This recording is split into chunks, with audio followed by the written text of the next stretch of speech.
has a multitude of culverts, drop inlets, and detention basins, the maintenance of which is paid out of the county's general fund with funds previously designated for road maintenance. With the proposed $140 million for stormwater infrastructure, however, more than 99% of that is directed towards projects on the east side between Johnson Lane and Ruinstraw. There must be, as mentioned previously, a quote, clear nexus so that those who use that service or create the demand for that service or infrastructure are the ones who pay for it. So while it may be reasonable for everyone in East Fork Township to pay something, it is clear where the majority of the burden should fall. That is the only way that fees can be fair and defensible as required. If that is too burdensome, and many will feel that it is, then the county needs to rethink the entire plan. Perhaps, like the master plan for the fairgrounds, it is just too ambitious and needs to be significantly pared back to focus on those projects that meet a stringent cost-benefit analysis, such as more detention basins. The proposed Pine Nut Creek Dam, currently budgeted at $24 million, may never meet that type of analysis. Of course, many people have mentioned to the board that the one group that has gotten off too easily for far too long is the developers. They should have been paying impact fees for building in alluvial flood areas for decades. We've been told that imposing impact fees is challenging. That's not acceptable. The county needs to do everything in its power to make the developers pay for their fair share of the problems that they have created. While adequate representation from East Valley is necessary, you must also have sufficient reps from other areas so that the fees are, in fact, equitable and defensible.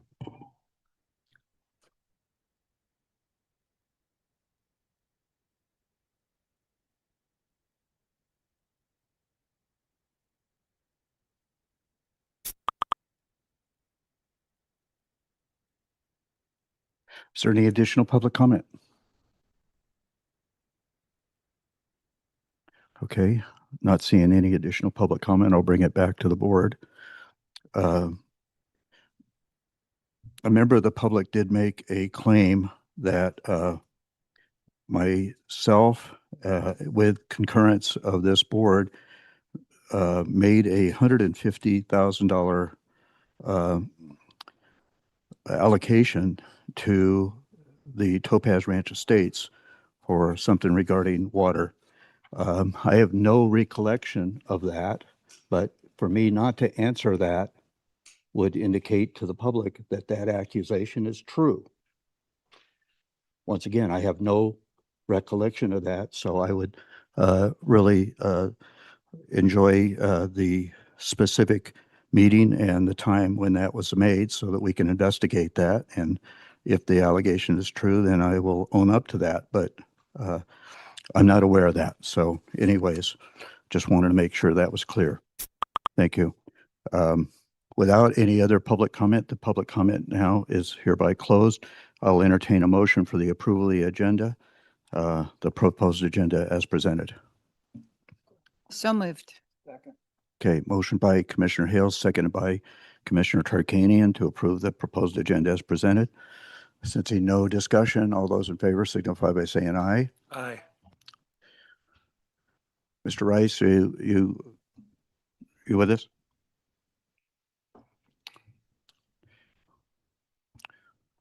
Okay. Without acknowledgement, I will say that the vote is then 4-0-1. Okay, thank you.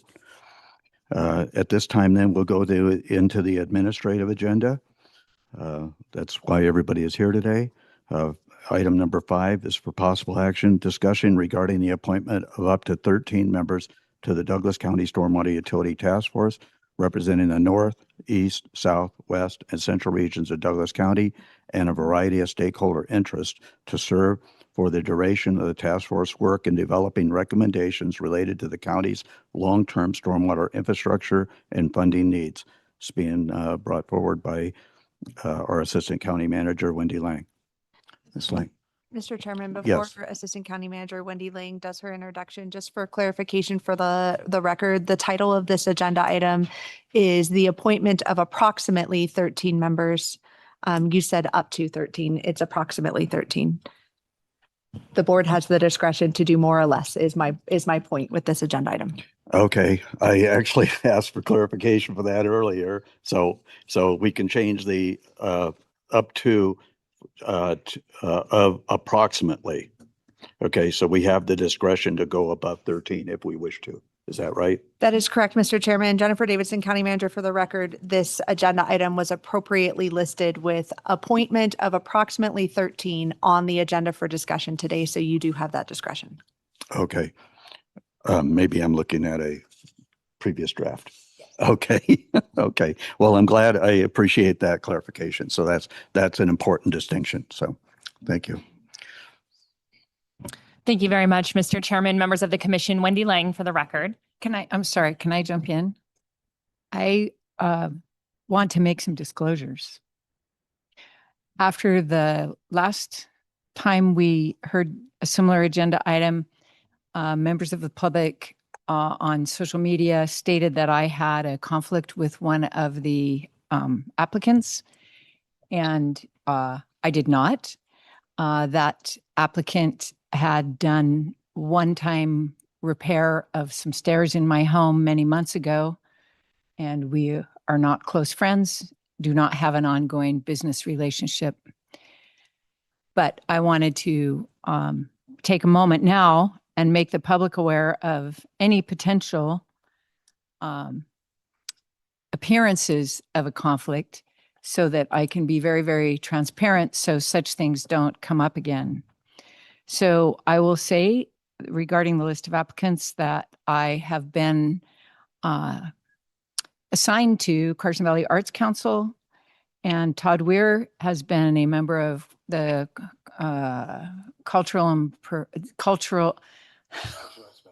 the other arts group. Thank you for that.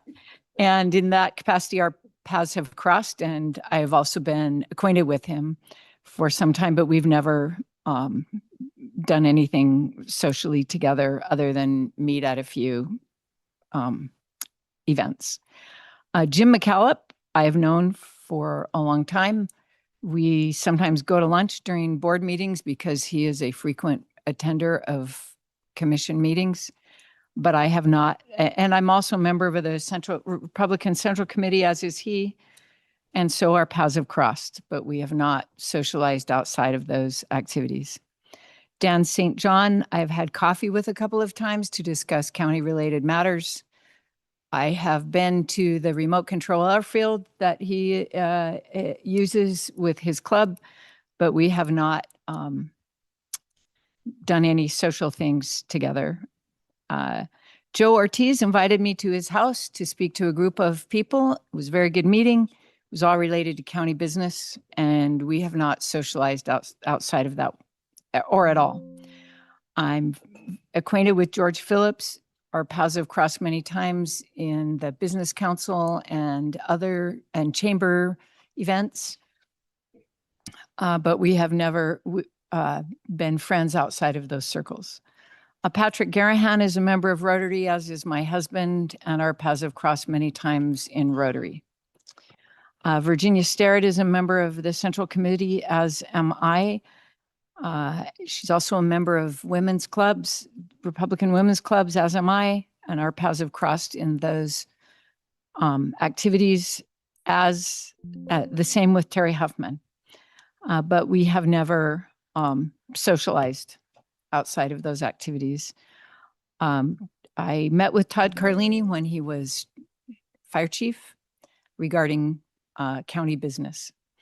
I don't see anything else that I've done with anybody on this list. I don't believe the independent judgment of a reasonable person would be influenced by any of the relationships that I have described, and therefore I'll be participating and voting. Thank you. I didn't know we were going to do our disclosures now, but as long as we are, I would suggest that anybody who has been in this county for any period of time knows the majority of these folks or have run into them at some point in time or another. It would be extremely difficult. I'll let him speak for himself, but I think it's going to be extremely difficult for an individual such as Commissioner Tolbert, who grew up in this community, I believe was born in this community, well, okay, but went to Douglas High School, and if he doesn't know all of these people, I'm sure he shortly will. Okay, so I don't know, and myself also. I'm not going to go down the list one by one because, quite frankly, if I don't think that we could bring 10 people together on any list in this county that I wouldn't know several of those individuals. So, for me to recuse myself would be a dereliction of duty, quite frankly, because I know almost every one of the people on this list. So I don't know how I could, I can tell you that I'm looking at this list. I'm looking for what I feel will be good fits for this list. I want to look at some diversification in regards to the geographical area of this list. Also, the recommendations regarding our ag community, our business community, and individuals that don't serve in any of those capacities. So, I once again, if I had to recuse myself, I would not be voting today, and that would not be appropriate either. Okay, so anyways, that's where I stand. I don't know how else to do it. So I'll look for the best, who I feel are the best people to serve on this community. And that's why I'm looking forward to the interview process and seeing what they bring forward. Commissioner Tolbert, did you want to? Yeah, I would say that I have many friends, people I would consider friends on this list that I've known for many years. I've coached with some of these people in rec league. I've graduated high school, been around a lot. So it's hard to say that, but because of that, I have been very diligent in creating as objective of a process for doing this as possible. I have come up with questions. I've run it through different, I ran through AI to get like a blanket. How would you rate these people versus how I know people? Because I would know more about some people than others. And so I've done a lot of work. And if anybody wants to question that, I'm going to be keeping track of everybody. And I have a rubric that I'm using. So for each person as they come through, so I'm using a numeric scoring, regardless of who you are. If you check the box, you check the box. So and I feel like it's the only way I can do this and still look people in the eye. Knowing that I'm probably going to have to tell some good friends, no, thank you, but not today. So that's tough for me personally because I like, to tell people yes. So anyway, so that's the way I've done it for myself. And if anybody has questions, they can, I will be able to say here, and that comes from coaching. When a parent comes and says, how come you didn't pick my kid? You didn't like him. I can say, no, look, they scored a 2 in ball handling. So the other kids were higher. So that just how I work because, I like to be as objective as possible and keep the subjection out as best. So.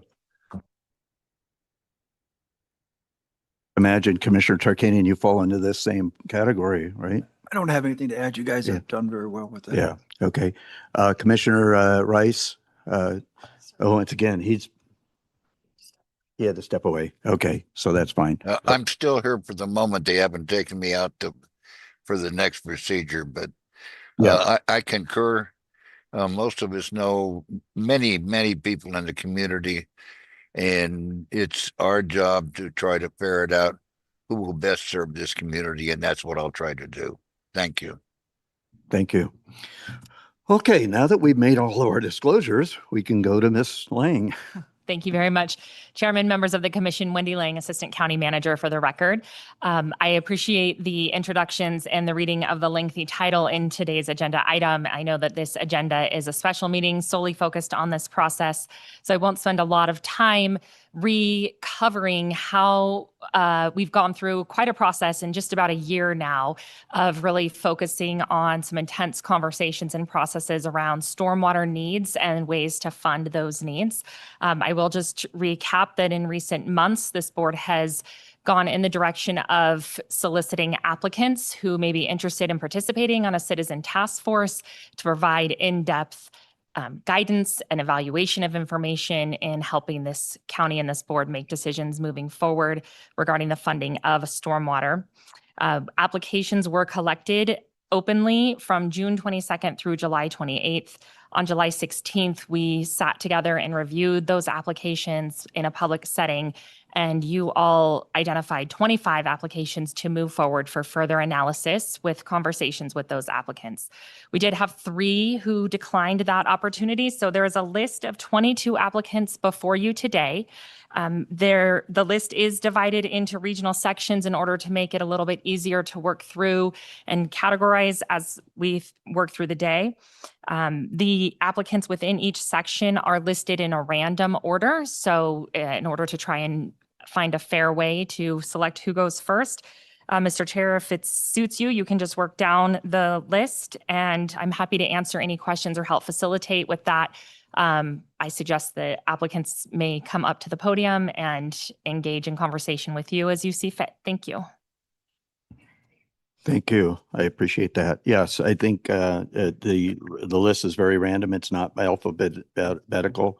It's just by region. So we want to kick this off and get started because I'm going to ask the applicants, we're going to try to offer you an opportunity to offer us a 2-minute statement, okay, and why you should be on the board, and then us a 6 to 8 minute opportunity to ask questions.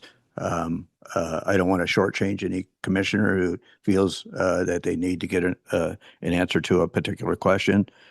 We do have a random set of questions also we have a set of, how many questions? Wow. 30 questions that are available to us. So not all applicants will get the same questions. That'll be up to the commissioners. I appreciate the opportunity to have these questions so that we can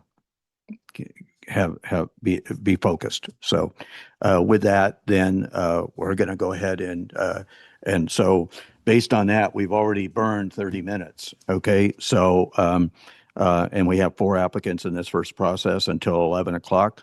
That doesn't give us 40 minutes, but we will make sure we get all 4 of those, and then we'll go on to the group at 11. So at this time, Todd, Mr. Weir, you're on the docket first.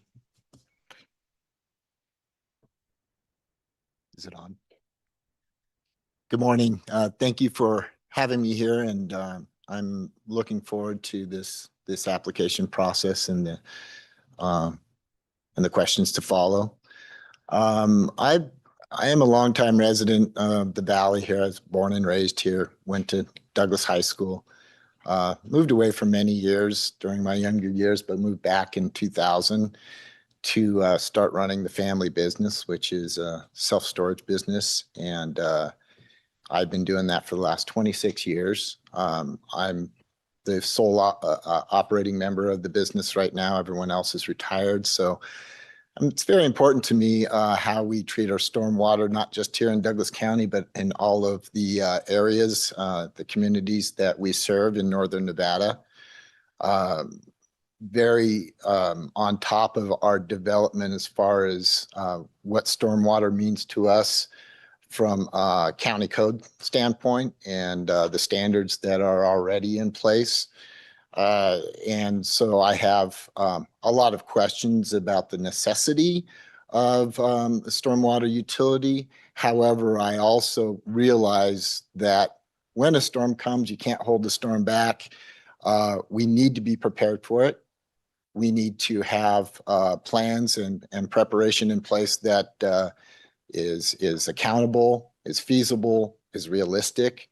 And I feel that this task force is hopefully going to give some direction to the commissioners and to our community to find the best route to do this, as I understand. So being a resident here and being a business owner here, I feel it's my duty to step in and be the voice of many of the residents and business owners of this community that have the same concerns that I do, but also in the long run want to be safe and effective when it comes to stormwater. So, yeah. So before we get quickly into questions, I'm going to ask, so that we're fair to everybody, I'm going to ask you to reduce that to 2 minutes and then time these so that we can try to keep on track. Otherwise, we might. Okay. That was easy, right? Yeah, okay. Thank you. Thank you. Commissioner Hales, I'm going to start down there. Do you have a question for Mr. Weir? I do. Good morning. Good morning. Are you willing to be face of the Stormwater Task Force with the community? And by that, I mean, are you willing to help inform and educate residents of the things that you learn throughout this process? Absolutely. Absolutely. That's my intention. And I want to just say, I don't know everything about stormwater myself. So I'm looking at this as a very big opportunity to educate myself as well. So having the full picture is going to be very important, so I can inform the public that what's going on and what's being said. So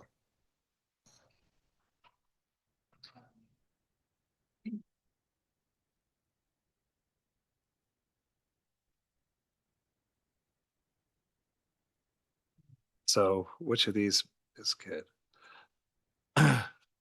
So,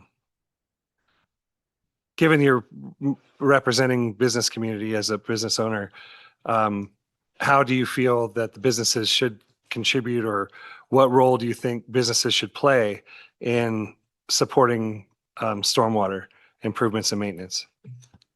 and this is one of the questions, correct? Which question is it? 17. I prepared my answers. Thank you for giving us the questions ahead of time, because it was definitely took some consideration on some of these questions to figure out what I was going to say. So, but to answer the question in full, I wanted to be prepared, so I wrote down my answers here. So,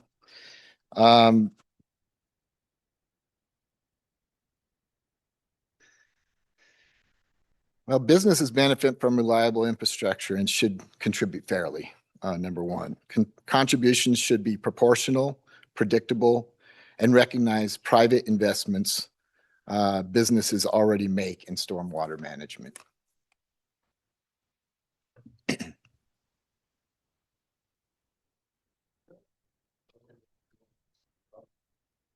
Not limiting you to one. It depends on, so, and so that was, looking at the list of questions, that was the one I was going to ask also. So now I gotta adjust my thought process. I've got another question So too. Mr. Ware, so not only do you represent the business community, or you have a business here in town, but you're also a resident of the town of Gardnerville. And so you'll kind of be serving, should you be selected, basically in two roles, not only as a business owner, but also as a resident. So, how do you feel you can balance those two tasks in regards to this task force? Right. I think it's a great question. I've already talked to several residents in the valley that feel that this is going to be a very big impact on them. They're on fixed incomes. It might be a few bucks to here and there for people, but it is a lot of money for some people. So from a business impact standpoint, it's fairly significant. Ms. Lang and it was worked with me to determine what those fees might look like for our business in particular, being on several smaller sized parcels, less than 7 acres. It was quite an impact. So there's completely two different scenarios here from a business standpoint. I think obviously businesses and the business revenue is going to absorb this impact. But from a residential standpoint, these are some of these folks living on fixed incomes. They're not sure where this money is going to come from. So it's going to be a different answer for both people. But I do realize that there is it's a delicate balance. It's a tough one because, I look at my particular residence in town here, partly of which is in a floodplain, and I'm concerned about that, as well as my business developments, where we feel we do a very good job at trying to control our own stormwater, and what that is going to look like in the community. So hopefully that answers your question. See, I know I threw the curveball there because that was not on the list, and we're not restricted to asking questions on the list. That's So, No worries. so yeah, nothing to go there. Commissioner Hill. Actually, my next question follows up with where you were just going, and that is, how will you conduct that balance between the need to maintain infrastructure, the need to prevent floods, and concerns about residents on low incomes or businesses with limited revenue, and asking fees from them? How do you balance those two interests? What strategies would you use or approach? I think at this point, the education of this and understanding from the very beginning what the priorities are, I think will help. I think there's a lot of people out there that just don't understand what stormwater utility means and how it will benefit them, especially if they think they don't live in a flood zone. I think that's the biggest part, is talking to people so you can relate to them is going to be, trying to get them to understand why we need this, why there is a need to fund it. Now, being how we fund it is where I think we can get creative. I think there is some balance there that we can say, hey, can we take some of the pressure off of the taxpayers here, prepare for some of these funding avenues with possible grants, with state, federal monies that are dedicated to stormwater projects. And so those are the things that I think I want to relate to the public, that, that we're hoping that this is something that we can all benefit from, not just certain people in the valley like it's assumed.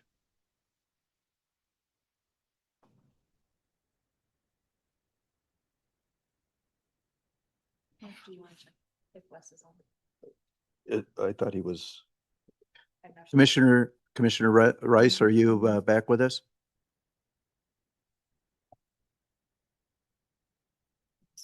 Okay, okay.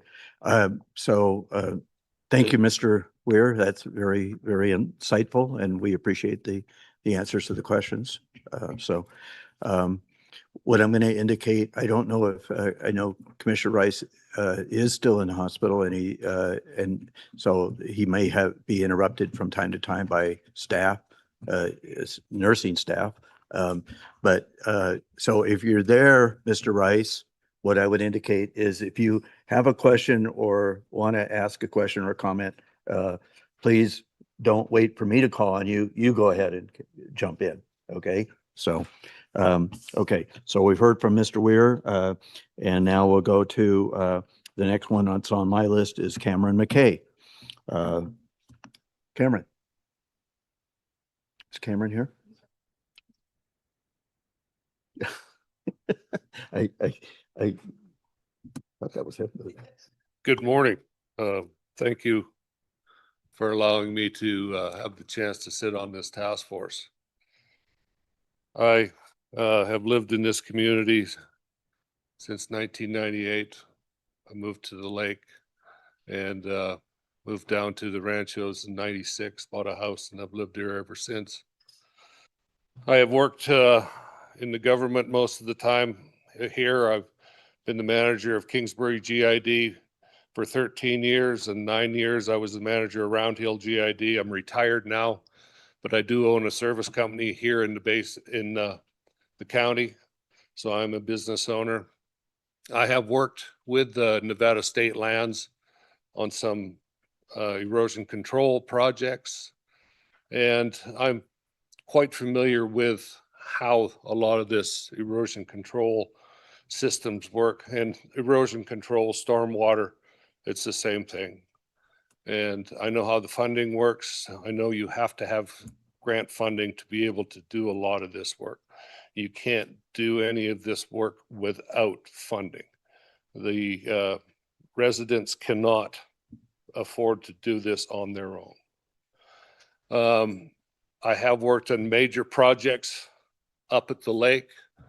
I've done a time and material or a design build, sorry, project, a $20 million project for Kingsbury GID. And that's a project where you start with very little engineering. And as you go forward, you design it as you're working. So it's a very intense construction project. And so I'm very familiar with how the construction business works. I've talked to a lot of people, a lot of the residents around the area, and they're all concerned about how this stormwater utility is going to impact them. I've talked to a lot of the business owners. They're very worried about, excuse me, how it's going to impact their financial situation. And I feel that we really need to look at the criteria of how we're going to set this rate. I was involved with a lot of. We've exceeded the 2 minutes. Oh, So, okay. okay, we want to try to keep everybody to that Okay. 2 minutes. So I appreciate that. And so we'll go to the question period. Commissioner Hales, you want to? Good morning. Good morning. Are you willing to be the face of the Stormwater Task Force and with the public? And by that, I mean, would you take the things that you learned from this process and help educate members of the public? I certainly would. Thank you. I had a couple questions. You were on two GIDs up at the lake, and I know they have different issues with the stormwater, but what have you learned from that experience that would help you on this committee? I've learned that it's not just the low areas that stormwater erosion affects. The low areas collect the water, but erosion coming down the hill can do a lot of property damage, cause a lot of environmental erosion.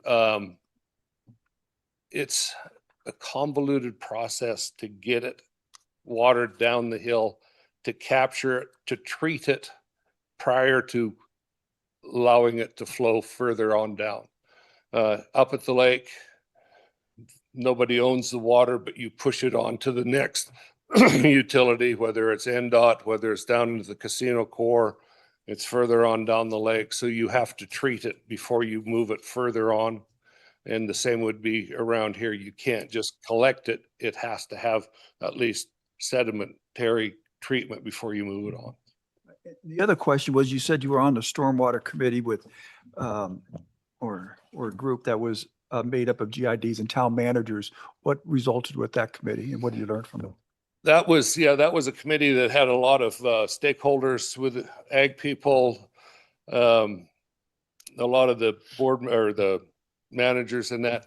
It kind of slowly faded out because we were having trouble setting the criteria to how we were going to charge a rate to be equitable to everybody. So it kind of it stopped because we couldn't figure out how to do it and agree to how it was supposed to be done. Sort of like where we're at right now. Huh? Exactly. It wasn't as organized as what you're doing here. That's a great question. It was, so, yeah. Commissioner. So mine has to do with disagreements. So given that you've demonstrated, a lot of experience with the technical aspects, how should this board work when it disagrees with staff or maybe our board or even in between members of your staff? So how would you push the role of intellectual experience versus people trying to represent and support equally? Well, the first thing you have to look at is safety in all of these stormwater events. What is going to happen? Is everybody going to be safe? Is their property going to be affected? And that's what most of the residents are going to be worried about, is their livelihoods, the safety of their families, their property damage, their house. Is all of that going to be safe? And that's the paramount thing that you have to look after. Then you can step back and say, okay, what's going to happen? How are we going to go about can we change the way of the design to make sure that it's still going to work, but we can get around any potential damage to their houses. You can engineer something and design it, but there's always an alternative that you can come up with. So I think you just have to sit down and redesign and relook at what you're trying to do.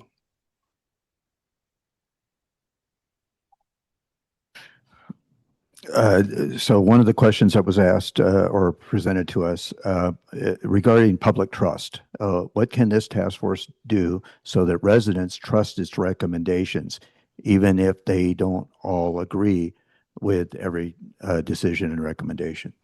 I think the best way to gain trust is communication, transparency, ownership. If you messed up, own it, and just be honest with everybody out there. Tell them exactly what you're trying to do, explain what you're trying to do, and do it. Don't keep changing your mind. Don't say this and then change your mind. Go ahead, own it, do it. And it may take time, and you're never going to please everybody all the time, as you well know. That was one of the first lessons we had to learn being elected up here. Yes. So, okay. Any other questions? The question I think that gets to the heart of the matter is, how do you balance the need for stormwater infrastructure and the desire to prevent floods against asking for money of people, many of whom are low income, or of small businesses who may have limited revenue? And it sounds to me like you got to that point Yes. once and didn't push through. And what can you do to push through that or figure it out? Well, you have to remember that if you start charging businesses, they can't just absorb that cost and not charge their customers. So they would have to raise their prices, which comes back and affects the residents because they have to pay a higher price now to have the same thing done before. Residents their cost of living goes up then because they have to pay this X amount of dollars per month on that. To justify that, they have to see something tangible being done around their area. A lot of people don't care what's done 20 miles away. They want to see something done around their place so that they can say, okay, I'm paying this $5 a month. I want to see something done in my area. So you have to explain to them, okay, we're not doing it this year or next year, but in 5 years, this is where we're going to be. You have to be able to explain to them that this is what's happening, and this is our 5-year plan or 10-year plan, and this is where it's going to go. Okay. Very good. So I had a follow-up question basically to that. Is it your feeling that as we try to attract businesses, commercial activity in our community, do you feel like a stormwater utility fee might discourage an individual or a business from investing in our community? Yes, I do. I'll just pick a number. If you have to pay $2,000 a month for a stormwater fee as a business, why would you come here? You could sit in Carson City and not pay that and charge a lesser amount to do the same thing. Say you're a plumber, you don't have to cover that cost as an overhead. You could do the same job for cheaper than the person that's here or the company that's here. I got a question for a county manager. Doesn't Carson City have a stormwater fee? Yes, sir, they do. But I do get you. That's a very relevant question though Yeah, to but that's ask. the point I'm saying is many of these, and a lot of people in our community don't realize this. A lot of the other counties have this fee and it's being imposed on them already. That's true. And I would indicate that there are over 3,000 counties in the United States, and yet over 2,000 of those have a stormwater utility fee of some nature. Yep. So they've recognized the need.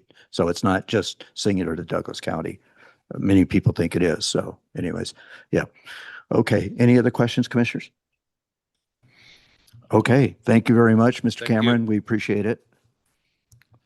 I hope you don't mind if I address you by your first names. I tend to try to address you by your last names, but I just messed up with Mr. McKay. So anyways, okay. Very good. With that, now I know that I'm going to butcher this name. I always do, but I'm going to try to get it right. Karen. Is it Karen? Karen, Karen. Okay. Karen. See, I already screwed it up. Karen Pertinel. Peternell, Peternel. just like Peterson. Okay. Yeah. Okay. Hopefully I'll get it within the next 10 minutes. Thank you. So, Name is Karen Peternell, and I would like to thank you for this opportunity to potentially serve the county on this task force. And I'm going to use my time to kind of answer question one, why I think the task force was created and what the primary job is. And first of all, I think it's important to educate everyone on the need for the stormwater program and then help guide the discussion to find a revenue source to support floodplain and stormwater management. I, better than anyone, know what the stormwater program entails, having written the Stormwater Master Plan and been the stormwater program manager for 2 jurisdictions, including Douglas County. And I think it needs to be reiterated that it's not just about flooding. The stormwater program is a necessary county function due to the many local, state, and federally mandated programs that require literally daily work by numerous staff to meet different EPA, state, and FEMA program mandates. It is not just about floods. It's also water pollution control and water quality. If anyone has read the first chapter of the Stormwater Master Plan, we spelled out all the regulations and requirements, and you can see it's well beyond flooding. So when residents tell me, my property doesn't flood, so why should I pay for stormwater? I personally understand how much more the program is, and I think that my value to the task force as a resident additionally is that in-depth understanding of the program. And unlike the Stormwater Utility Task Force that was attempted to be convened in 2018, rather we're here in this task force to hopefully provide an educated recommendation and be part of the solution to finding a palatable and equitable funding stream that is of value to all residents in the community. The difference with this new task force is we're here to evaluate the different funding options, not try to force one onto the county that although works for thousands of other jurisdictions, it may not be the best fit here. I commend the county in making an attempt at a stormwater utility, and it's unfortunate that it was rolled out the way it was, but that proved that you can't implicitly rely on one contractor who says they are the best team for the job. thank you.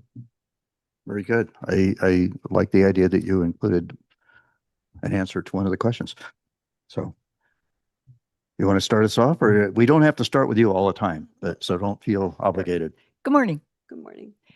My first question is going to be the same for everyone.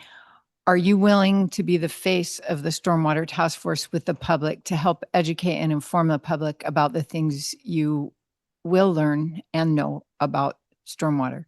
Yes, I would. Thank you. All I got to say was that was great in 2 minutes. That I have no other questions. That was really wonderful. Thank you. Looking for a question? Because I have one. I'll go and you can, no, I'm not, no, I was looking, so I'm going to go ahead and go, okay? Because we don't have to go in order. So in it regards funding, if it's the decision of the task force, if there is a decision, if different people were to pay different amounts, what would make that system seem fair to you?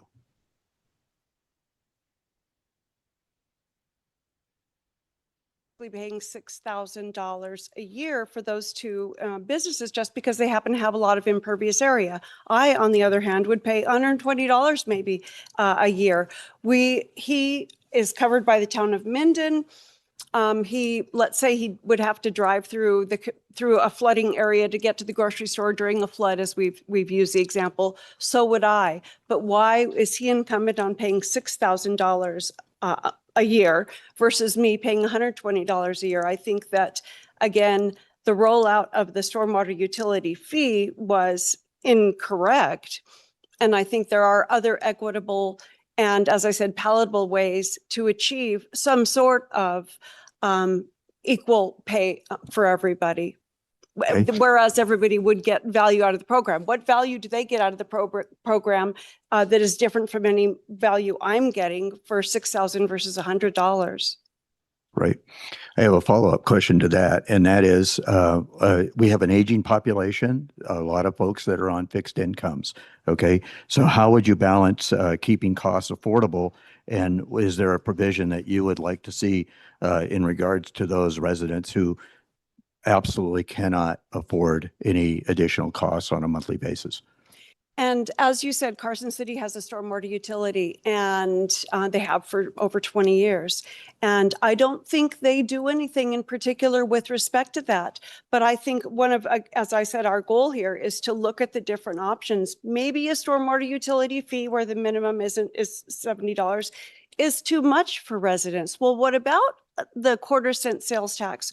We know there's different options on the table. They're all in the stormwater master plan that we presented.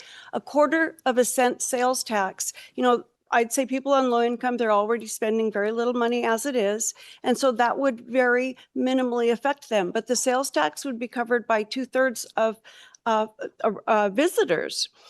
So I think, again, our role is to look at the different options. And I know you guys looked at tiers, and again, need to look at what Carson City did if we choose to go to the stormwater utility route, but also look at the other options prevented, having the developers pay, having increased stormwater management regulations, increased building regulations to prevent more hazard. So mine goes back to like the one we asked about public trust. So how should the task force earn public confidence? So what can the task force do so that residents trust this recommendation, even though they may not agree with every decision that's made by the task force? And which question is that? I'm going to take Dr. Weir or Mr. Weir's number 4. Okay, just because sometimes it does need to. And I think by showing them this just isn't a new way to get money from residents. Stormwater programs are a part of every town or city in the country, including Carson City. This isn't a new concept, as we've discussed. There are thousands of stormwater management programs in the country. Every single city and county has a stormwater program that needs to be funded. Many of them have funding, many of them don't. Also having people on the task force that represent each faction, residents, ag, business owners, and stormwater experts. And the person representing each faction should be able to intelligently discuss with other people in their faction what we determine and what we've learned and what we've educated them on. Okay. Any other questions? It looks to me like you're the only applicant who lives within the town of Minden. Okay. Not quite sure how I'm going to formulate this question, but so I guess I'll ask, you would represent Minden residents, and are there any other groups that you would represent? I feel like I would be representing my friends and neighbors in the community by providing everybody with the educated recommendations. So that's how I feel I would be representing. The educated recommendations that will come from the work of the task force, yes. And these will impact not only people in Minden, Gardnerville, but in all areas of the county. So okay. And you intend to remain in town of Minden during the duration of the task force? Minden, Gardnerville, yes, absolutely. Okay. Yes. Thank you. Okay. So if there's no other additional questions, we'll wrap it up with Peter now, right? Yes. Thank you. Okay. Karen, I think, maybe. Okay. We have one more in the central area. We're going to go ahead and do that one, and then we're going to take a 5-minute break to give us an opportunity to use the facilities or whatever. Okay. So with that, the next applicant is James McCallop.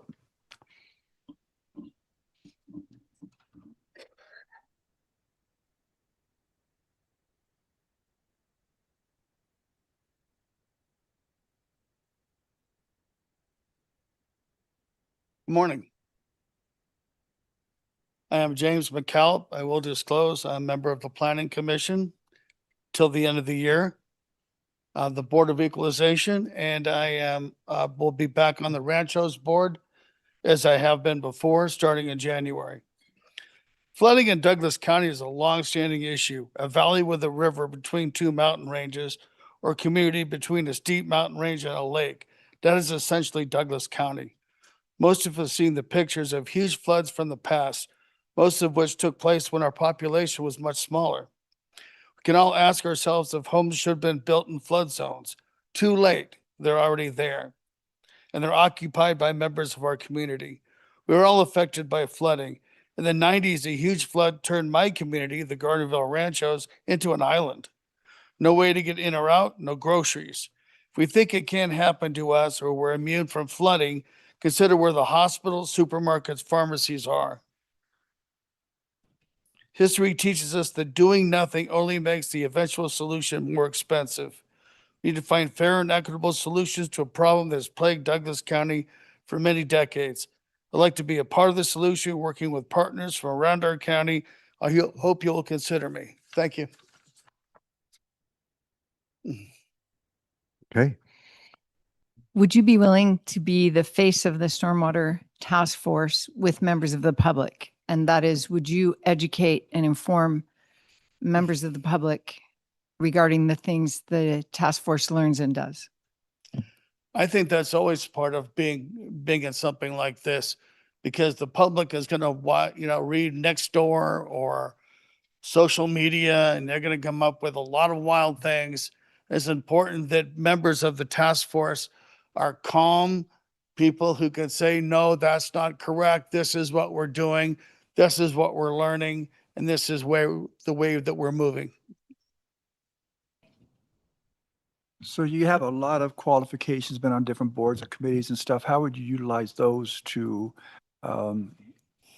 participate on this task force? Well, I think especially with the Ranchos Board, we do stormwater.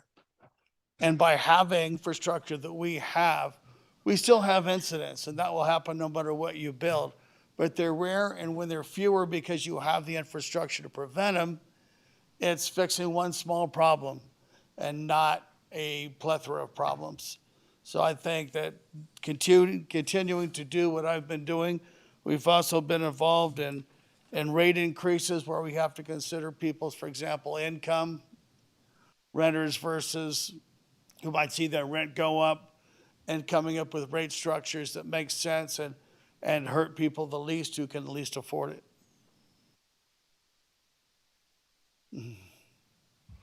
So it's been, mentioned in public comment that we want to keep this a citizens board. And so given that you have served, and we could say you're one of those that has worked more in the public or the government sector, how do we remain a citizens committee? So how do you think we keep that advisory committee independent and focused on serving the public? Really, all our boards, Planning Commission, Board of Equalization, are citizen boards. The purpose of them is to have citizens participate in government. And the Ranchos Board is an elected board. But when you sit there in the Ranchos Board and there's two people in the audience, that's a good day. So you're basically trying to do the right thing for the people always. It's always important that you are a citizen, that you think of yourself as a citizen and you advocate for policies based on being a citizen. So I have a two-part question here, Jim. So first of all, if appointed, would you make, who would you believe you're representing while serving on this committee? Because you are a member of the Ranchos, would you be serving them? Would you be serving the whole community? And also, the follow-up to that is, if different people pay different amounts, what would make the system seem fair to you, especially in regards to, because I know the Ranchos have a tremendous amount of renters in that, and also I'm understanding that a tremendous amount of aging population. So fairness and who do you represent? First of all, representing my community, the Ranchos, but my community is also Douglas County as a whole. So yes, I care about the Ranchos, That's what I deal with. That's where I live. That's the people that are going to come up to me and talk to me. But I think on any of the boards I've been on, you represent the whole county. And it's important. And as I said in my opening comments, finding solutions to problems, not kicking them down the road, which is what's been done in the past. When this was brought up before, with having a stormwater utility district, never got done. So I think that moving forward, finding solutions that benefits everyone. And I think the other issue was on income. Renters and aging population. Well, in the ranchos, we kind of have two population dynamics. We do have an aging population. We also have probably a lot more children than most areas. So it's both. So it's people like me, retired people. It's a dynamic community with a lot of different parts to it. I am concerned with low-income people, as I think we all should be. They tend to be renters, and in case in the ranchos, we have a lot of duplexes. So you're talking about people who aren't, they're paying rent for half a building, and they're fortunate to have an area like the ranchos in which they can find a place to live. But we still have to consider that with the whole county. We have to consider our lower income people. When we add costs to their landlord, that can affect their rent. So we have to consider that, as we have in the ranchos with rate increases, trying to keep the minimum for the people least able to afford it. Thank you. Questions? Other questions? Commissioner Hales? No? No. Your, Thank you for your time. application. Yep. Can come back at 11:15. Thank you.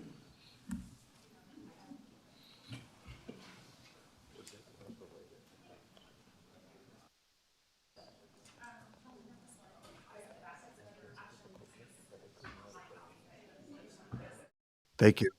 Thank you. Commissioner Hales, did you want to start us off, or? You don't have to, by Yes. the way. If you, Yes. Good morning. I appreciate you already answering the question I've been asking, so I'm going to jump to another one. How would you balance the need to maintain our stormwater infrastructure and the goal of preventing floods with the concerns of asking residents to pay a fee, especially low-income residents, fixed-income residents, and small businesses who may have limited revenue?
The rate.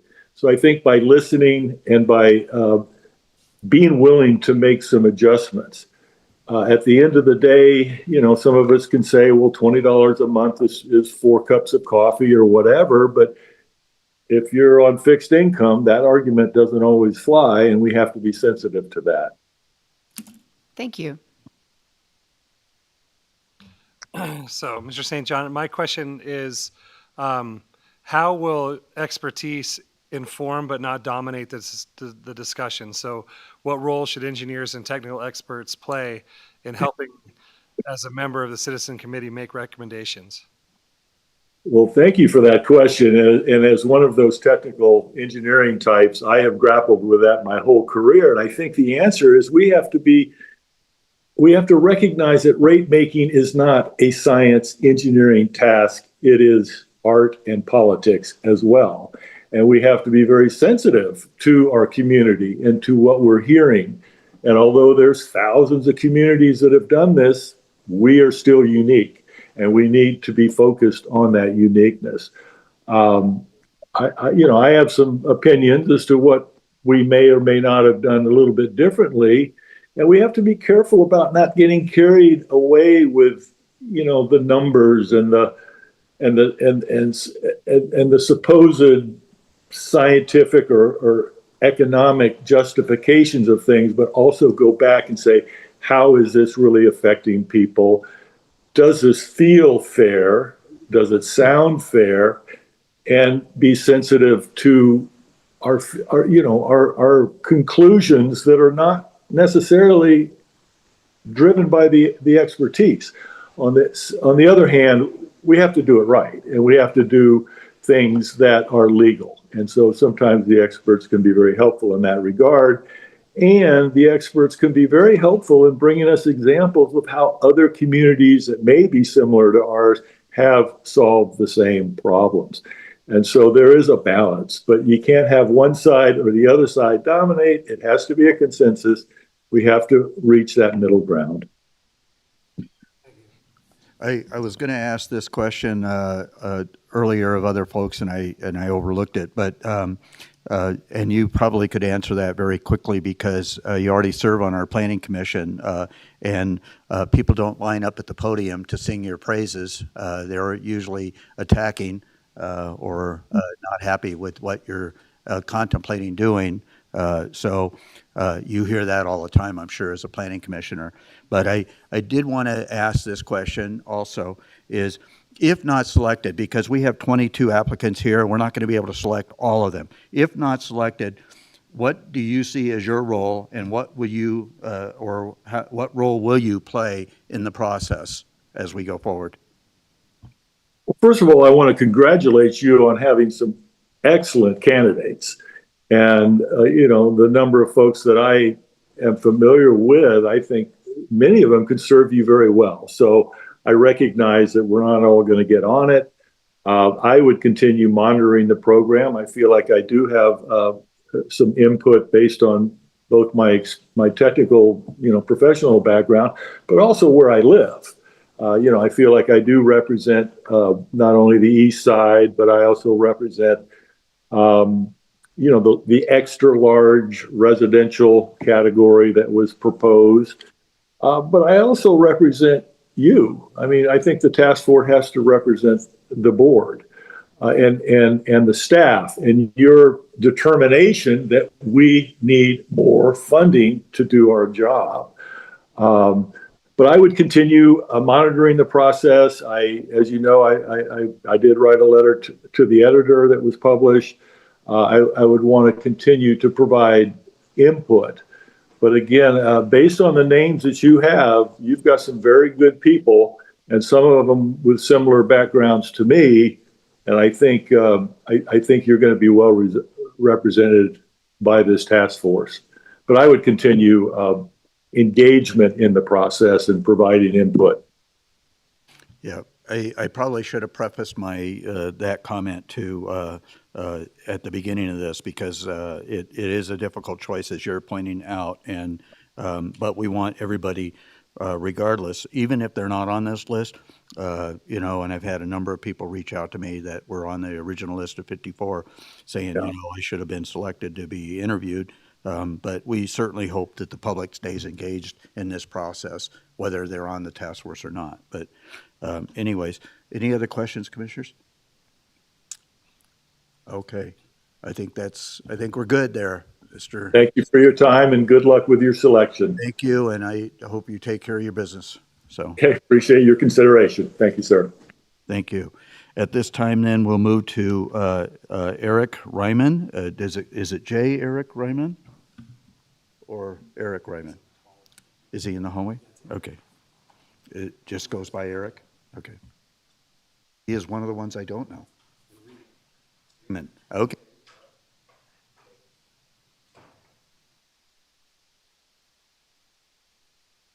Okay, he's not here right now? Okay, then we're not going to delay things. We're going to go directly to the next person then. And then if Mr. Riemann steps in, then we'll take him.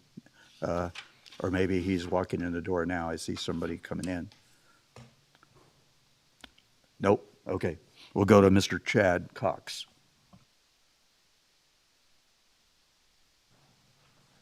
Good morning, guys. How's it going? Hey, I'm Chad Cox. I'm a 14-year Ruhenstroth resident. I currently serve as the treasurer for the Chamber of Commerce here in Douglas County. In the past, I was the finance leader for Bentley, Nevada, and I'm currently the Tahoe Regional Planning Agency CFO. So my background is more around numbers and figures and fees and things like that. So I was approached by a couple of folks that I know well, and they asked, hey, would you be interested in serving on the task force? So I gave it some thought and put in an application. So, I think it would be interesting, my type of role and my type of background to support those that are definitely experts in stormwater. I think I could add value from a numbers and figures and fees perspective. And I also tend to approach things level-headed and to kind of work through challenges and problems. So with that, that's a little my background, and I'm here for your questions. Thank you. Good morning. Good morning. Would you be willing to be the face of the task force, and that is to help educate the public? And I'll just say what I mean by that is, would you go to town hall meetings? Would you chime in on social media? Would you talk to folks in the grocery store? That sort of thing. Sure. I think where my strength would be is more around, how do we think about effective communication? I don't do social media. I don't have Facebook. I don't pay attention to those things. So from that perspective, I'm unique. I'm not going to amplify messages on social media. That's not my strength. But where I think I could help is, what is our communication strategy? How do we want to, communicate with public? And then also, how do we get public's input? I think the public input is super important. And I think that needs to be part of the task force plan, and recommendations to y'all as commissioners. Does that make sense? Maybe. So would you go to town hall meetings? Sure. In neighborhoods to inform? Sure. Okay, thanks. Yeah, we could do Yes, now it makes sense. Cool. Thanks. How long ago were you with the TRPA? I'm currently with the TRPA. Okay, and they have the certain regulations with, I guess, costs they charge on the stormwater for up in the lake area. Do you know much about that process? Sure. Yeah, we have a way to collect mitigation funds as folks develop properties, and those mitigation funds are used for certain aspects of stormwater. There are also things called best management practices and things that are put in place. So I think the lake is a little bit different than the valley. I come to you today as a resident of Ruhenstroth, but also have that connection and those relationships to have those discussions if that's a place the task force wants to go. Ruhenstroth, I'm not going to pronounce it right, I never could. Yeah. Anything more than 2 syllables, I'm in trouble. One of the biggest flooding areas. How would you handle their situation compared to the rest of the valley without getting public input so far? Yeah, I think we need to look at the community as a whole. I am a resident in Ruhenstroth, but I think it's we're solving a broader issue than just the Ruhenstroth neighborhood, I believe. Chad, you mentioned TRPA and you have a mitigation fee to residents. Does that not extend to the businesses as well? Yeah, absolutely. I think representing the Chamber of Commerce, you know, having served at Bentley, Nevada as well, I think there's an element of a business background that I could bring as perspective.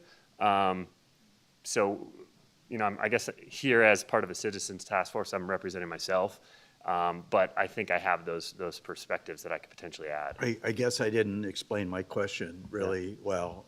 Is that mitigation fee, you do charge a mitigation fee to businesses as well, do you not? Correct. Sorry. Yes. Yes. That's what I was trying to get out, is that it's not just residents, it's also businesses up there. Correct. Right? Okay.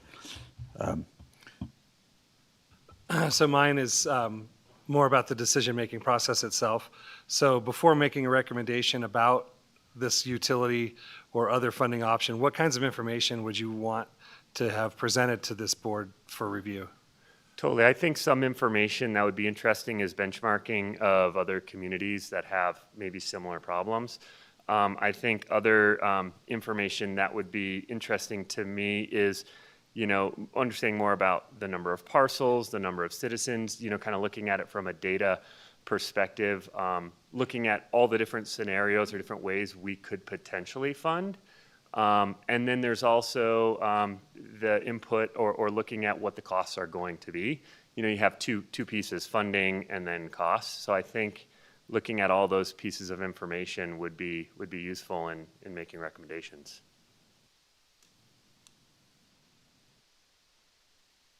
So, and I've expressed this before, we have a large amount of people here and have to whittle that list down.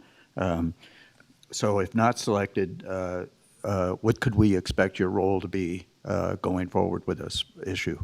Yeah, could absolutely support from a lake and regional planning agency perspective, as that is my job. But also, yeah, as a chamber member as well. We are interested in, as a chamber, understanding impact to business and communicating that. So in either of those areas, I think I could do that if not selected.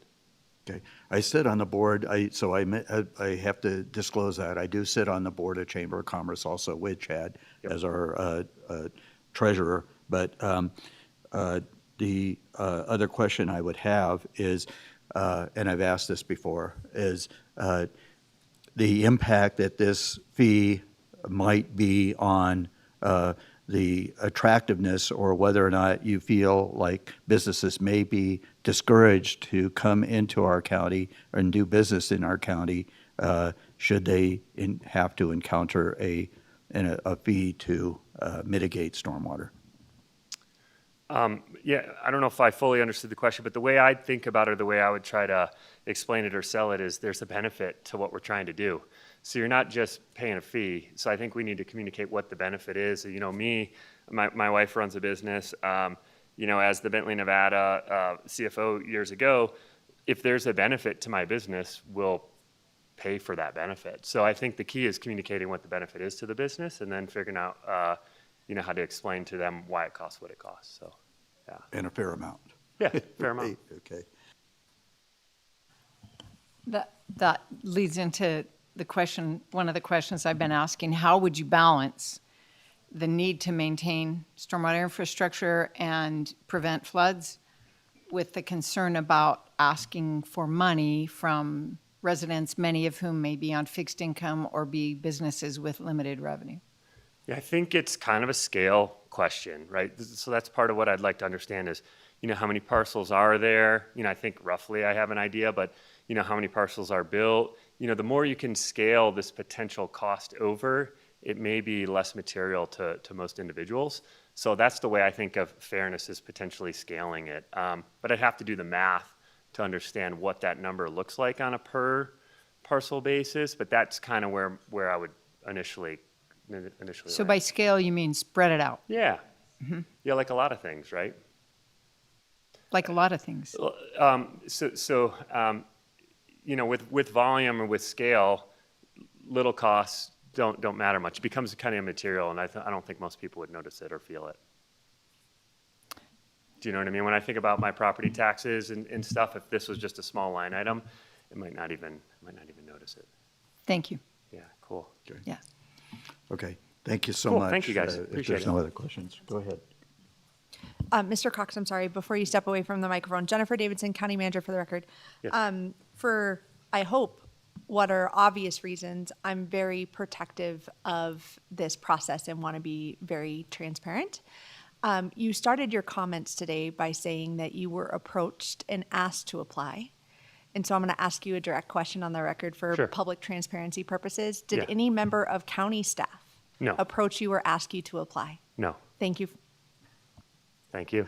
An important distinction, yes, okay, because we asked members of our business community to reach out to other individuals. We asked members of our ag community to try to identify individuals as well, okay? So we appreciate your stepping up to the plate in regards to the business community reaching out to you, so, yeah. Thank you.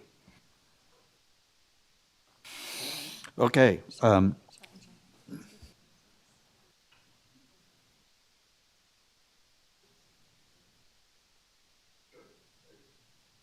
I'm not set in my ways. Okay, Mr. Garrison?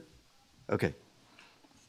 It's my understanding you have another appointment. I appreciate that, and so we'll try to accommodate you. Thank you. Or we will accommodate you, I should say. I've got a Okay? 12-year-old Chris? getting braces right now, so I've got to be there at noon to pick her up. So, thank you. My name Wow, is, well, good luck with the pain tonight, I right? know, Yeah, it's ice cream okay. night at our house. My name is Chris Garrison. I am a resident of Ruinstrath. Charlotte has encouraged me to do some disclosures up front. I hope you'll bear with me. I am a resident of Ruinstrath. I am directly affected by the flooding of Smelter Creek. Probably the most important disclosure to make is Courtney Walker, a friend of mine, did reach out to me and said that my voice of reason would be probably a good addition to this board. So I wanted to make that distinction in total transparency. I would also encourage those in the community that are on social media, that have a voice amongst social media, to seek the truth and not to drag people through the mud unnecessarily. With that, my name is Chris Garrison. Again, I live in Ruinstrath. I am a husband, father of two, and I personally have pulled people from Smelter Creek with my truck, with my hands, and I've helped elderly people evacuate from the floods of Smelter Creek. I've also helped numerous people with issues relating to the flood. Given the opportunity to serve on this board, what's that look like to me? I'd rather be part of the solution than just complaining about the problem. Like I said, I mean, I have a vested interest. I live on the other side of Smelter Creek. I have no political aspirations. I have no political background. I have no geology, scientific background whatsoever. I sell insurance to people that sell insurance. I help solve critical commercial insurance problems. That's what I do. I volunteer locally with anything my kids are involved in, and if I can be a service to this community, I would love that. Thank you. Good opening statement. So with that, questions? Would you be willing to be the face of the task force with the public, and that is to help educate and inform across a variety of opportunities? It would be my honor. Thank you. Did you say Courtney Walker encouraged you to apply, or did I hear it Correct. wrong? Okay. And, there's, Ruinstrath has had one of the worst problems lately. And it's important probably to have somebody who knows that, those issues real well, and you live in there and stuff. Do you communicate, and have you ever had talks with others in the community that have had problems with these issues? Absolutely. And Sorry. No, and what was the conclusion with all of it, or what do you guys feel is Something important? needs to be done. I feel like what I hear from people is something needs to be done. The county's not doing enough. What are they doing? Why aren't they doing it fast enough? And I'm not throwing stones right now, but those are the messages that I've received, which is kind of interesting to be part of this conversation, because this is a great opportunity to be part of that solution versus just complaining.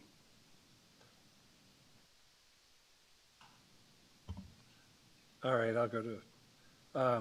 So mine, you've specifically stated that you're here and representing your community and not necessarily just Ruinstrath, but so how should flood protection be equal countywide? If the county can't solve every flooding problem at once, obviously, so how should it decide where to begin?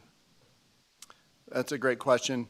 I think if the community saw this as a community problem, it would be much more, I think people would want to give us money, give the county money to solve the problem, from low income, fixed income, business owners. If everybody saw it as a community problem and understood that everybody's affected by this problem, it'd be far easier for everybody to participate in our community by raising funding to help solve this problem. I feel like there has to be a way to fund a transparent program that works towards solving these problems. Maybe it doesn't happen overnight. Maybe it's not a massive fee up front, or maybe it's not a significant revenue collection very quickly. Maybe it's dragged out over time, over a longer period of time. Perhaps we're not able to move as quickly as we would want, but we would be moving forward to creating solutions. Okay, then my second part to that, I usually only do one, but you hit that. How do you think this task force could build public trust? Because that's the bottom line, right? If everybody would be on board, if everybody believed, right? So the point of this board, this advisory board, is to be transparent. So how does this board help us build that public trust? I don't know exactly what that looks like. I feel like if, once the board is assembled, transparency is of utmost importance. I feel like there are numerous ways of communicating with the public, both in person, both social media, internet, news platforms, paper. You have to hit all of them. It's got to be accessible.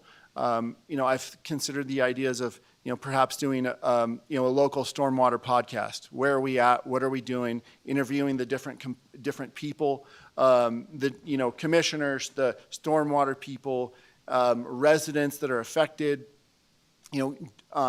Creating different avenues of engagement in which, because people don't just read the back pages of the newspaper for public announcements anymore. That just doesn't happen. At least for me, it doesn't. This process is going to be open to the public. It's going to be subject to open meeting laws. So you'll be sitting in a similar room on a dais or some sort of public forum.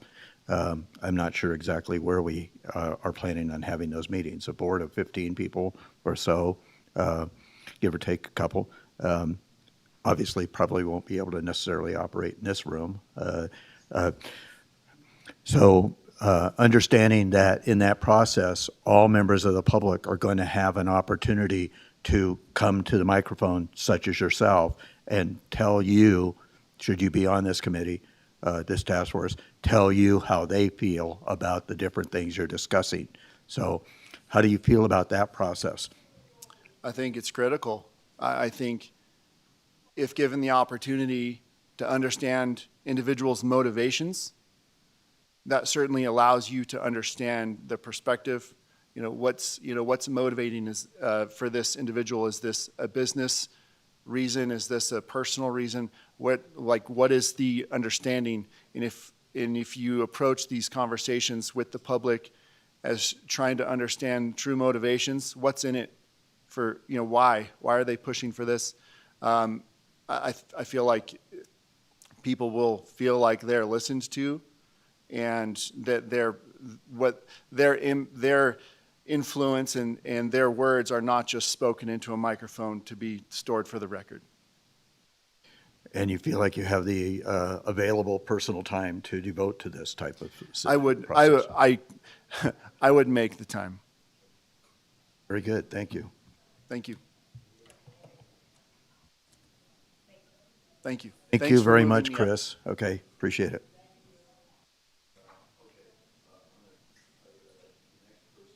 We have on our list Scott McAfee. Am I pronouncing the last name correctly? Okay, okay. Well, I don't always be great, but okay, Scott. Give it 2 minutes like everybody else, and then we'll go into our questions. So thank you. As I said, my name is Scott McAfee. I don't think any of you know me, so a little bit about me. I'm a resident of Douglas County and own a home with my wife near East Valley Road in Buckeye. I'm no longer a certified flood manager. I listed that in my application, but that expired last week, so don't take that into account if it's something you've seen. We live a stone's throw from Buckeye Creek and are in a moderate flood risk zone, according to FEMA maps. I apologize, I haven't been following this issue closely as it's been developing since last fall. I've been trying to catch up, mostly by reading through the county master plan, the stormwater master plan, and watching about 15 hours of Board of County Commissioners meetings videos over the last 3 days. I don't have a lot of direct experience in county government and local government, so I apologize in advance if I say the wrong things. I'm retired, but I do have about 30 years of experience as an emergency manager in state and federal government. I'm sorry, what kind of manager? Pardon me? What kind of manager? Emergency manager. Focusing on the use of geospatial information systems, GIS, for analyzing and modeling the reduction of risk from natural hazards. I've participated in response and recovery operations for a number of disasters, large and small, including hurricanes, fires, floods, and 9/11. Generally, my day-to-day job has been in the area of hazard mitigation, with the last 25 years of that in the National Flood Insurance Program. If selected for the task force, I may provide the most value by taking a look at any data and geospatial analysis used for making recommendations to the commissioners and offering some thoughts. I thank the county commissioners and staff for the hard work, public outreach, and working through tough decisions and striving to reduce flood risk for the people of Douglas County by advancing a stormwater management program and framework. Thank you. Thank you. Commissioners, questions? Thank you for your application. I would like to ask, would you be willing to be the face of this task force to the public to help inform them of the task force recommendations or information the task force has received? I would. I don't know if you can tell, but I'm a bit of an introvert, and I know a lot of GIS analysts are.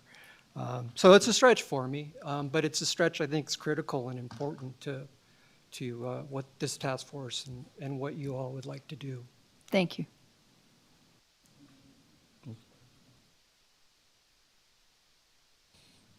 So yeah, my first job was in GIS, so I at the assessor's office in Carson City. So yeah, that was funny to hear another tech, but I have the gift of gab, so I'm yeah, quite the opposite.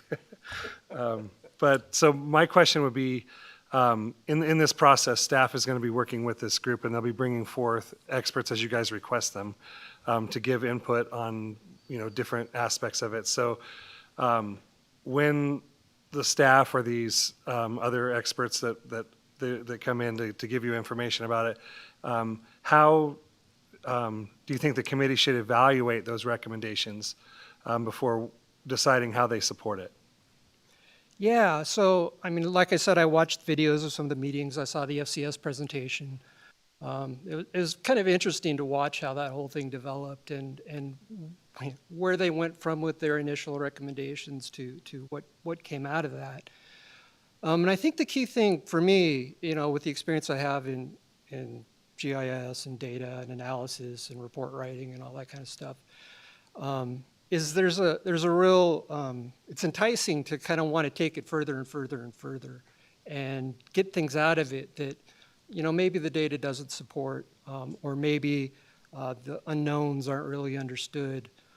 So my kind of philosophy around this is to keep it as simple as possible. I mean, yes, look at the data. Yes, do the analysis, do the modeling that you need to do. But strive to keep it simple and strive to keep things from slipping away. So, I respect the opinions of experts. I think it's important to ask questions, right? And I think a lot of you asked some very good questions during those presentations.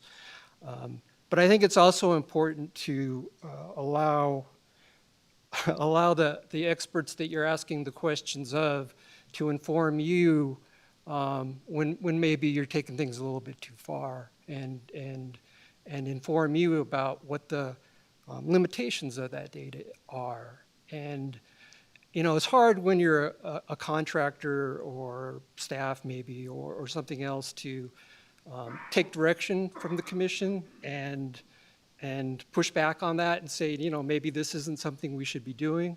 But I think that's important for you as commissioners to allow that sort of dialogue. So Scott, you seem to bring a lot of technical information, background to the role. And so, and especially with emergency management, as you indicated, right? So I guess my question is, if you were not selected to serve directly on the board, would you be willing to serve as a technical expert and offer those insights to the ASHTO task force on a routine basis? Absolutely, I'd be happy to do that.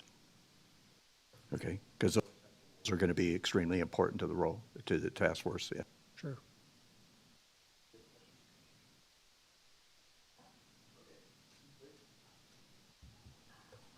You have a degree in English. How did this happen? Wow, How did this you looked career at my happen? resume. Holy cow. Yeah. So I guess great question. I hadn't thought about that in a while. It used to be, I don't know, point of pride for me or something that I mean, I grew up in the 80s, and my dad was a computer enthusiast, and so it's always kind of been a hobby for me, computers and stuff. And then I got to college and pretty much didn't know what I wanted to do, and I was undeclared for as long as I could possibly be undeclared for. And then when I finally had to declare a major, that's where I had most of my units because I enjoyed it. So that's how I ended up as an English major. But I've always been interested in computers and technically oriented. And I started out when I was in college as a student assistant working for the library of the Bay Area Earthquake Preparedness Project. So I started off in earthquakes and spent a lot of time there with the state of California. Was eventually hired to FEMA and worked in the flood mapping modernization program and the NFIP insurance part of it. But that's kind of where my English major comes from. If you were on a task force with a lot of loud voices, could you make your voice heard? I will try. Thank you. That's a good observation and question.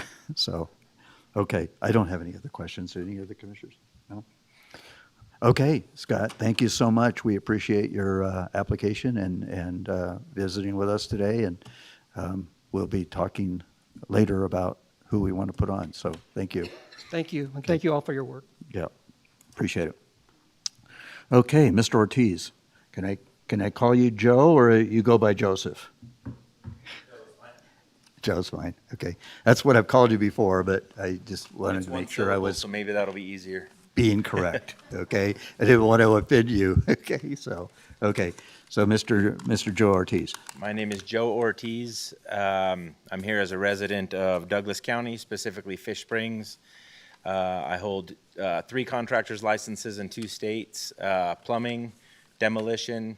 One of our companies specifically does flood mitigation, primarily in buildings, but we deal with a lot of stuff outside of the buildings as well. We had some involvement in the flood late last year out there. So we were directly involved in helping people, partially through our business, but also through volunteering, trying to help out, especially some of the older residents of that area that were devastated.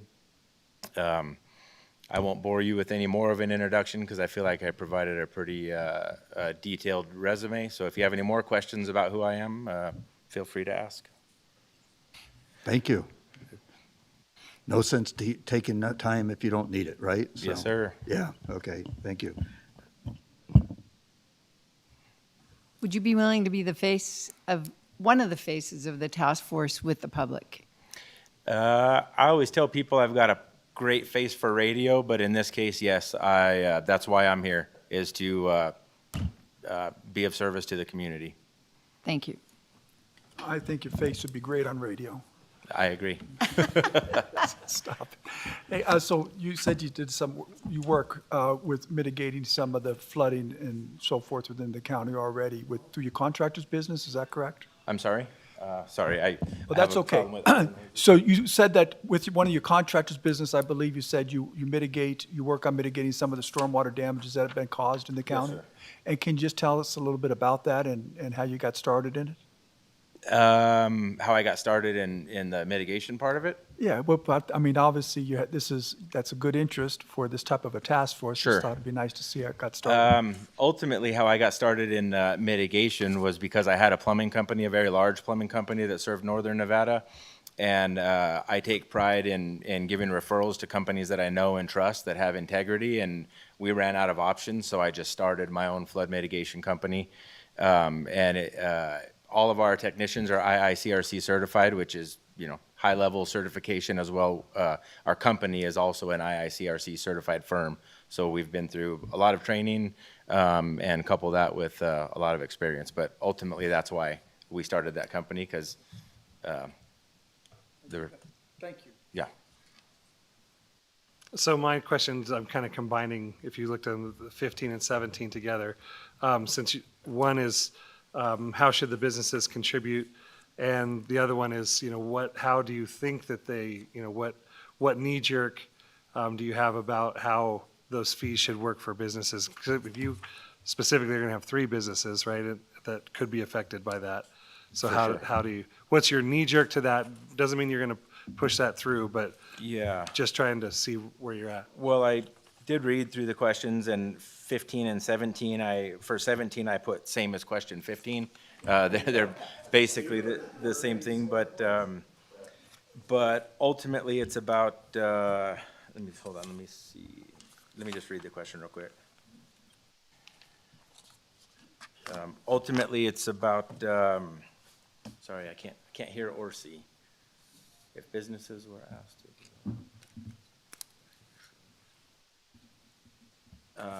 Ultimately, I guess I would kind of put that question back to you is like, what businesses are we talking about? Whether it's, existing businesses, new businesses that are coming in, because I know a lot of people are talking about pass the fees on to builders or, push more of it to businesses, which the overwhelming majority of businesses in Douglas County are our neighbors. The owners of them are our neighbors.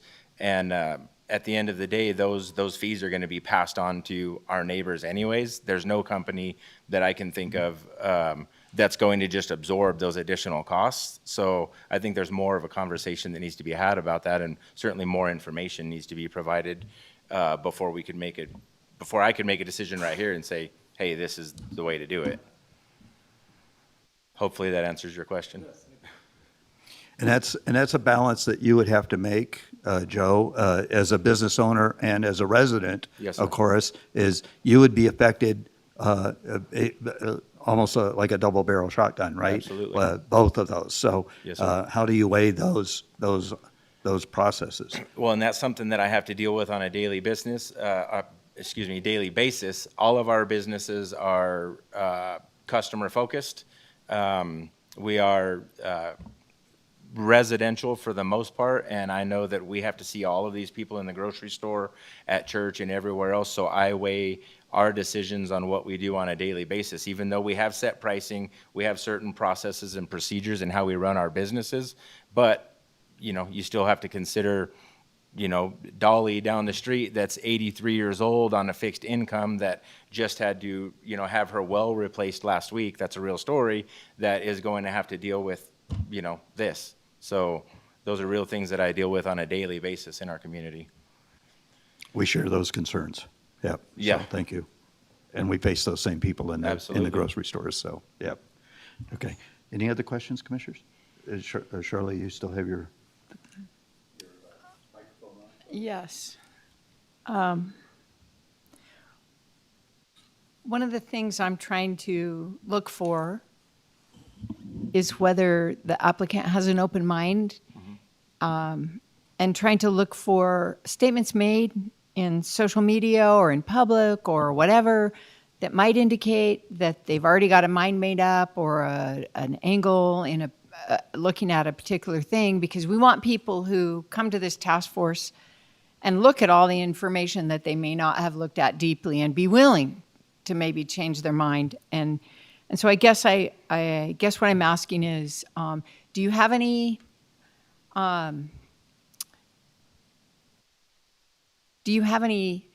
position right now before going into the task force that would make you negative about charging fees just uniformly, or could you come into this thing with an open mind? I'm in here with an open mind, but I'm also in here because, as you said in the beginning, we did host you and Mark at our home with about 60 of our neighbors from the Fish Springs area. We invited all 5 of the members to do it at another time, differently, so that way there were no open meeting violations. But ultimately, there's not enough information out there, I think, for you guys to have even made a decision to move forward with this. And it was clear when we had that meeting at my house. And I think it's been clear with subsequent conversations after that, because a lot of things have been brought up that you yourself said, hey, that's a good idea. I never considered that.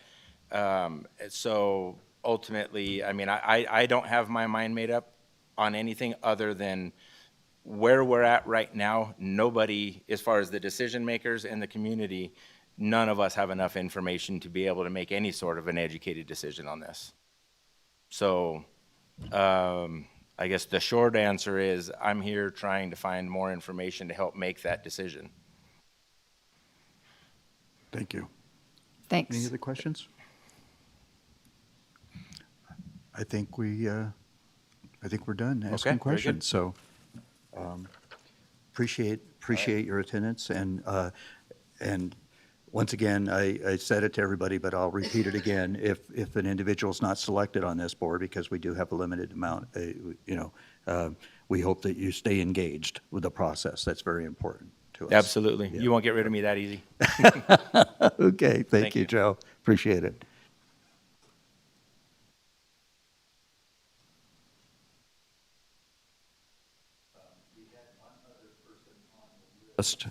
Today in this first session, and I've been informed that Mr. Riemann,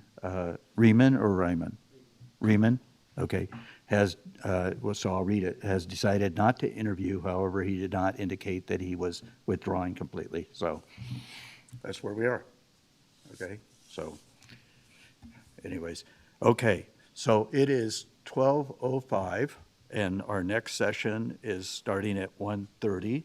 So we are going to go ahead and break for lunch at this time, and we will return at 1:30 to listen to the other applicants from the north area, the south area, and the west area. So thank you for your attendance. Meeting's now in recess. Oh, I should say also, I want the public to understand that I don't like to break in the middle of an agenda item, okay? But I can promise you, as the public, we will have individuals with us should we choose to go to lunch together. We will have other individuals who will ensure that we will not deliberate or break open meeting law, okay? Very important.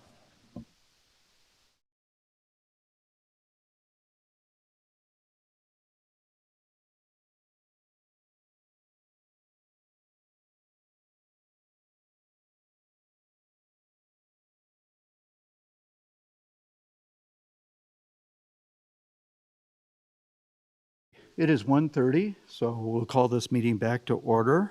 Appreciate everybody being in attendance, and hopefully everybody got some refreshments during the lunch hour. For those that are new in the audience that were not here this morning, I'm going to repeat some things. You may have heard them online if you were participating in that manner. But what we've done is we've scheduled this by areas of the county and tried to give you some times where we would interview you so that you didn't have to tie up your entire day with us. We have developed a set of 30 questions. You may have seen that in the board packet. That doesn't require us to ask all 30. Of course, we're not going to. Also, it doesn't restrict us to those 30 questions either. So the candidates won't necessarily be asked the same questions. It all depends on what the commissioner wants to ask. We're providing 10 minutes for the dialogue to take place. So a 2-minute opening statement on why, who you are and why you might want to be on this task force. And then after 2 minutes, and Commissioner Tolbert will be timing that, so you'll see a red light when your 2 minutes has expired. And then we're providing update minutes for the commissioners to ask questions. We don't necessarily go the full other 8 minutes, but we're just trying to get enough information here so that we can make some good decisions on who should serve on this task force. As you know, we started out with 54. We whittled that down to 25, and then we've had 3 individuals withdraw from that process. So we're down to 22 that we're actually interviewing today. I believe all of the individuals that are interviewing this afternoon have indicated they will be here in person, except for Mr. Lenny Lurg, who is the CEO, I believe, or the manager of the Starbucks plant. He had a previous engagement that he could not break, and so he won't be. But I believe he's submitted his responses in writing, I think. So anyways, so at this time then, I'm going to go ahead and hopefully there's no questions. But at this time then, and the list was not done in alphabetical order, so it pretty much random. But at this time then, we're going to, the 5 people that applied that fit into our north region of the county. The first one is Mr. Larry Werner, who was a previous county manager. So, and then are there disclosures that you want to make? Okay, I'll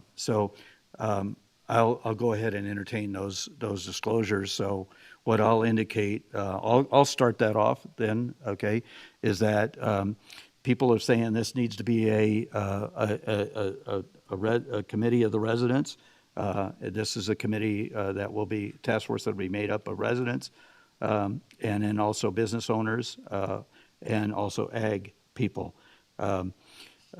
If I were to try to say that if I was, anyways, almost everybody on this list, even the 54 that we had to whittle down, I pretty much know almost everybody on the list, except for, with few exceptions, and Commissioner Tolbert has indicated the same. He's lived here a lot longer than I and the other commissioners.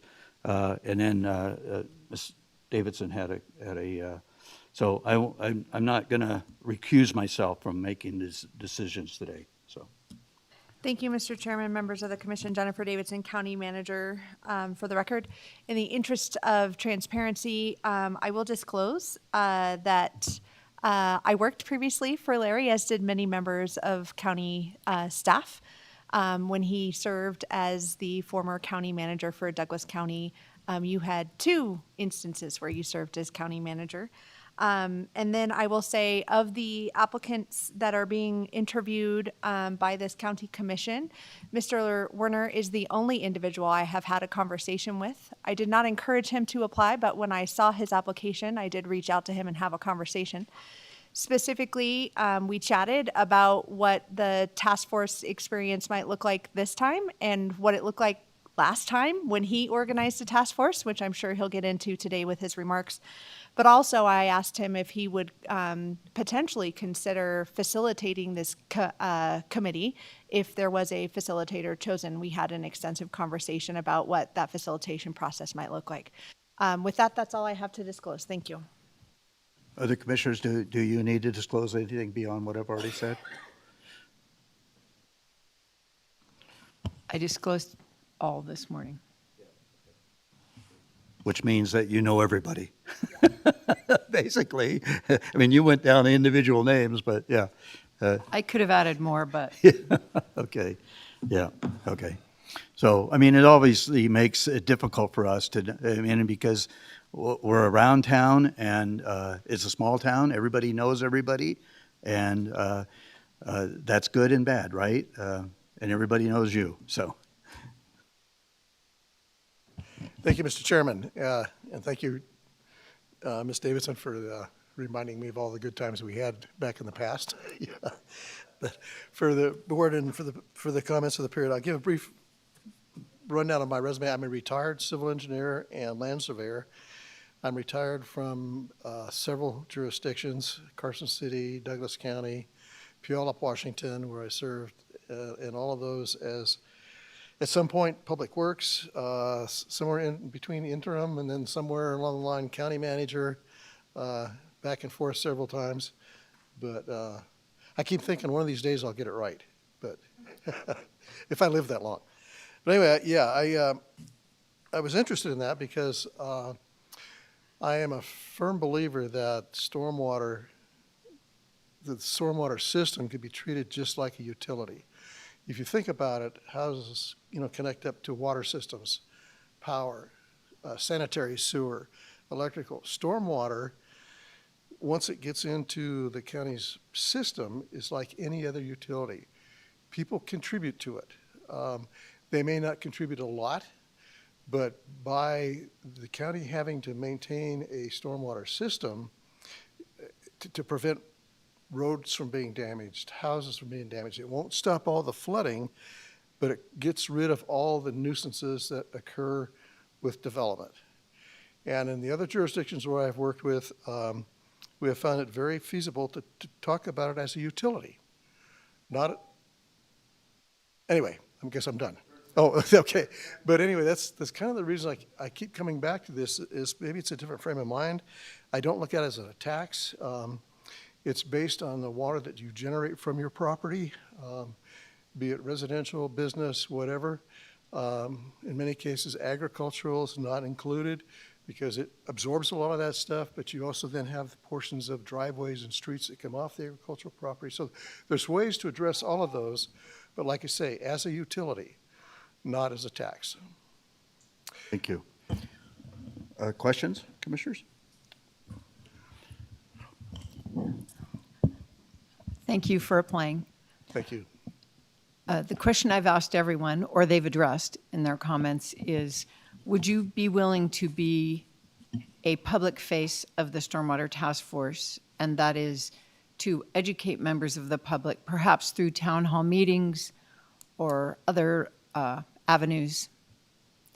Yes, I would be. Thank you. Okay, I got a couple questions dealing with when you say this should be utilized or shown as a utility. So we had a definition of what would apply as utility instead of a tax. And one of the things was based upon the benefit each person gets at their home or the use, the business home. How do you apply that in this situation when you're talking about roads? And how does that, okay, go ahead and I'll ask you a second question. Yeah, the way I look at it is, for example, you have underground drainage systems throughout the county, or you have roadside ditches. Those need to be maintained, and the county's doing it now. They have a maintenance crew. Courtney has her program going on, and that's currently being funded probably from general fund revenues that do that. Where I've experienced it that makes sense is to have that as a dedicated utility where it gets its own funding, doesn't compete with the general fund tax dollars, but it countywide maintains the drainage ditches that are owned by the county, the pipes that are owned by the county. Let me just interrupt you. I know, we understand all that. That's okay, and yes, it does come out of the general fund. They're taking the money from the roads to do this.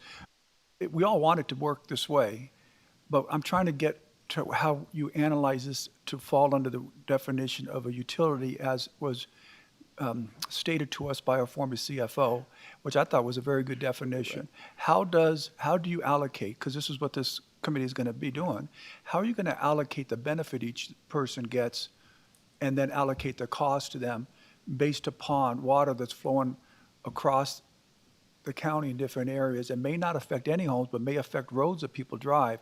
See, to me, that's the hardest question to answer for your task force. It's how you approach it, Mr. Commissioner. It's like, for example, I may live out in the county, very rural area, don't have any there, but water that comes off of my property goes into the road ditch that's beside my property, and that has to be maintained. My contribution is what we looked at was taking a look at the different sized properties, how much water would generally come off of those in a typical thing, and then therefore, it's not just a benefit to the property, it's what you caused and now you're paying for it. Think of it as a sanitary sewer system.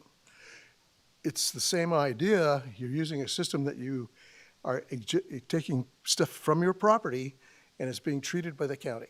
So the sewer system takes one part of a sewer and it originates at the home or business and it transfers through a sewer system. This water is coming across numerous properties, probably started way up the streams, up away from some of the downstream areas. It's passing through a number of areas, so you're going to say each one of them are responsible for the size of the home. See, I don't agree. I thought the biggest mistake that the consultants that we paid all this money to did was to use this permeated and non-permeated calculation. Because to me, if you got a big home and a big or a big ranch with a bunch of non-permeable stuff, why are you getting a bigger benefit than someone else in a smaller home when really the cost of this is being used to, or the revenue of this is being used to maintain the roads that people are driving on? You're not going in and stopping the flooding on people's homes. That was a category 3 part. The first 2 categories dealt with maintaining the current culverts and drainage ditches, which are basically to keep the roads secure, and maybe some homes that are in the area. That has nothing to do with the size of the home or the non-permeation. And that's what you're saying you would allocate. And you got great credentials, believe me. I think everybody on the board is probably going to vote for you. I just disagree with what you're saying right here. And that's fine, concerns but me. historically, what's been shown is the only equitable way that's been able to be figured out on this is to look at, under a typical small storm, I'm not talking about flooding, we're talking about just your typical rainstorm, maybe a 2-year storm, something in that generalhood. There's water that comes off of that property that without the house there would have never left the property. It would have absorbed into the ground. Now that you've got the house and the property, that's contributed now a portion of water to the drainage system. And so what you look at is that under a small storm, again, not floods, you look at, okay, what does it take to maintain this and how do we equitably share that? And what we have found that's worked best is that you share it based on what you contribute to the problem. And so. Okay. Quick, I'm going to let you move on because I don't want to take up all. Is that what you were going to get at? Well, I mean, we're giving each person 10 minutes. We're getting, and we have 2 commissioners that haven't asked questions yet, so Are you mad and at we're me? approaching the 10 minutes. I've asked a few questions all day. I'm sorry. Yeah, This one interested me because it was talked about. Never mind. My chairman would prefer that you get to the next person, so thank you. Okay. So actually, I think I'm going to ask the same question in a different way.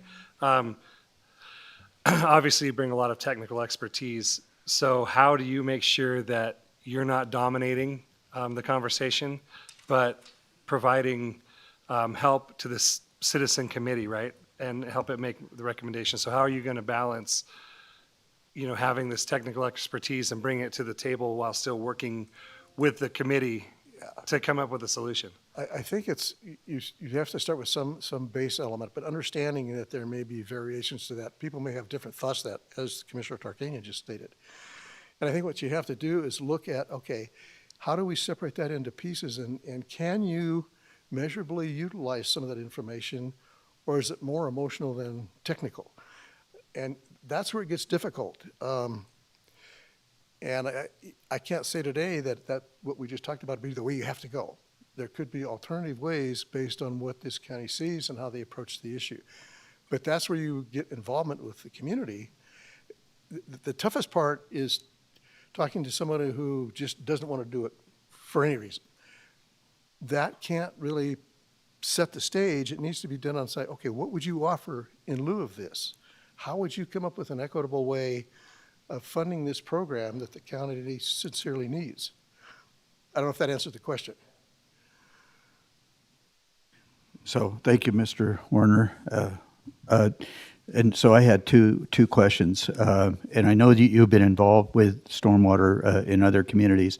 Number one of the chief concerns I have, of course, is not of course, I shouldn't say that, but one of the chief concerns I have is stormwater improvements require additional funding. How should the county consider residents with very limited financial resources? How has that area been discussed and addressed in other? There's multiple ways to do that, and some of them are done like you do with some of the other utilities. You actually say, okay, because of certain levels, either, I'm trying to think of an example, and I'm having a hard time coming up with it, but there may be a way to do a reduced fee, that you recognize that, and that, in fact, from some of the source that's being subsidized to make up the balance. It could be, I know in some cases we did utilities that way. Based on incomes, people could apply and could get help on water bills. For example, I'm with Fish, and we help people pay their water bill. Well, the city recognizes that, and this is Carson, and they reduce their fee. So I think that same thing could be looked at based on the need, and determining the criteria would be extremely difficult, but it's possible. Good. Okay.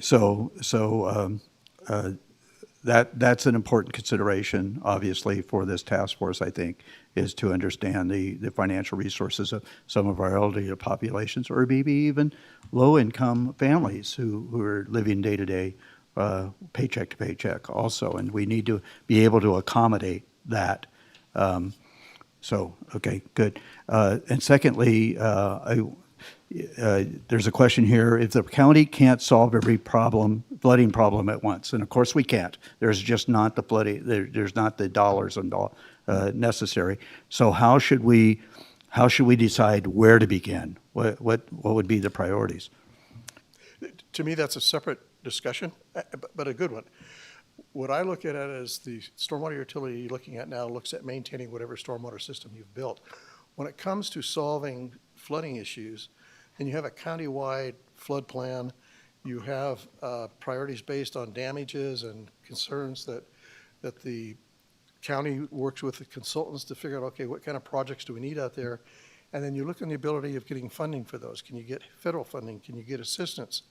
To try to fund your construction elements from a utility is really not feasible. What you want to do with the utility, in my mind, and I may be wrong, is to be able to maintain what you build. But the building of it comes from a different program and process. Thank you. Any other questions? Yes. I appreciate your distinction between a tax and a fee. Based on a few hours I spent with 400 angry people, they don't share that. I know. If you were to be on the task force or possibly even facilitator of a task force, how would you manage this situation where there's truly a distinction between a tax and a fee? And most people don't care. Yeah. And in fact, it might be an emotional trigger. Commissioner Hales, you've just described what happened about 20 years ago here. So we had a task force that got formed, and we were doing this same thing, and emotionally people just did not like it at all, and we ended it. I don't know. Sometimes it ends up falling in your court. You, as the county commissioners who make these laws and regulations, may have to make a decision that what you're hearing from the community in this area has no statistical value. It's emotional, but it still needs to be done to the benefit of the county, and that falls in your lap. Not a good one, but that's So could you find a way to talk about this without calling it a fee and insisting it's a fee and not a tax? I don't know. You could try, but again, people reach a point where they don't want to pay either. They're done. They don't want to pay anything. And at some point, that's not an acceptable answer. Okay. Since you guys took yours.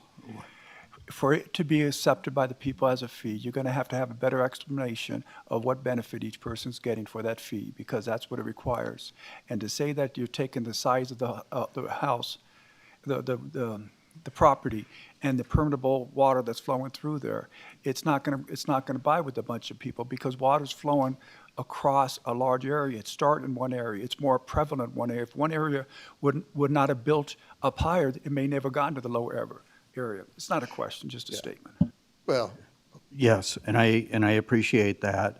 These are the questions that you've raised, Commissioner, are questions I believe that the task force will be responsible for addressing, and how that relates to them, okay, and how it affects each individual. So they're going to have a heavy lift, I would say, a heavy lift. So, okay, we've gone a little bit over the time, so. can I just say one thing, though, just for your information? I'm going to be out of town from August 30th to September 5th, and then from September 20th to October 7th. So I don't know if that impacts who you're picking or those kinds, but I will not be available during those timeframes. Okay, thank you so much. Appreciate the heads up on that, okay? With that then, our next person on our list is George Phillips.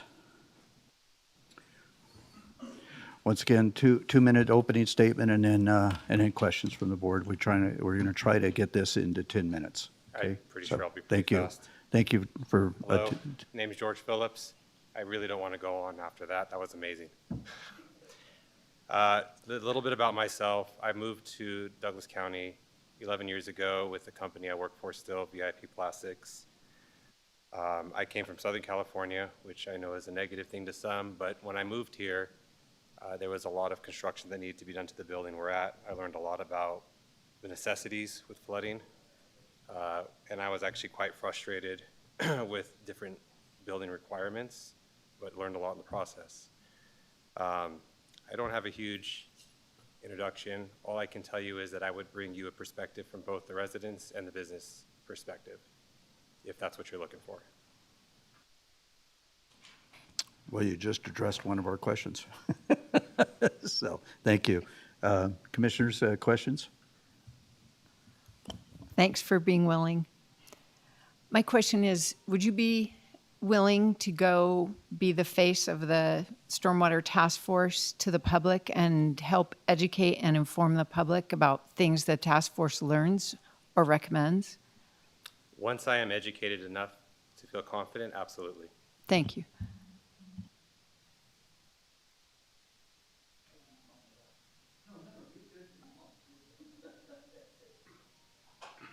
Commissioner?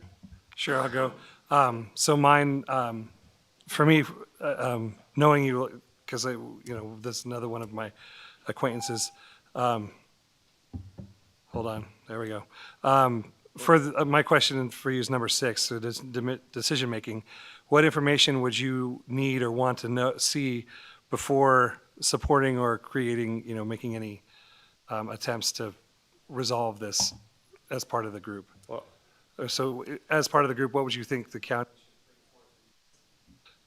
information you'd like to know? The dollar amount obviously would be the biggest, but the equipment required, the hours needed, and what we're looking at. I mean, when I educated myself a little bit about what we're working on here, there's a lot of debris that needs to be cleaned up. So it's really where all these sections are at. I would actually like to know the location so I can go myself to see what needs to be worked on. And yeah, I would really like to know that number, that dollar amount that's needed, required.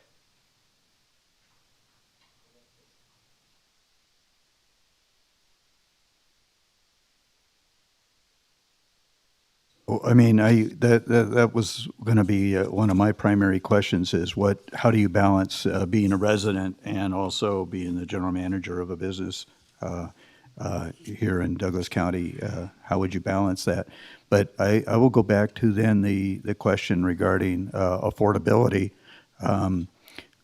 recognizing that we do have a certain amount of residents that are on fixed incomes. So how do you wrestle with that concept?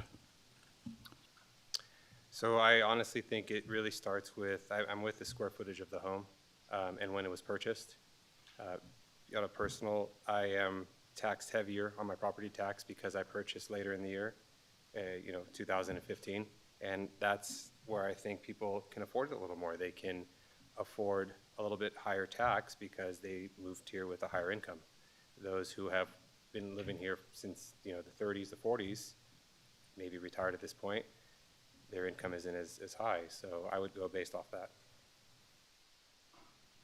To backtrack and answer your question about balancing between residents and business, I do that all the time.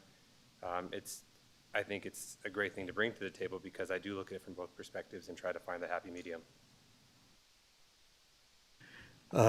The other thing I hope you would understand, should you be selected to be on this board, is that there are going to be a number of residents that are going to come before you and suggest that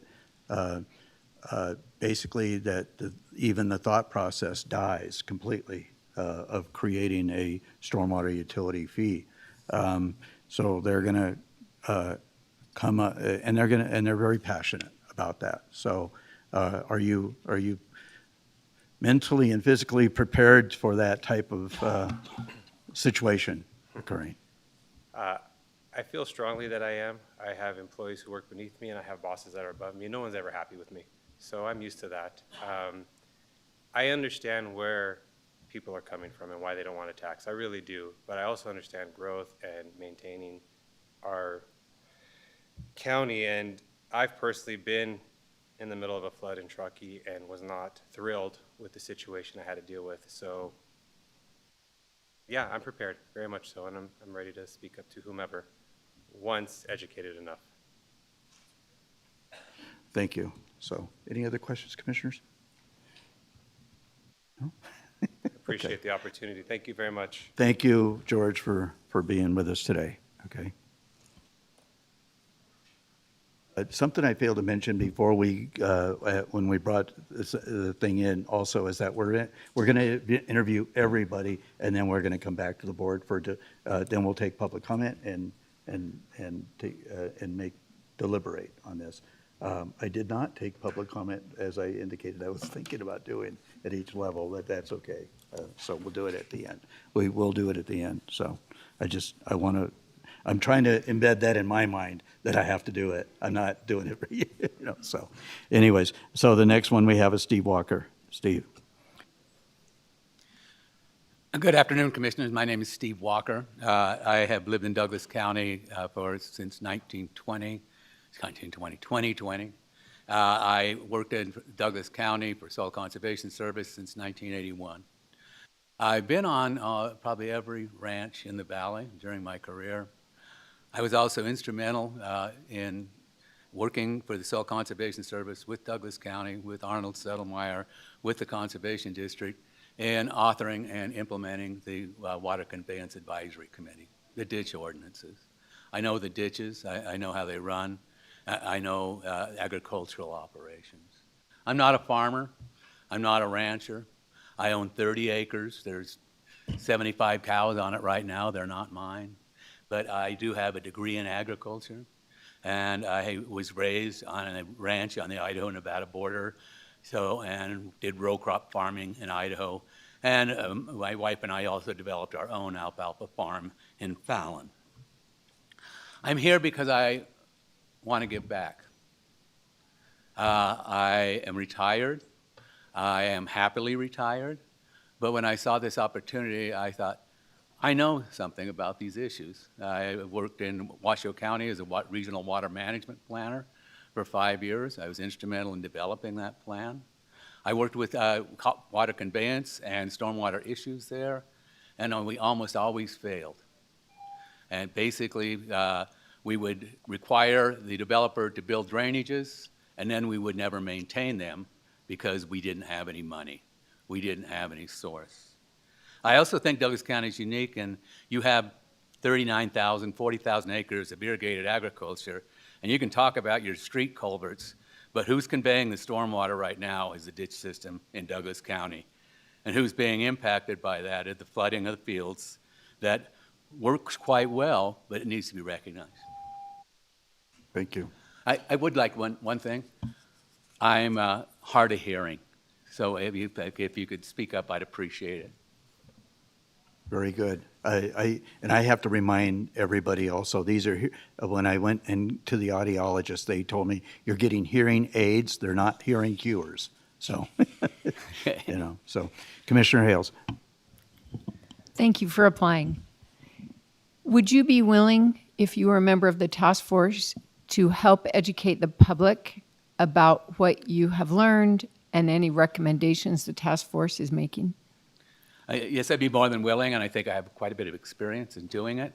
I served as a lobbyist for Douglas County, Carson City, Lyon County, Story County, Eureka County, and Truckee Meadows Water Authority, and I constantly had to explain issues, issues to the public. I am kind of maybe a ham. I don't mind getting up in front of groups at all. Thank you. So you said when you were working, I believe, up in Reno on a stormwater project, and it didn't work out for you guys. How were you? What do you think you would be able to do differently here to make it work here? I'm sorry, you said you were sorry. No, Did you hear me okay? I got you. Okay, thank you. What could make it work here? Well, again, I think you have to say we have to be equitable. You create the flow, and the cost of conveying that flow has to be equal. So that equity is really a tough thing to do when you're talking about an impervious area measurement, where you put a 6-hour, 24-year storm, come up with a number, and then you have to say how much is it going to be cost to convey that flow. And but that has to be, I think, if the public's going to accept any type of fee, then you have to make sure that that's the way you do it. Again, I will say that you have a unique situation in Douglas County because you do have a floodplain that hasn't been developed. It's and the pastoral nature of the valley lends itself well to conveyance of floodwaters onto irrigated and agricultural land. But if you're going to do that, maybe there ought to be some type of compensation. So mine says, since you have the background in in agriculture and being a resident, what would you say the top concerns are of the different neighborhoods around the valley? The top concerns of the agricultural community in Carson Valley, dealing with stormwater issues. That they are going to be impacted by the stormwater drainages, and that it's sometimes it would be their advantage, sometimes it wouldn't, but at the same time, if you're going to put the stormwater onto my land, and my contribution to the actual queue, the actual flow, is minor, then what's in it for me? I think that they're going to ask that question. What's in it for me? You got to realize too, it's the slope of the valley is about 0.6 per 100 feet, almost uniformly going from the southeast to the northwest. So that's how, if you try to fight that, you need to put that into your computations. This is how we get the water to flow through this valley. And I'm not an engineer, but I do know how to irrigate. Okay, so I have a couple of questions, and you brought one of them up in regards to impervious surfaces. That was a huge debate for us on the week of May 28th, and the definition of impervious surfaces. We are a rural community, and we're encouraging, but we're also a fire-prone community. And so we really encourage our residents, especially in, the people that have 2 acres, such as myself, 5 acres, 10 acres or larger, would technically have more impervious surfaces because we are also trying to be a very fire-wise community and make sure that our areas are cleaned out around our house. So how do you take that aspect in, because it appeared at that time that we were almost penalizing our residents for being fire-wise. And that's troublesome in the community. So creating hard surfaces as a fire prevention mechanism and then getting penalized for that because you've done that, and it's like no good deed goes unpunished. I would just have to say, I'll go back to it. It has to be equitable. If you've created that hard surface and the rain falls on it and runs off of it, then and what does that cost to convey that amount of rain? And I think that, yes, you have a situation where I'm doing it for fire prevention, but I think you'd get into the weeds and you would never implement anything if you started making exception to certain impervious areas aren't included and certain ones are, because an impervious area is an impervious area. Well, I'm sure that the committee, the task force is going to get into that debate because the difference between gravel and parking lots are significant, right? Right. The impervious ability of that. And a gravel and a vegetated area, obviously, is not included in the fee computation if in fact you're going to go to a fee. I don't know if that's possible in Douglas County. So my last question will be, if not selected, what do you see as your role, or how will you play a role in this process? I see my role as that I have experienced a lot of decision-making in government process. And I have facilitated meetings. I have been involved in as both staff and as also a appointed person. And I learned from that experience. And so I'm 75 years old. I have been around the game, and I've been around stormwater issues. I have a very good background in water in general. And so I will contribute by trying to provide my knowledge, but also by knowing that it's more important to listen than talk. Okay. Commissioners, any other questions you might have for Steve? No? Okay. Ms. Davidson. Thank you, Mr. Chairman, members of the commission. Jennifer Davidson, County Manager, for the record. I do think that Mr. Walker disclosed his time as a lobbyist for Douglas County, but I also want to make a disclosure. I routinely worked with him, and I executed the agreements that Douglas County had when he served in that capacity. He has since retired. I enjoyed working with him. I have not discussed this matter with him at all. Thank you. So, and I would indicate also as chairman of the board and also on the legislative committee of the Nevada Association of Counties, we did work with Steve Walker as the consultant for the county or as a lobbyist for the county. His primary function on behalf of Douglas County was advocacy in regards to ag issues before the state legislature. So we appreciate that activity, but once again, that won't impact my vote one way or the other. So, okay, but I felt like that's an appropriate disclosure. So, okay, with that, then we'll go to the next person we have on our list. We have Jonathan Lang, and I know he's here, so.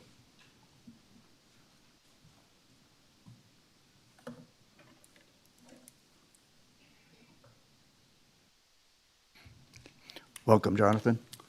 Am I okay to start? Oh, sorry. Thank you, sir. Good afternoon, commissioners, and thank you for the opportunity for me to be here today. My name is John Lang, and I appreciate your consideration for the appointment of the Douglas County Stormwater Utility. I've spent my career serving the community in a variety of roles, and those experiences have taught me the importance of protecting natural resources, making thoughtful decisions based on facts, and working collaboratively to solve complex problems. I've also reinforced the value of listening to different perspectives, evaluating issues objectively, and focusing on the long-term best interests of the actual community that I was serving for. As a rancher, I currently manage approximately 300 head of cattle. I have firsthand experience managing land, water resources, and understanding the importance of responsible stewardship. I am also well versed in the Alpine Decree and have a strong appreciation for the legal and historical framework that shapes the water management of Douglas County. Over the past year and a half, I've attended Stormwater Division meetings and provided input where appropriate, giving me greater understanding of the technical, financial, and policies and the considerations involved with the stormwater management. If appointed, my role would not be to advocate for only a single group or a predetermined outcome. My responsibility would be to represent the residents of Douglas County by listening carefully, asking thoughtful questions, reviewing the available information, and working collaboratively with the fellow task force members, county staff, technical experts, and members of the public. I believe the task force responsibility is to develop the recommendations that are practical, fiscally responsible, legally sound, and sustainable. Recommendations that protect our natural resources, respect existing water rights and private property, support public safety, and make reasonable use of tax dollars. Thank you, Thank you again for your time and consideration. I'd be honored to serve on this board if selected. Thank you. And as I understand, you've been a recommendation by the ag community for inclusion on this board. Yes, sir. Thank you.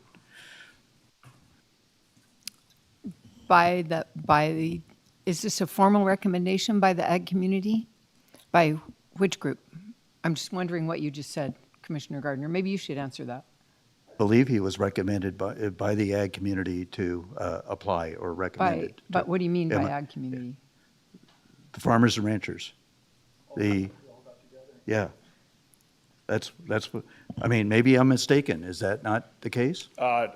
No, that would be incorrect. Okay, so you just am took, here on my own okay, accord. but you're an ag Yes. community member and therefore you saw an opportunity and applied. Yes, So, okay, I will retract my statement. I'm mistaken, and that happens. Just figuring it out, just figuring it out. That is not to say they don't support you. I'm sure they do. And I'm very pleased that you have applied. So thank you. Thank you. One question I'm asking of all applicants is, would you be willing to be one of the faces of the task force to the public? And that is, would you help educate the public after you feel like you understand the information or the recommendations? Would you help take that to help inform and educate members of the public? Yes, ma'am. Thank you. Do you think that this would be a tax or a fee? A task or? A tax or a fee? In my understanding, for the last year and a half that I've been a part of this and following it, in my interpretation, would be a fee. Okay, and for it to be a fee, it needs to be applied based upon the benefits the people get from it. How would you go about on an initial part? Because I know you're going to get a lot of information to give you better input. But what's your overall thought process of getting to that point? So on a historical standpoint, the way that I guess I see it, sir, is the fee that was originally discussed was going to be kind of a base fee for residents. It was originally pitched or advertised of a coffee a month or whatever, a coffee a week, $20 for that. I understand that once that study came out, there was one person spending X amount of money, and then it was tenfold across the street. To go through that amount of information and give you, I guess, my opinion, I think I would be short-selling the system at this point. What you did was you explained exactly the problem we had, and anyways, at least you understand it, so maybe you could figure out how we can get out of that and not make it again.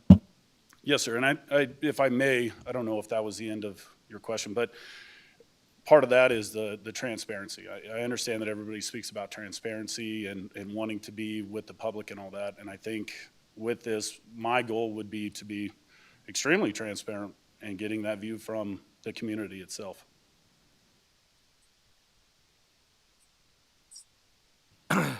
Thanks for coming. Yes, sir. My question is question 12. I don't know if you had this stuff ahead, but about how do you balance agriculture, and it said development, but it was more like the residents. So how do you, or at least that was my intention with the questions. So what do you see as a equitable way to balance and represent ag and the residents at the same time? It's one of the same per se when it comes to these types of situations, right? If ag's not around, that's part of the pie. And if the public is not around, that's the other aspect. I don't see it as battling. I don't see it as trying to get the better deal we are in this together. I will say that when ag came to this valley, which was, I mean, layman terms, years ago, in the early 1820s to the 1850s, this was a giant swampland. All of Carson Valley was underwater. From there, as ag started to evolve, ditches were made, the valley started to drain, and in which case we were able to start cultivating the land.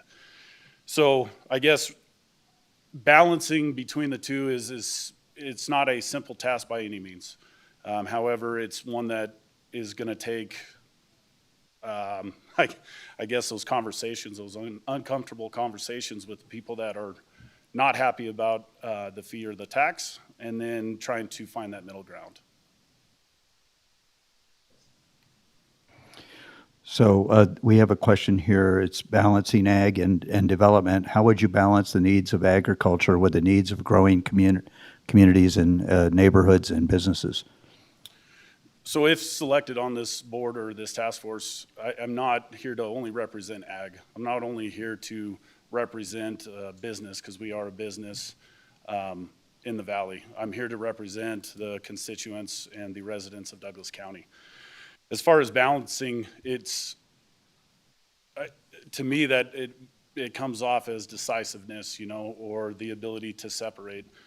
Again, I know I'm kind of, excuse my language, but beating a dead horse, as my dad would say, on the aspect of coming together and working to find that goal together. So it's just not ag, it's just not businesses, it's everybody that's going to be affected by this fee and the decisions that are made within this task force.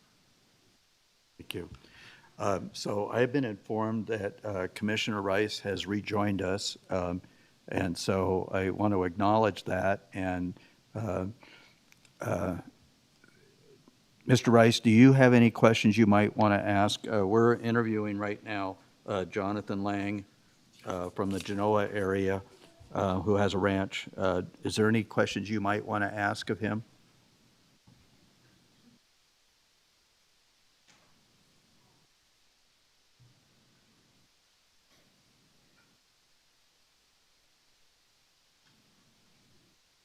He still may be experiencing electronic.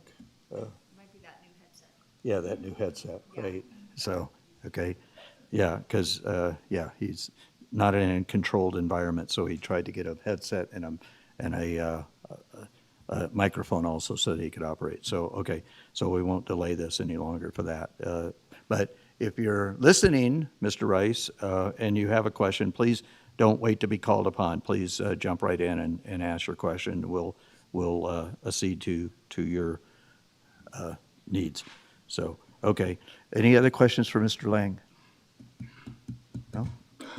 Thank you so much. And once again, and I've told everybody this, certainly if you're not chosen, I mean, we have a list of 22 that we have to whittle down to a level, and we certainly hope that you remain engaged in this, because it's a very important thing for our community to be, and the ag community to be involved.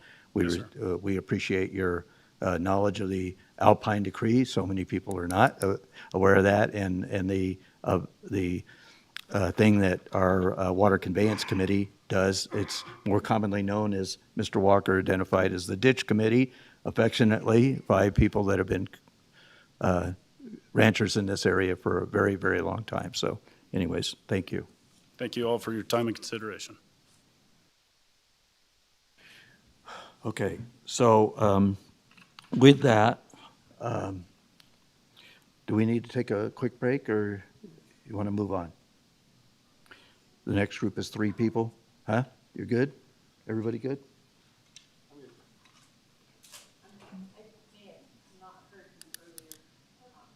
Lenny Lurg going to interview him? Lenny Lurg is not, he's not available, yeah, today. So when we made the decision to have this meeting, he had Oh. already committed to something Okay. else. And so, yes. So we'll he's- just review the written. Right. Got it. Yeah, okay.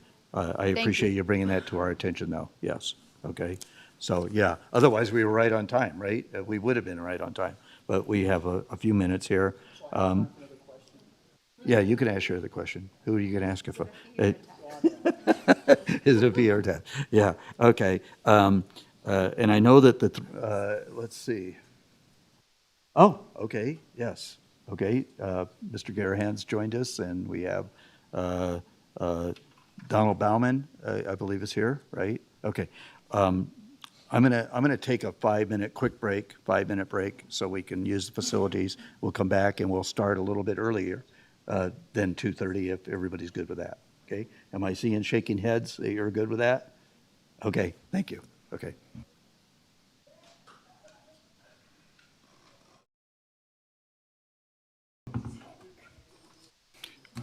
Okay. Okay, I'm going to call the meeting back to order and ask those in the audience to please conclude their conversations.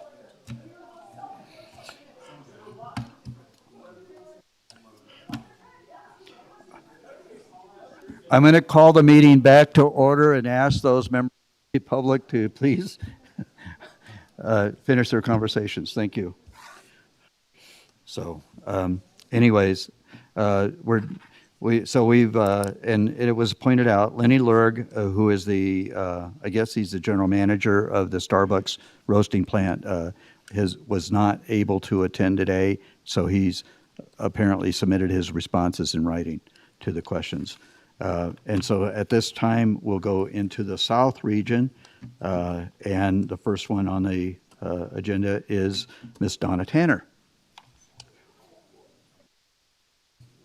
Mr. Chairman, if I may, Jennifer Davidson, County Manager, for the record, just for clarification, Mr. Lurk was invited to submit his responses in writing. He has not submitted responses. So for those who may be looking for his responses as part of the public record, they don't exist. I just wanted to let you know that no responses were submitted by Mr. Lurk. Thank you. Responses to the 30 questions or responses to? Correct, Mr. Chairman. Because we anticipated that Mr. Lurg was not going to be able to attend, we invited him to provide answers to the 30 questions. We suggested that he may select from amongst the list for your consideration. He did not take us up on that invitation. Okay. That's twice I've been corrected today. Sorry. That's fine. That's fine. I want the information to be correct. That's what's most important, okay? So, Ms. Tanner. Hello, can you hear me? Commissioners, Chairman, my name's Donna Tanner, and I've been a resident of this area for right around 30 years. I'm a citizen advocate, self-proclaimed, for my community, Topaz Ranch Estates, and I think the only participant here right now from Topaz Ranch Estates, but I could be wrong. I'm also a continued advocate for the taxpayers or fee payers of Douglas County. And I do have concerns about the stormwater utility or enterprise fund. And I was not asked by anybody to apply for this, so I just want to let you know. I will let you know that my family has been in the environmental consulting and stormwater compliance business for over 30 years. So while I'm not an expert in any of that, as a layperson, my learning curve would probably be less steep than most because I've been around it most of my life. I do have experience with budgeting. I ran facilities for the Department of Defense, and they were multi-million-dollar budgets, so I do have that experience of taking in money, putting it where it's supposed to go, and trying to make it all work till the end of the year.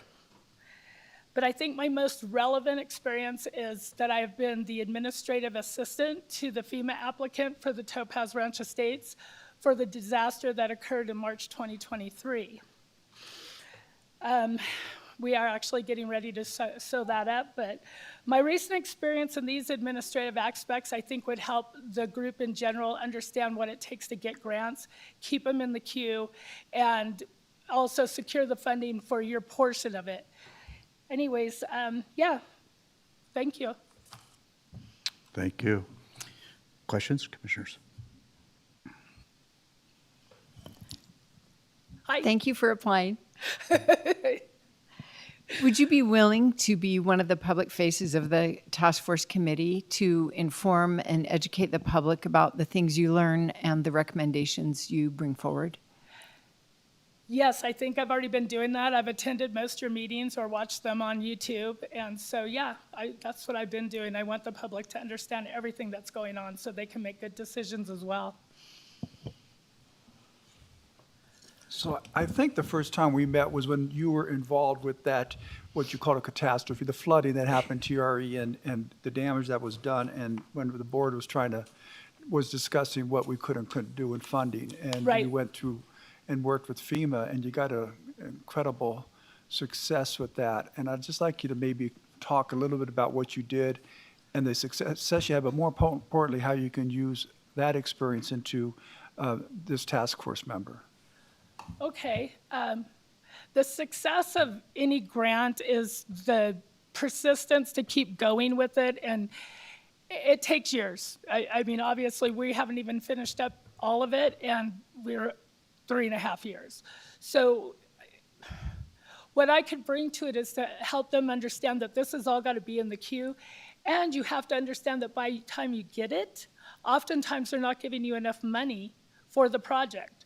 So if they said it's going to cost this much and you get the money 3 years later, you know, you have to understand that those things are happening and that you also usually have to do the project beforehand, not always, and you're going to have to spend somewhere between 20, 25, 30% yourself. But the part of it that I think I could bring there is just the persistence and figuring out how you're going to get that money for the grants, how you're going to do it, what are your plans, and how are you going to get it done quickly so that you have the money that you got actually will pay for it. I would think the knowledge of the damage that is done by some of these floods would be the knowledge of the damage done by some of these floods would be very good information to bring to the task force. I can also tell you that sometimes, no matter the best laid plans of mice and men, I was here for the Walker Canyon flood. That flood was basically caused by a bunch of beaver dams up at the very top that nobody knew about, and it just filled up and let go, and everything went crashing during, early snow melt. So not all the time can we even circumvent things or know that they're there.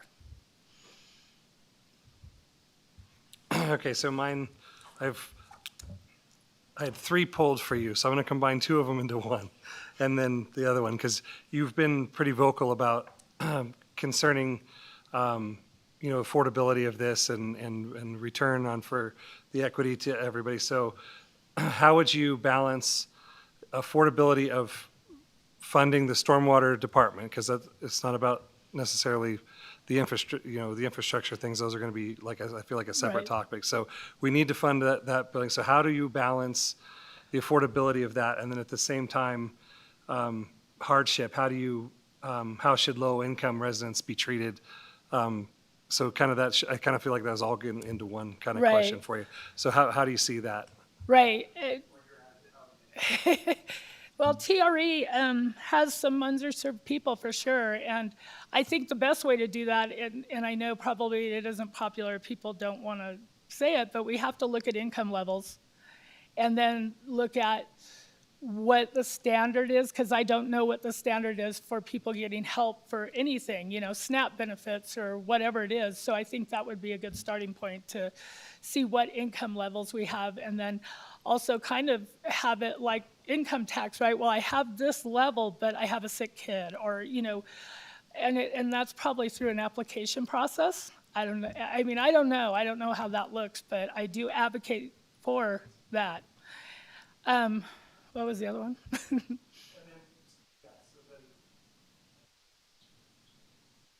How do you balance that affordability with knowing that you have to fund the operations of this department?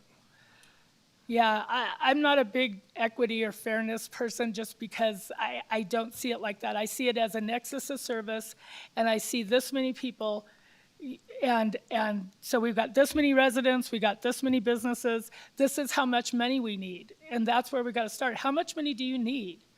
And what do you got to do with it? How will the public be able to see your benchmarks?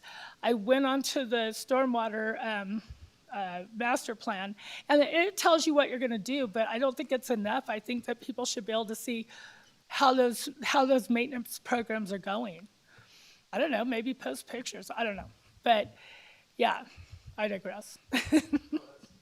That's good. That's good. I mean, helps us understand where you're headed. And then my last question is how do we make sure we maintain, this is another thing you've advocated, is how do we maintain that this is a citizens board? Oh, keep citizens on it. I mean, really citizen advocates, people Right, that but I are mean, coming. who would you exclude as saying, well, they maybe are too... I'm not at liberty to exclude anybody. What I would say is, I mean, what would you look for is saying, well, maybe that's too much government history versus this is actually a citizen? well, if you want to go by what people are saying, then it would be nobody, right? But I don't think that's balanced. I think it should be very few if that's what you're going to do. But the more you put on there that are people that have been involved with the county or been involved in other things, or they just see it as more of the same. And they'd really like to have people that are just here as a citizen wanting to help with the process and make it transparent and understood. You're welcome. Thank you, Donna. So two things, the two heavy lifts that our task force is going to have to identify are, number one, funding the existing program as it is now, because that's running us in the neighborhood of $1.3 million. Previously out of the general fund, and at the deterioration of our roads. And then the second one is the grant matches, okay? Is having the ability to fund our matching part of the grant as we apply for those. So what do you feel is the most important of those two? Keeping the maintenance program going and understanding what that all means. Because one of the things I feel like people aren't addressing enough, and I know it's mostly a lake problem, and the fact that anyways, I'm not going to go into that, but there is a regulatory part of this. And I'm sure that the lady that was here, Karen, brought that up, but no one's really talking about that. Regulatory can eat up a lot of this budget. So I think we need to understand that as well, and let the public understand that that's part of this, not just cleaning the ditches and the culverts, which are the most important thing to me, and maintaining the infrastructure. Okay. These are all things that a task force needs to look at and try to understand and convey to the people. Otherwise, you're asking us to be the face of this, but if you can't explain to people where everything's going and is it working, and can I see where the ditches are clean and the culverts are done, you can't do that. Okay. So I know you're a member of the TRE community. Do you feel like as a member of that community, you can represent the entire community or the entire county versus just the TRE community? Okay, I represent all the tax or fee payers, whatever you want to call them, because I feel like they all need to have an advocate. But I am seeing it through the lens of TRE. I can't lie about that. As a GID, it is an entity that has, and in your own stormwater master plan, it says it's a separate deal. Mostly it talks about the GIDs in Tahoe because of the environmental concerns, but we are kind of set aside. So while I'm open-minded enough to see how this all shakes out, I am seeing it through a lens of the GIDs. My last question, obviously earning public trust and confidence, what can this task force do that you feel that can do so that the residents trust the task force recommendations, even though you or they may not agree with every decision that the task force makes? So I feel like we're putting a negative energy on the task force before it's formed, but I don't see the task force as being, negative, right? We're not even formed. They don't know what we're going to do. But yeah, we need to let people understand what we're doing, keep transparent, and be as citizens-based as possible so they feel like we're the people that are looking at this and if whatever we present to them will be with them in mind. You know, this is coming to them. A lot of people that I talk to just feel like the county's doing this and they don't understand. And probably part of it, and a lot of it, is they haven't really engaged, and I get that. So it's frustrating for you guys, but at the same time, if you're going to take taxpayers' money from this giant area, you got to get this giant area and understanding what you're doing. So I would hope we wouldn't put that on the task force right now, but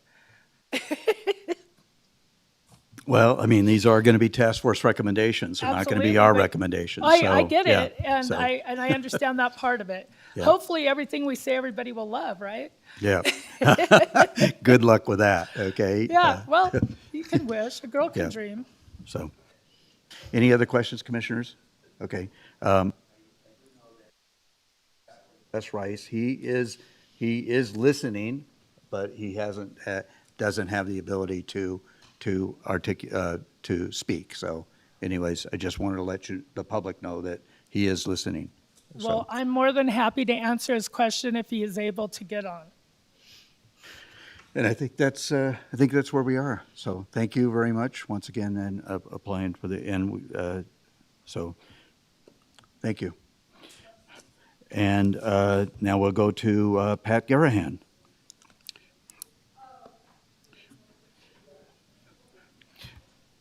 And so I've asked the others, is it okay to call you Pat, or is it Patrick? Pat is great.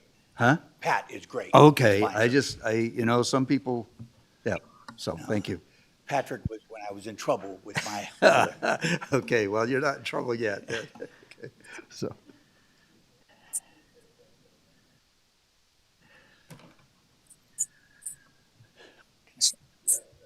Good afternoon. Statement and I'm Pat Garahan. I've been a Douglas County resident and a Nevadan for the past 8 years. My children and my grandchildren also live in Douglas County. During my time here, I've become invested in Douglas County. I've been involved in public service or community service virtually all my entire life. Over the past few years, I've had the opportunity to serve on 2 nonprofit boards here in Douglas County, a member of the Rotary Club here, and I'm the current president of the Rotary Club of Minden. Serving on the task force would be another opportunity for me to give back to the community that I live in. I'm a retired police lieutenant and served in law enforcement for 31 years. After retiring, I deployed twice to Afghanistan with Marine Infantry battalions as their DOD policing expert and advisor. After I returned, I taught high school CTE for 3 years. I hold associate's and bachelor's degrees in criminal justice administration and a master's degree in criminology. While I'm certainly not an expert in stormwater or flooding issues, I did gain firsthand experience when our property and our neighbor's property flooded in the spring of 2030. That event gave me the opportunity to deal with various government agencies at the county, state, and federal level, which in the end did result in some positive outcomes there. During the May Board of County Commissioners meeting, I gave public comment on the proposed stormwater utility fees. Now that the prospect to serve on this task force is here, I believe it would be hypocritical of me not to apply. This is how local government's supposed to work. I'm motivated. I have the time and the energy to put into the task force. I fully understand it is to build recommendations. It is not a policy-making board. And I'd like the opportunity to serve, to be part of the solution. Thank you. Thank you. Thank you, Mr. Garahan. Would you be willing to serve as one of the faces of this task force with the public to help educate and inform the public about the information you learn and about recommendations the task force may make? Short answer is yes. And the reason being is that the task force can't be insular. It can't do all its work in and amongst itself. It's got to gain trust and support from the citizens in there. And the only reason you're going to be able to do that is to, well, hold public meetings, but to get out, speak to people, In the past, I was the face of the police department that I worked with. When you're out there, you're representing that. So I see this as no different. You can't just sit in your meeting and do all the work. You've got to do that outreach for folks. Thank you. Do you have any thoughts, without getting the public input yet, on how you would allocate the fees for the initial work dealing with the maintaining the current infrastructure of the culverts and ditches? I'm sorry, it was, I'm sorry. Do you have any feelings right now on what would be an equitable allocation of cost for the current upkeep of the drainage ditches and culverts? The base rent, the base fee we were talking about when we first made our proposal. okay, the way I look at it as a citizen, and I'm not a floodwater expert, is that you look at the impact certain parcels or properties will have on that. I guess one way to explain it would be if there's a business in town that has all the infrastructure in place, everything is good and it has little to no impact, then I could see that that fee may be lower versus, say, a development going in where the infrastructure has to be put into place, where revisions need to be made. I'll use my property as an example. My property and the contiguous Douglas County properties are completely surrounded by tribal and federal land. So I look at us as sort of being at the tail end of receiving anything just because we're surrounded, if you will. We're not in town. So I see that would be another means of what level of service will be provided and when, as far as the fees are assessed. So my question is about neighborhoods, and what do you think are the top concerns of the different neighborhoods around this stormwater issue? Well, with regard to stormwater and flooding issues, the top concern is that their houses and businesses do not flood. Then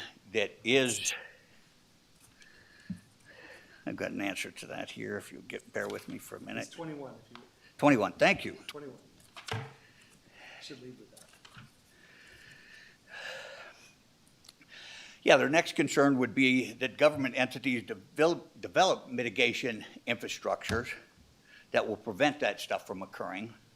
And third, that any imposed fees are reasonable and commensurate with the benefits that they're going to derive from those mitigation projects and the fees that they'll be paying.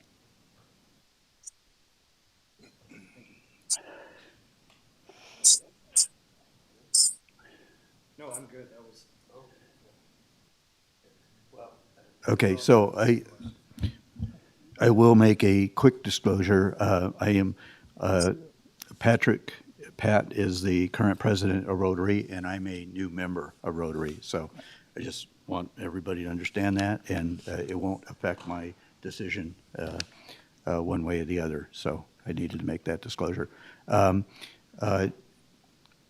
We've asked this of several of the applicants, but one of my biggest concerns, and you may encounter it out where you live, and I know a lot of properties in East Valley and South County have massive amounts of property, for that matter. Okay, so how do you balance the concept of impervious surfaces on a residential property, maybe versus a impervious surface on a Walmart type of operation? Well, first of all, we need to not recognize gravel as impervious. It is pervious, so going there. And then again, I think it goes back to what the particular impact of any parcel, business, house, shop, pavement will have on that stormwater, and how it could tie in with existing infrastructure, if new stuff has to be developed, those types of things. And again, I think that would result, or needs to result, in a scalable fee. We can't charge everybody $1,000 a month, nor would it be reasonable to charge everybody $1 a month that lives in the county or does business here, because it's just not going to work. So, and that goes to my next question is, recognizing the vulnerability of our county and some of the folks that might have limited resources. How do you balance that? How would you go about that? Okay. Well, when I looked at this question, I thought it might be too complex for a vetting process, but maybe an exemption or fee reduction application could be in process. I'll use my neighbors as a perfect example. They're in their 80s. When we had flooding out, their house was virtually destroyed. It cost them tens of thousands of dollars. They're on a fixed income. You can't get blood from a stone. So in that case, I think it would be reasonable for the county to have something where they could either apply for an exemption based upon their income or a scaled fee. Because again, if you're charging them something they can't afford, they can't pay. Thank you. Any other questions for Mr. Garahan? Okay. No? Can I Okay. add one more thing? Sure, please. Mr. Tolbert's question, one more or less added on to that, or whoever asked the question about the outreach. One of the things that I thought of too, and again, it may be too labor intensive, but rather than just keeping that board insular, task force members may need to make plans to go door to door, out to businesses, actually talk to people. Just because you have a meeting doesn't mean everybody comes, will come, wants to come. But if you knock on the door, maybe they'll want to talk to you. But again, maybe that's a crazy Pat Garahan idea. I don't know. Thank you. A good observation. Yeah, a good observation. So we thought we had reached a broad range of our community, only to find out that we hadn't. Okay, so yeah, good observation. Thank you. Okay, thank you. Okay. We are, okay, and we have one more. Mr., and I did get this name correct, right? Bauman? You did it perfectly. Okay, Bauman. Okay, Donald Bauman.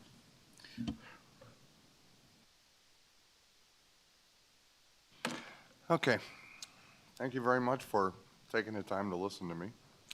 I was requested to actually fill out the application by a whole bunch of your neighbors and a whole bunch of that gentleman's neighbors who I know, and a trailer park that's below me.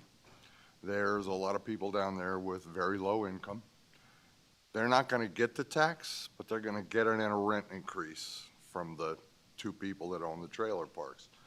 My wife works with a lot of ladies that are widowed, that live in TRE, and they're left on a fixed income. And they wanted somebody to more or less speak for them. So they asked me to apply, and I did. I've been in private industry. This is my first public meeting. I've been in private industry my whole life. I was in the Air Force. I did high-tech electronics. I went to Cal Poly Pomona for electronic engineering. Then I changed directions, went into the construction industry, started out as a dispatcher, worked my way all the way up to vice president, retired, then taught at the university, Cal State University, for 4 years. Then I was requested back, so I went back in a higher status, worked at private industry. And during that process, when I retired the first time, I started a general contracting company, and I started my own business that I had for 20 years, off-roading, and then sold that recently. We finally got out of California and moved up here about 10 years ago. And I'm basically here to look out for the interests of my neighbors and myself. I saw the fee structure, and of course, I'm an aggregate expert, and the first thing I saw was aggregate is non-permeable. I thought we started off on the wrong foot immediately. So I'm interested in what we need. I've worked with LA Flood Control in designing their concrete for their flood control system. And I've been in aggregates, ready mix, cement, and construction my whole life. Very good. Thank you. I didn't want to cut you off on your. It's all right. Okay. I appreciate it. Okay.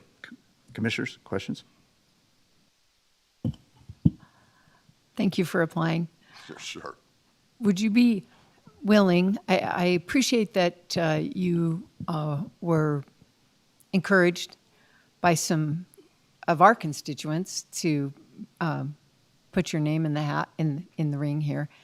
Would you be willing to be a face of the task force to share information or educate or share recommendations from the task force with the public?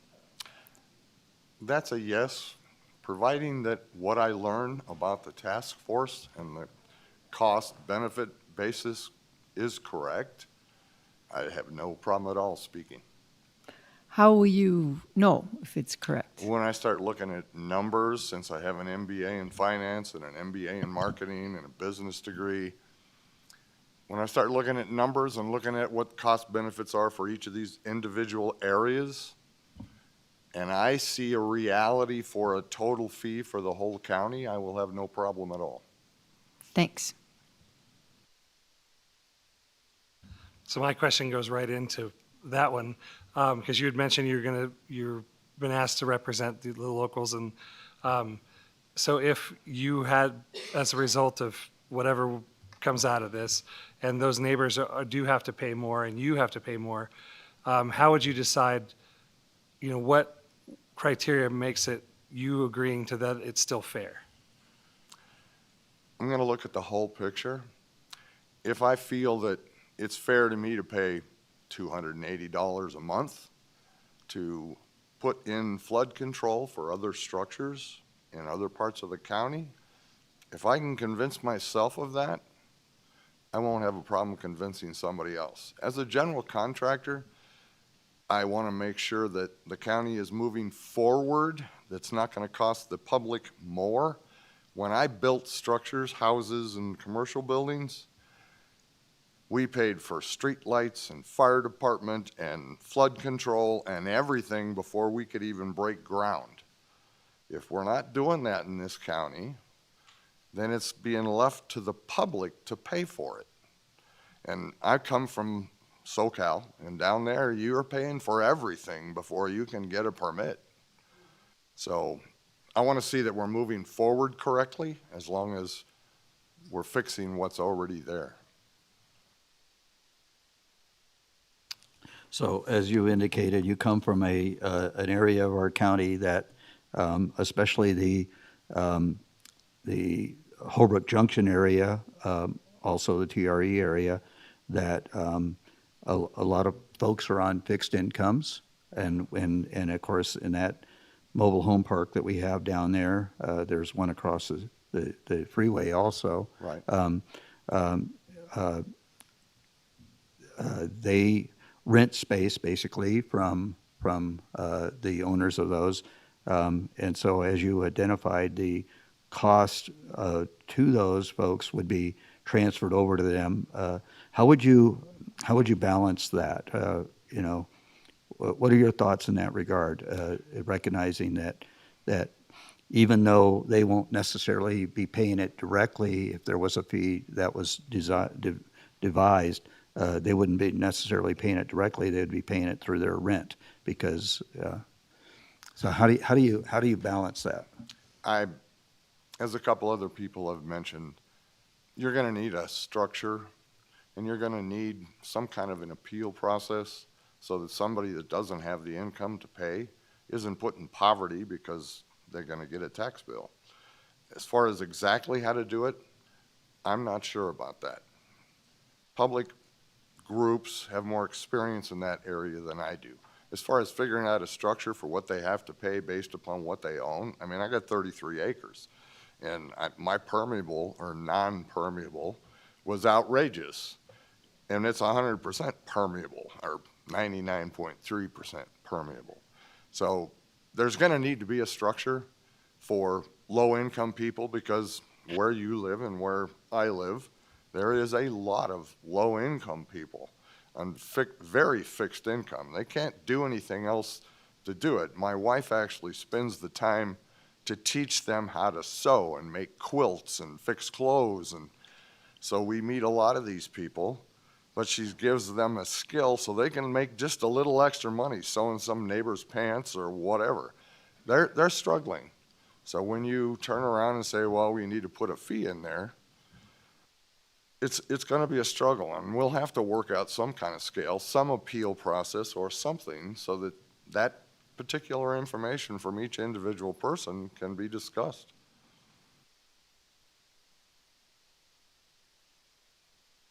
And you said that you were previously in the concrete business. Did I catch that right? Concrete industry, ready mix, asphalt, okay. cement. So you certainly understand the difference between permeable and impermeable, right? Yeah, without a problem there. Okay. And I'm Okay. also a concrete expert. Part of what I did with LA Flood Control was actually design their concrete mixes. Okay. And so what would you, and I'll have just a final question, and then what would you see your role? We have 22 people here. We going to try to get it down to 13 to 15. What would be your role should you not be selected to serve on this board? Well, I'm going to probably be the mouthpiece in between because a lot of these people, they wouldn't even come here because they don't feel secure enough to come to a meeting and speak up. So somebody has to talk to them at their level and try to make it clear to them, you know, if this moves through and there's a fee that comes out and they're stuck with it, somebody's going to have to explain the process to them, what they can do, what they can't do. But somebody has to talk to them. So if I don't get elected, I'll be doing that. And then I had one other, I'm going to ask you to do something for us. We have recently put in a fixed route DART service from South County. Topaz Ranch Estates, the community center, a pickup at the Holbrook Junction and also at the lodge. And I would ask that you communicate that, try to get that word out. I've tried to do it. The county's tried to do it, but you seem to have a very good pulse handle on the pulse of what's going on down there. So if you could really help us promote that, we would really appreciate it. So You have one at Holbrook? We're picking up at, Topaz? there's a schedule available, but and it's a fixed route, 3 times a day. We start at Topaz Ranch Estates, Community Center, then Topaz Lodge, and then Holbrook Junction, and then brings them up to town. So your pickup is in the trailer park there? By the Yes, store? 5 days a week, Monday through Friday. Yep. Three So times please. a day? Is that what you said, 3 times a day? 3 times a day, 5 days a week. Okay, Yep. I'll So, let them know. Yep, spread the word, please. No problem. Okay, thank you.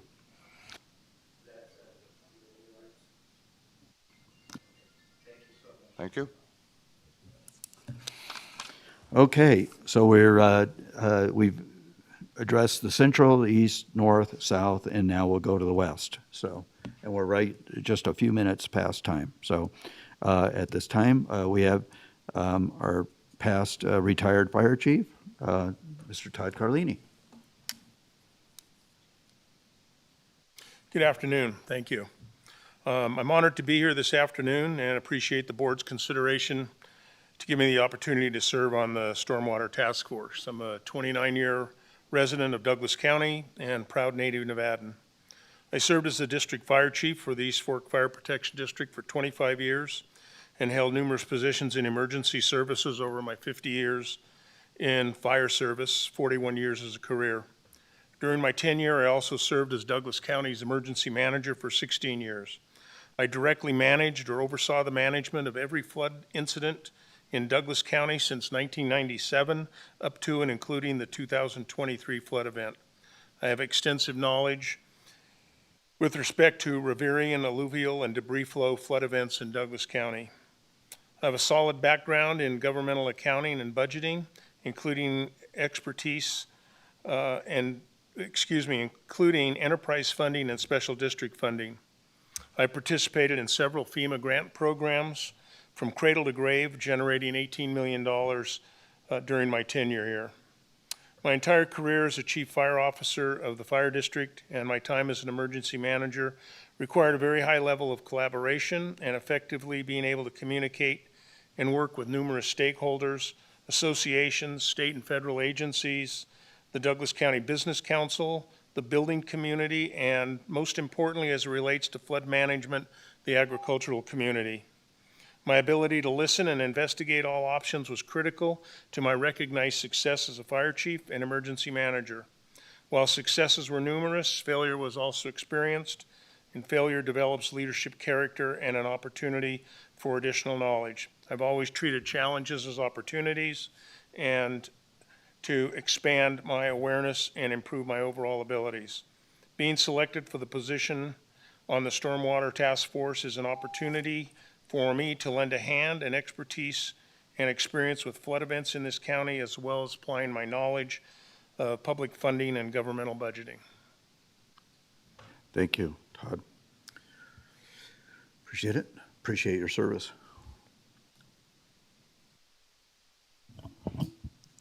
Thank you for applying. Thank you.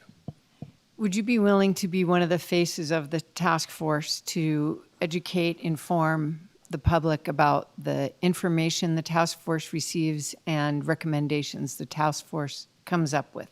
Absolutely. Thank you. Do you think you have any experience to be on this task force? I have no questions, obviously.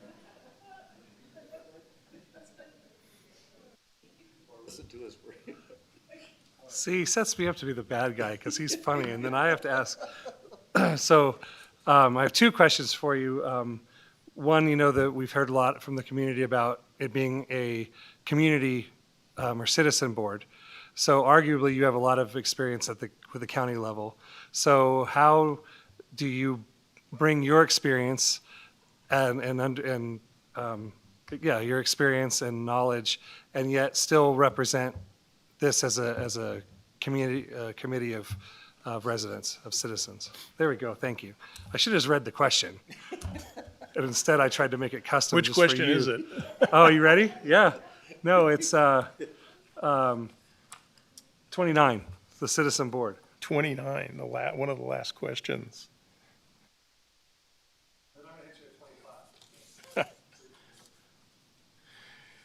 I think we have to remember who we're serving, and what the intent of the task force is, and why it was formed. And I think that was to bring about an opportunity for the citizenry or the constituency to have input and be able to have meaningful input, and not just a way of moving something down the road here that is certainly going to be a challenge. So I think it has to be legitimate. You have to be sincere when you're serving on this board. You have to be able to listen and remember that you are serving, the citizenry, but also the stakeholders that are involved. And one of the things I would consider also the commission and county staff as stakeholders as well. So I don't know if that got to your... That's good. And then roll right into that. Given you have a lot of technical expertise, how do you balance that with the board? How have the will of the people per se versus the technical knowledge that you're going to have plus be presented? Well, the technical expertise is critical, is vital. You have to have good technical information with regard to an issue like this, but you also have to look at the practical nature of it. And remember too that you are talking about funding. You're talking about a fee or a tax or whatever people are going to want to consider it. And so I think it's going to take an effort to be able to measure the amount of technical expertise that you bring into this, so it's not at just a scientific or a technical or an engineering level, and one that does become personal. And there's been several questions about affordability, and especially for some of our folks that are not maybe going to be able to afford that. And that's when you have to put on a different hat and migrate away from some of the technical pieces of it and look at the human portion of this.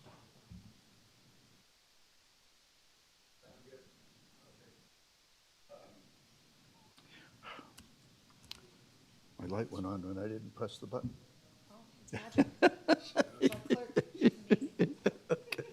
Okay. So And I know you've been involved with our emergency management program. You've been involved up until, I think you retired, what, 2 years ago? Or a year and a half Correct. ago, somewhere Yes. like that? Okay. And you were the fire chief when we created the stormwater utility department. Correct. Okay, so obviously the two critical areas that I see and what the work in my mind for the task force is going to be to recognize the funding needs of the existing program and the ability to fund our matching portions of grants as they come into the county. Can you tell me what you were there at the inception of this program, the department?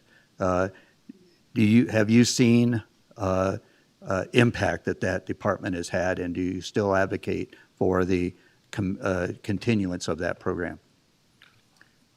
I think it was one of the most appropriate steps that the county could have taken when they formulated or formed the stormwater department. I think it was important to bifurcate the difference between stormwater management and road maintenance. The challenge has always been, how do you fund it? And I can tell you, after the 2014 event, followed by the 2015 event in Johnson Lane, in both those circumstances, which I think was the driving force for the establishment of stormwater division, you saw in both those years the majority of road department funding having to go towards the repair of public infrastructure. And so moving off the mark of being able to separate those two, I think was an important and a very good decision.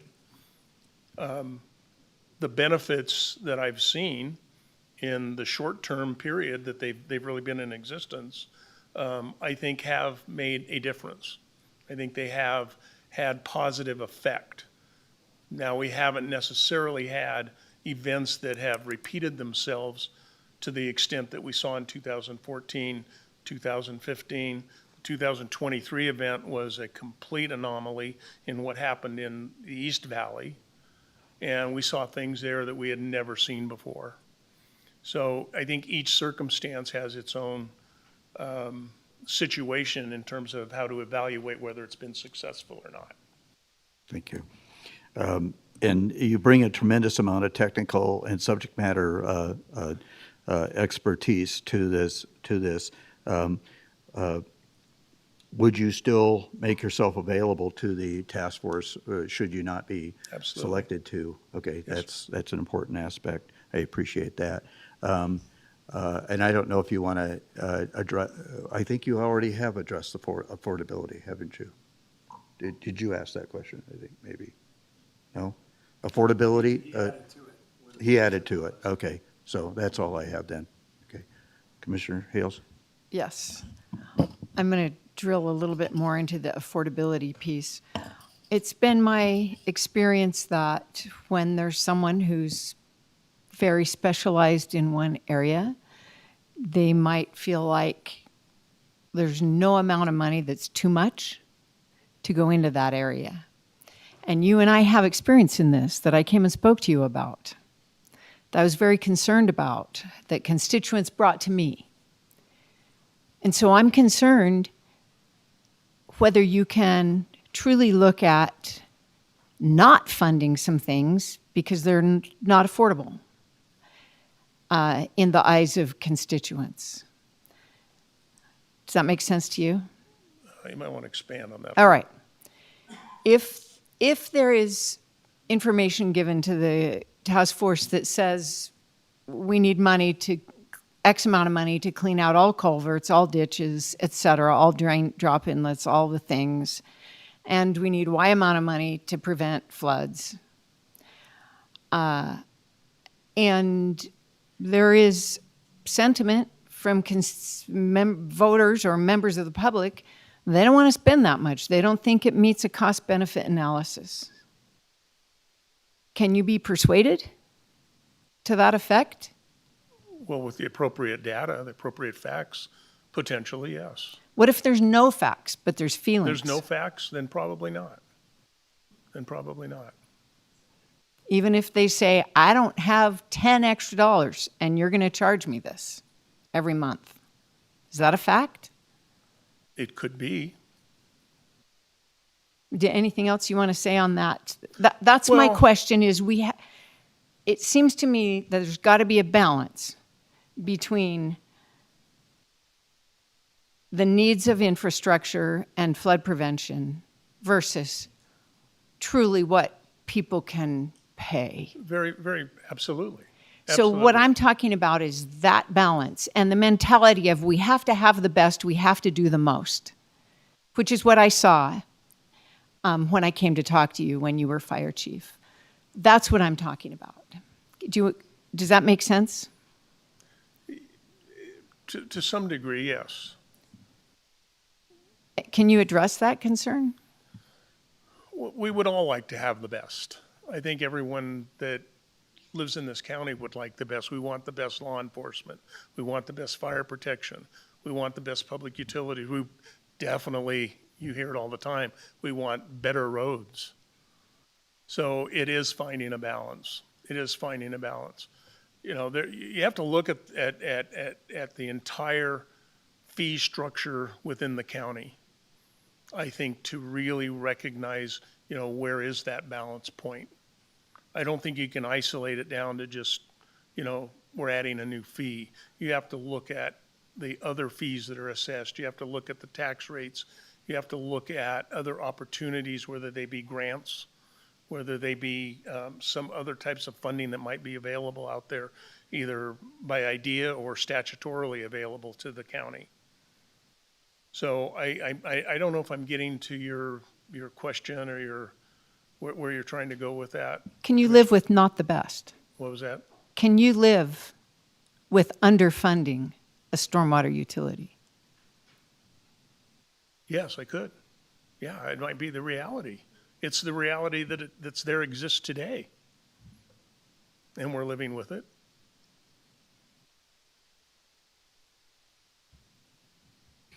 And I think we've identified as that one of the reality is that we have X amount of dollars to be able to devote to this program that we've already devoted that has been to the detriment of our road repair in the county. So how do we balance that? That's really going to be a struggle, and that's going to be one of the chief things that the task force is going to be trying to develop and figure out is how do we do that? How do we do that as a community? So, yeah, thank you. Okay, if no other questions, go ahead.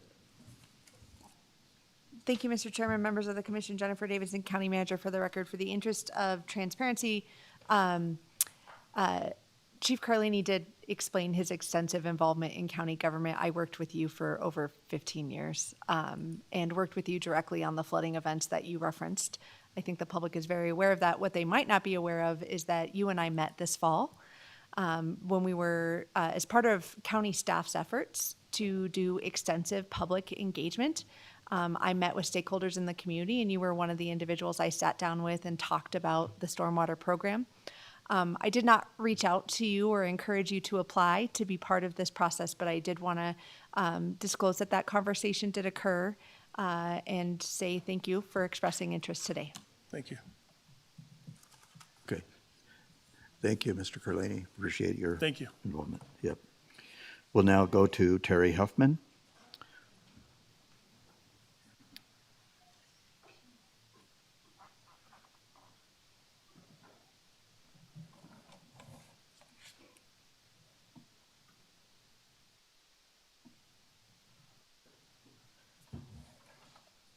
Thank you, Commissioners.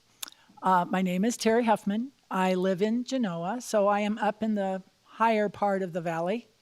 But the reason I applied is because I have spent 37 years in aerospace as a quality engineer, working with root cause and corrective action.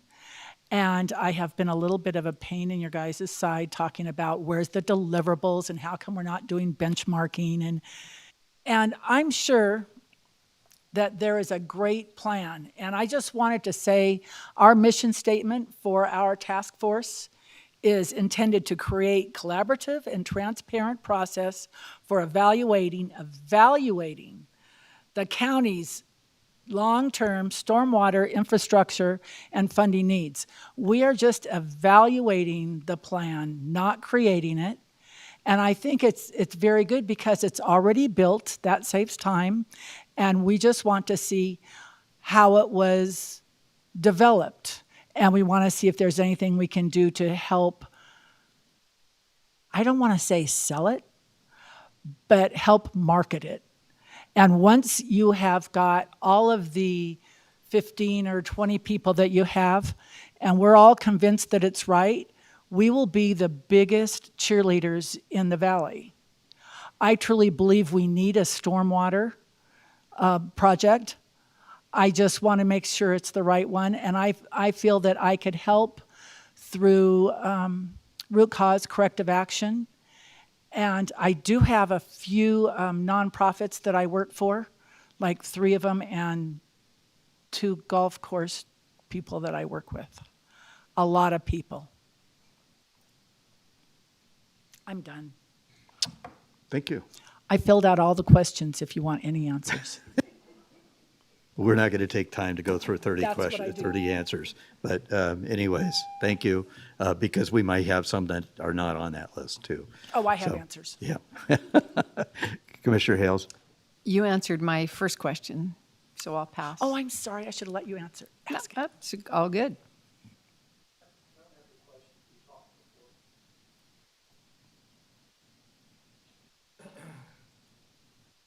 Good cop, bad cop.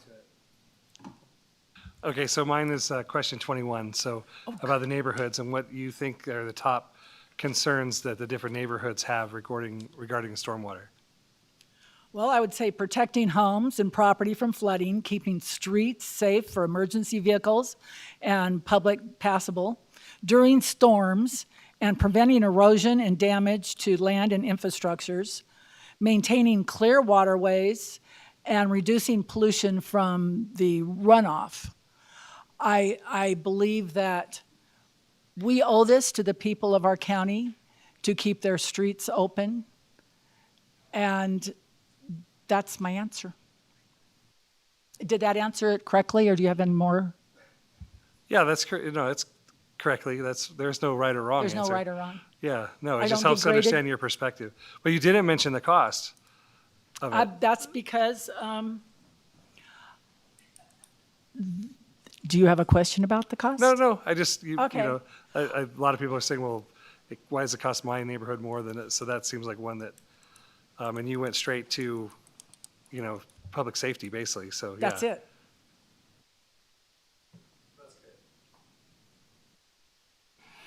I think I want to echo that. There are no right or wrong answers to this, okay? We're just looking for information on why we might want to entertain you for this task force. You made a mention of the mission statement, and I want to indicate to you, and I hope all the other members of the task force that have applied for this understand this, that all solutions, the solutions that were brought to us for entertaining on May 28th, those may be a part of the solution, and they may not be a part of the solution. Okay? We're not asking you to look at that and say yes or no, that was the solution. We want to look at all solutions. We want the public to have input in determining all solutions for funding the current program and matching, giving us the funds for matching grants in the future, okay? So that's a critical element of this task force. We want to explore everything and anything and have a consensus here, the community. So I guess my question would be, and then the question of affordability, we've bounced that around several times through different candidates. I'm trying to figure out where I want to go with this question here. We do have a lot of affluent people in our community, and we have a lot of people on the other end of the spectrum. Right. should this, the question would be then, should the ability to pay be placed on the more affluent people rather than the uninfluent people? I don't, that's something the task force is going to have to wrestle with also. I don't want to give you an answer there, because I don't know that there is. Okay, how are we going to do it in regards to the amount of land that a person owns? Okay, do they pay more than another person that doesn't have just as many rent? And the aspect of renters versus homeowners, and businesses. So anyways, how would you, and I know you lived in in Genoa, and I believe they have some sort of a flood mitigation process up there. Yes. So do you feel comfortable and be able to look beyond your individual community and look at the community as a whole? I would be representing all of the taxpayers. I have personally actually been trapped in 2 flash floods. So one, I had to spend 3 days in a campground until it subsided. And another one, I spent like 5 hours on 395 until they cleared it up. I grew up next to an alluvial fan. I understand how water affects people's lives. And I know that I could be fair and equitable for people that are of a different income. I feel that instead of going benchmarking to different locations, we can do this all on the internet. We don't even have to leave our house when we look at other ways of funding things. I believe that we could have maybe a mix of fee and possible short-term tax. Maybe I feel that if we showed a good plan to the people, they might agree to a short-term tax. Well, I appreciate the fact that you recognize that just because it doesn't directly affect your property, it might affect your ability to get to a good or service that you may need also. So It affects my friends. yeah, okay, thank you. I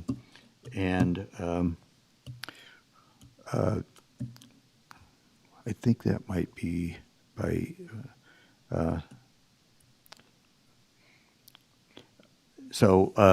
And the existing program, you've asked questions to us before about the existing program and what the deliverables are. Have you taken an opportunity to actually take a look at our website and figure out what the deliverables were from the current program? I actually did. I researched the whole thing. I've done quite a bit of research. I've looked at different mapping processes. I've done a lot of homework. And I actually disagree. I can't remember who was up here. Somebody said that they thought that the plan would deter business. I think it would be good for business because every county here, like Clark, all up and down the valley, everybody's going to have a floodwater plan. If you know that it's already done, I think it's an enhancement to our business, not a deterrent. Okay, thank you.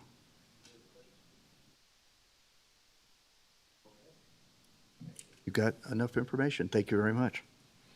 And we'll now go to, I'm gonna try to get this last name correct, okay? It's a French name, right? Sheila Arnaud? Okay, so the D is kind of silent, right? So I studied French in high school, but that has been decades ago. Oh, you So remember. back in the All right. previous century, as a matter of fact, so. Good afternoon, Commissioners. My name is Sheila Arnaud. I appear to you before as a resident and business owner for the last 28 and a half years. I appear before you today as a resident and business owner of Douglas County for the last 28 and a half years. I'm a diversified property owner with industrial warehouse, residential, and until recently, Ag 19 property with hands-on experience with surface rights, water rights. My objective is to utilize my previous experience as a grant writer, program administrator, auditor, and community advocate to help design a transparent framework that treats our residents as independent partners in infrastructure. To do this, I would propose a layered course of action. One would be to maximize external funding, which also would include things such as a growth pays for growth. There are other mechanisms. I'm going to start with a clean slate in looking at anything. I think we need to ensure the legal equity and the Nevada Enterprise Fund law and cost of service rules to guarantee geographic fairness pretty much dictate what we can do there, from what I've read. I think we need to publish clear data, mandate transparent cost-benefit matrices for each project, protect vulnerable seniors from displacement, foster small business viability, enforce strict fiscal discipline, close to my heart, implement strict sunset laws, clauses upon project completion and explicit firewalls preventing stormwater fund diversion into non-essential or general fund projects, and to prioritize incentives to educate and allow stormwater mitigation credit system for property owners who naturally absorb stormwater. If selected, I'll do my best to ensure the process remains fair, legally compliant, and completely transparent. Thank you. Commissioners? Thank you for applying. Would you be willing to be one of the faces of the Stormwater Task Force to the public to help share the information that you receive and educate them on any recommendations you make? I would be happy to disseminate information that in an honest and transparent, fair way. Thank you. Do you consider this being a fee or a tax, and if whichever one, why? I don't think we have to necessarily do a fee necessarily. I think that there's a lot of things that to look at. I come at it at a blank slate, even to the point of maybe sales tax would be a consideration. But, yeah, okay.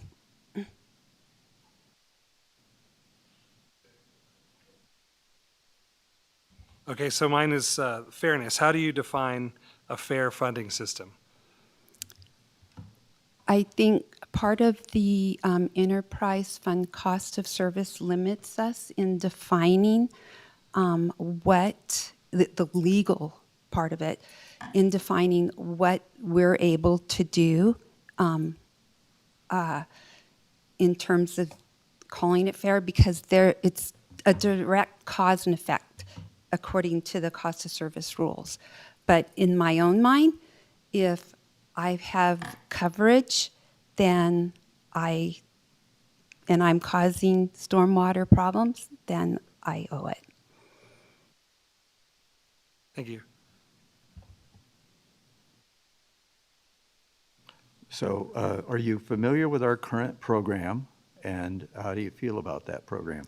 I looked at the stormwater project online, and what really brought me to the meeting in May was my concern about the over 28% seniors in our community and the fixed incomes that they have and the effects that it would have on them.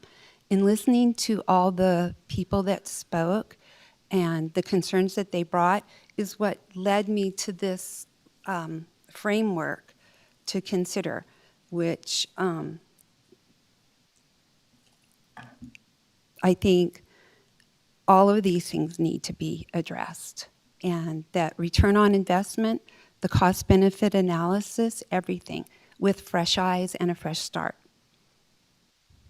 So you're a commercial business owner. Do you feel like the program is a benefit to you as a business owner, or a detriment? And will it have a detriment if a fee is determined that includes businesses? Do you feel like that'll be a detriment to bringing additional business into our community? Well, I think that the streets and roads are something that I'm depending upon since our product is shipped out.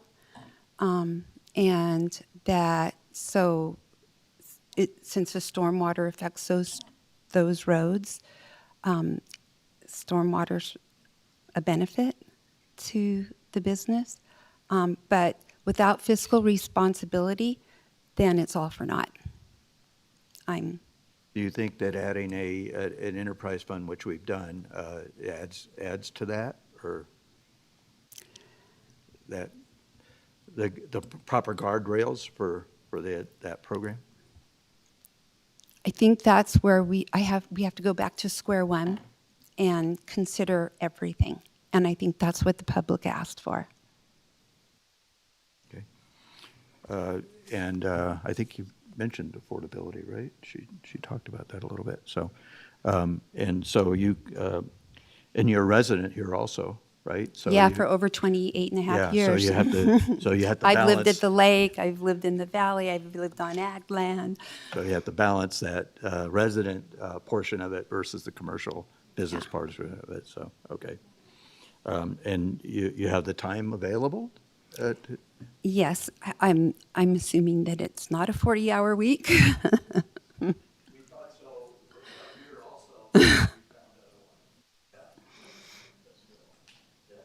I often say my campaign team lied to me about that, okay? They said it was a part-time job, so anyways, okay. Any other questions or comments, commissioners? Thank you, Sheila, we appreciate it, okay? And last but not least, Virginia Sterrett, more commonly known as Ginger. And I will go ahead and disclose that Ginger has served as one of my campaign managers during the last two election cycles. So, but that won't influence my decision today. So. Yeah, I'm Virginia Sterrett, and I'm really pleased to be a part of this effort to address stormwater in our county. My background isn't in the science of water or finance, either one, but my background is in communications. And so I feel like one of the problems currently with even the stormwater task overall has been that the communication behind why we would even need to address stormwater at all has not been as clear as it might be. And I would like to be a part of the messaging, since I do messaging. Some of you may know that I'm fairly involved in the county. I'm part of a group called Good Governance Group that weekly meets to discuss things that are going on in our county. So I'm fairly well informed about things like that. But I've also been a part, for instance, of the Airport Advisory Committee, so I've been in service to different things about the county.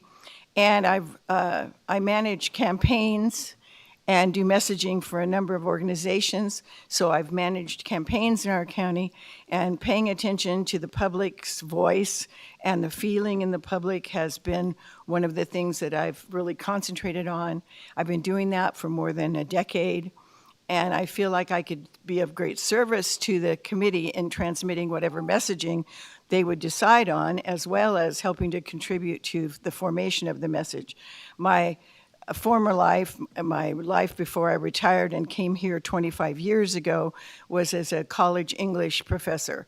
And so I'm used to formulating arguments and understanding how you build those and what kind of backup you need, and also doing research so that you're sure that your arguments are backed up by facts. So while I don't have the expertise, the amazing expertise of many of the other people who have spoken here, I do have an expertise that I think would serve well on this committee. Thank you. Thank you. Go to questions. Thank you for applying.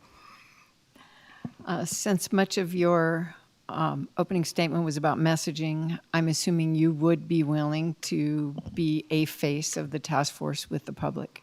Well, in fact, I think in your original question, you talked about educating the public, and that's been my whole life's work, has been educating them in some way, and I'm still doing it now. I'm actually working as a teacher in a homeschool consortium. So teaching is my life, teaching and educating, so yes, I certainly would. Have you educated your husband yet on this?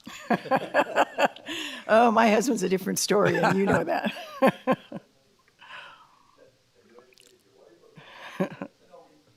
Reason is, we talked about this being a fee, a tax and so forth, so. Good point. And so my question is, number 24 on the communications. So should the task force come up with its recommendations and, we move forward with whatever it looks like, how would you explain the recommendations to skeptics? How would I explain them to who? I'm sorry. To skeptics, people are like, well, this isn't what we should have done this, or we didn't do that, or whatever. So how would you explain, what would your process be? Not the answers, but what would your process be to explaining to a skeptic when this is all done? Well, I would begin actually the story with where the county tried to begin, but I think not enough people participated along the way in actually bringing forward the question, is why the county needs to address stormwater issues at all. I think that there's a doubtfulness about some of the population as to why that should be a priority. Why would they need to spend more money out of their pocket for this particular issue?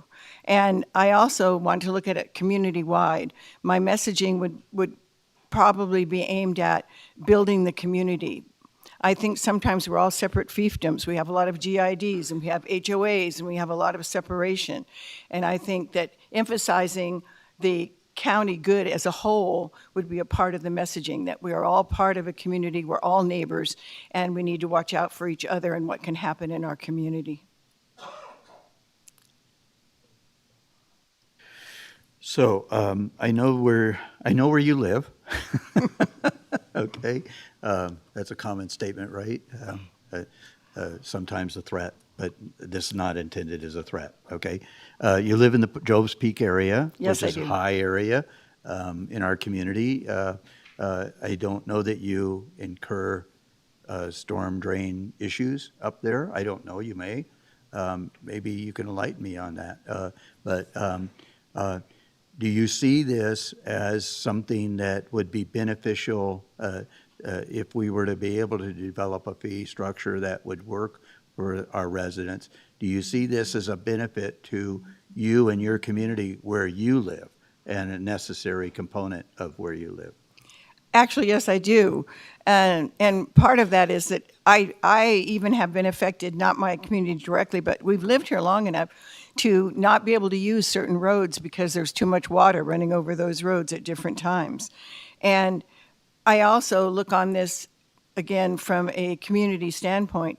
395 is a vital artery for us to get medical care or other kinds of things. And if 395 is blocked and stopped because of a stormwater issue, that could definitely affect me and my family. So yes, in fact, one of my practice subjects is my husband. He was brought up earlier on this particular subject because he, of course, is an extreme small government guy.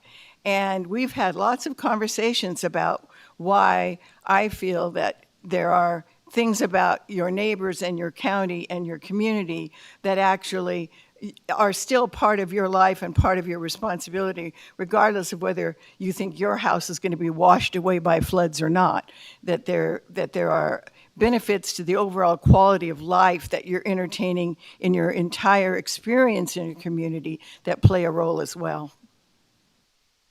And I'll ask you the other question about, I posed it to most of the individuals, affordability. What are you looking at in that regard, or what would you look at in that regard of recognizing some of the vulnerability of some of our community members and their responsibility to feed into this? I'm sorry, I missed part of that question if you were asking me something. The affordability, recognizing some people, how would you go about addressing that, or have you thought about that aspect of whether or not all of our members of our community can afford to get into this to help us out in this situation? I have thought about it, and I think that's a very, very tough question to sort out. I in my inner thoughts, it comes to me that my first thought would be that there should be a basic fee that all the households would pay, and maybe a basic fee for businesses. That would be not in a range that would be considered unaffordable, but just a basic so that everyone has some significance in this. Everyone is taking part in the solution. But then I also feel that, for instance, certain HOAs already charge their members for flood mitigation. And then there's this issue of people that just really basically can't afford very much at all toward this. So I think there has to be some kind of a exception, some kind of, and many of the other people talking before me brought this up too, that they felt there needed to be certain exemptions that would be established so that people that truly are in situations that they cannot deal with this and actually afford food on the table, that they have to be given some way to actually live their lives without worrying about this fee. Thank you. I don't have any other questions, commissioners. Go ahead. Thank you. Thank you, Mr. Chairman, members of the commission. Jennifer Davidson for the county manager for the record. And in the interest of disclosure, full disclosure, Ms. Starrett, you and I did meet as part of the public engagement stakeholder outreach. We had a conversation about the stormwater program. You actually had some suggestions for me, which I incorporated into our presentation when we did bring forward our public meeting material. So I really appreciate your feedback on that, and I thank you for your interest in this committee. You and I did not encourage you to apply today. Thank you. No one else encouraged me but me. So thank you for the committee, though. I think this is a great idea for the community. Thank you. Okay, so where I see us at, and we're about 5 minutes overtime, which is not bad, right? In that respect. So we would have been a little bit more overtime if the other individuals had participated, but that's where we are. I want to take. We still have to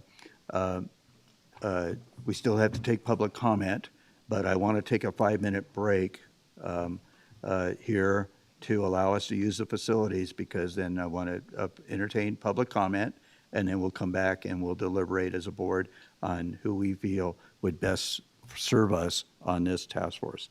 So give us a few minutes. Mr. Chairman? Yes. Also, before we go, give us time to think about it. Also like to discuss the ones that didn't interview today. I think we should address that before we do that, or, when we come back. So just think how we want to address those that didn't interview as opposed to those that did today. Okay. So how we Not the wanna ones address that weren't selected to be Right, that interviewed, were but the selected to interview ones, but the didn't- two that were didn't not come, right. able to interview. Yes. We should address Okay. that. Yes, okay. on its own. We will do that as we So come think back. about But it let's, while you're on the let's break. have public comment, and then we'll do that, okay? During the deliberation process. Okay, thank you. Let's come back at 5 minutes to 4, okay? I think that's where we are. Yeah, 5 minutes to 4. This back in session, so we can try to wrap this up before dinner time.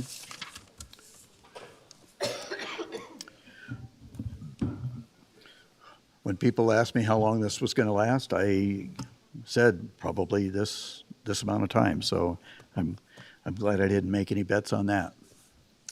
So, okay. So we're back in session. Commissioner Rice has told me that unfortunately he was not able to listen to the applicants that are identified in the central, the east, the north, those 3 areas. Right. But will participate, then doesn't feel comfortable in voting in those areas, but has been able to participate and listen to the questions for the south and the west, so he will participate in that process. And then, so we're going to go to public comment, and then we'll come back and try to get into our deliberations, okay? So anyways, once again, public comment is for 3 minutes. You've adjusted the clock, thank you. and Commissioner Tolbert will be timing that. Once again, print your name so we have it clearly in the record. State your name. Once you state your name, we'll start the clock, and you have 3 minutes.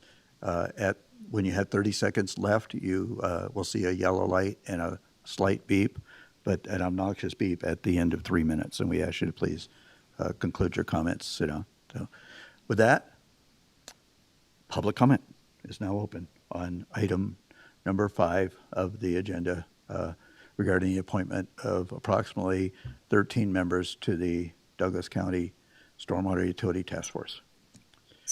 Do I have any public comment? Wow. Okay. Public comment is now closed, and we'll bring it back to the board. Okay. Okay, so you wanted to discuss, the first thing I guess you wanted to discuss is how we're going to address the 2 people that were not in attendance today. Is that right? So I'm open to.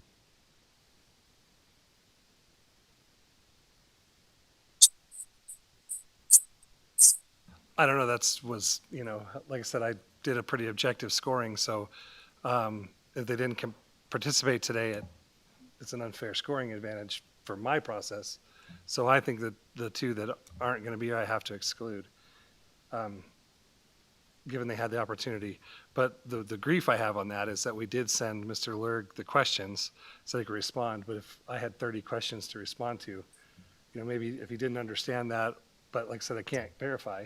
So it's hard to, I don't want to just write somebody off knowing that they did respond to us saying they wanted to be considered. So I'm completely open to suggestion. But As I understand it, though, from our county manager, we have no evidence that he did respond. Do we? Correct, Mr. Chairman, members of the commission, Jennifer Davidson, County Manager. For the record, we did separately email him to let him know that although he received all 30 questions, we did not expect he was going to answer all 30, and that we would ensure that if he submitted written responses or any kind of written statement, that we would include it for your consideration as part of this process. okay, that's fine with me. But for me, I think I'm going to exclude them in mine just because it's not fair to have more judgment on the other ones that were here. So I guess as far as anybody else, so I that's. think as we go through the list and the different various commissioners, we have a spreadsheet here so we can check off. And you basically told us you're going to eliminate those 2 names on your spreadsheet, right? So, yeah. So do we need to discuss it beyond that? I guess I'll just mention that I have a little bit of heartburn about eliminating them both, although I think it's the appropriate thing to do. Or maybe don't unfairly advantage them because they weren't here. And that is, I feel like we might be a little bit light on ag. And so I was, Riemann was high on my list because of that. But I'm concerned about not being able to ask him any questions.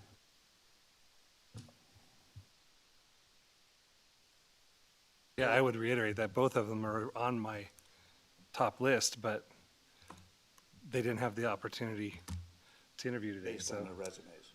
Yeah, and their and the previous scoring, but yeah, they're still pending. So I think it's real obvious. You decide what you want to do. Okay. I mean, you I just decide, wanted to we make all sure it's on the decide. record. I want to be clear. I just didn't want anything to come back. So. I mean, you have your reasons for selecting the people you have, and we respect that. So Okay. Each of us can select 15 people or 13 people or 10 people and have 5 different reasons for doing so. Okay. So.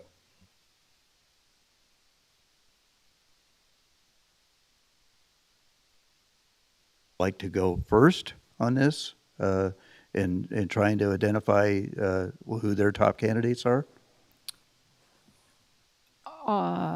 Are you wanting to go region by region? I mean, I kind of like that. It breaks it down in some sort of manageable discussion chunks. Does that mean that we would select, and I just for clarification, does that mean that we would try to give equal Representation by region? No. No, because Okay. there's not equal number of people in each region. Okay. Or Okay. equal number of stormwater concerns, whatever. Oh, what that, I'm good with that. You want to go by I can region? jump in on Central. Does anybody have objections to going by region? Okay. Then you want to start with the top one, the Central region, who we heard from first this morning. I'll tell you that one of my big concerns is that this look and act and feel and be truly a citizen board. I want the people of Douglas County to feel like these are their people who are grappling with this problem and not a rubber stamp of a county government. For that reason, I would respectfully suggest that Mr. McCallop is very much tied into government as he is elected, I understand, or will be elected to GRID. Is that right? Or he's running for GRID but is likely to be elected. He's been elected. Right. And so for that reason, I would probably not move his name forward, although I really scored many of his answers highly. So that's one consideration in the Central region. Second note I would have is Karen Peternell, Karen Peternell. I think she's fantastic. Her knowledge is amazing. I want to hear from my fellow board members whether she's too closely tied to past Douglas County government to truly make this a citizen board. Our names. Okay. I'm with McKay, Paterno, and McCallop. I think Paterno was absolutely incredible. I don't care what her past background was, the knowledge in her presentation. I would make her chairwoman. McKay, Paterno, and McCallop. I have Peternell, Weir, and McKay.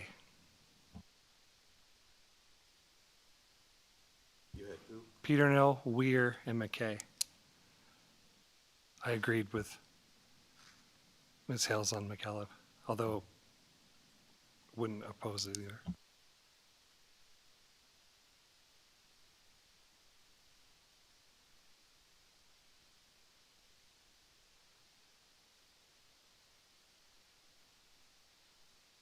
Agree with Mr. Weir. And I think Karen brings an expertise that I don't know that we can overlook.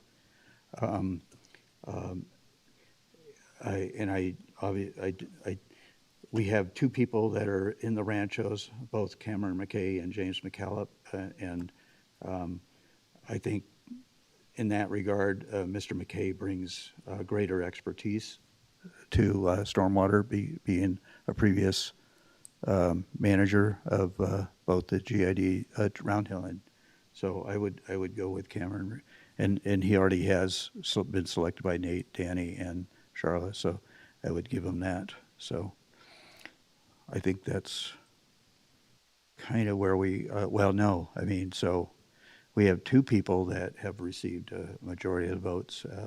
The question is whether or not Todd Weir. Yes, I support Todd Weir. Oh, okay. I didn't catch that. Okay. So that would mean that we would go with Todd Weir, Cameron McKay, and Karen. I'm not going to get that name ever right? Karen? Peternell, though. Got the last name right, yeah? Okay. So I think that's where I'm headed. So with that, then that would give those three people at least 3 votes, and in some cases 4. So, right? So is that where we are for that? Okay. Is that good? Okay. You want to go to East Valley now? Or East, I guess?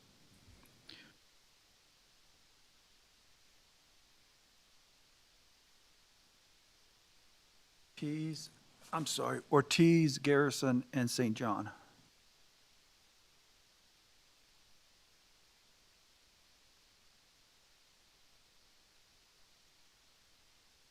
I have the same, except I also have Mr. Cox in my top 13. So I have 4 from the East. Joseph Ortiz, Chris Garrison, and Chad Cox. In my 13, yeah. The spot all the time. I'll go next then. Okay. I really like what Chad Cox brings to the table, so I would go with Chad Cox. I would also go with Joe Ortiz. I really like the answers that Chris Garrison brought forward to us. I think he is a true member of the public, so to speak. I think we could use, and I think I asked this question, or at least I wrote this note, I think that Mr. McAfee, although he brings a great deal of expertise in regards to emergency management to the table, I think that we could possibly ask him to be more of a technical consultant than a member of the task force. So those are kind of the 3 that I was leaning for. I am concerned about, and Dan St. John, he brings a tremendous amount also. He is already on the Planning Commission, so I question whether or not, as Commissioner Hales has indicated, whether or not it's a true citizens committee, having somebody on the Planning Commission in that regard, in the same manner as James McCallum. So those are kind of my 3, Chad Cox, Joe Ortiz, and Chris Garrison. And then now we'll go down to Ms. Hales. Well, I definitely agree with Chris Garrison. I very much liked his answers, and I really like the fact that he's had experience in Smelter Creek. So he gets a check from me. Joe Ortiz gets a check. From me. I feel that he may kind of be a naysayer a little bit, tend to be a naysayer a little bit, and I want that, that balance of opinion. And so he gets a check from me. I also checked Scott McAfee. I really liked his approach, and I think it would be a diversifying thought process, very analytical. So I would support him. Definitely support Chad Cox. Reluctantly do not support Riemann because didn't have the chance to ask any questions. And I think Dan St. John's answers were spot on, and I think he's excellent, but because I have so many others that are in the excellent category, I look to tiny, less significant differences because I don't want 22 people on this committee. It's too many. Then I would go then back to the concern about making this truly a citizen board, and he is serving on the Planning Commission.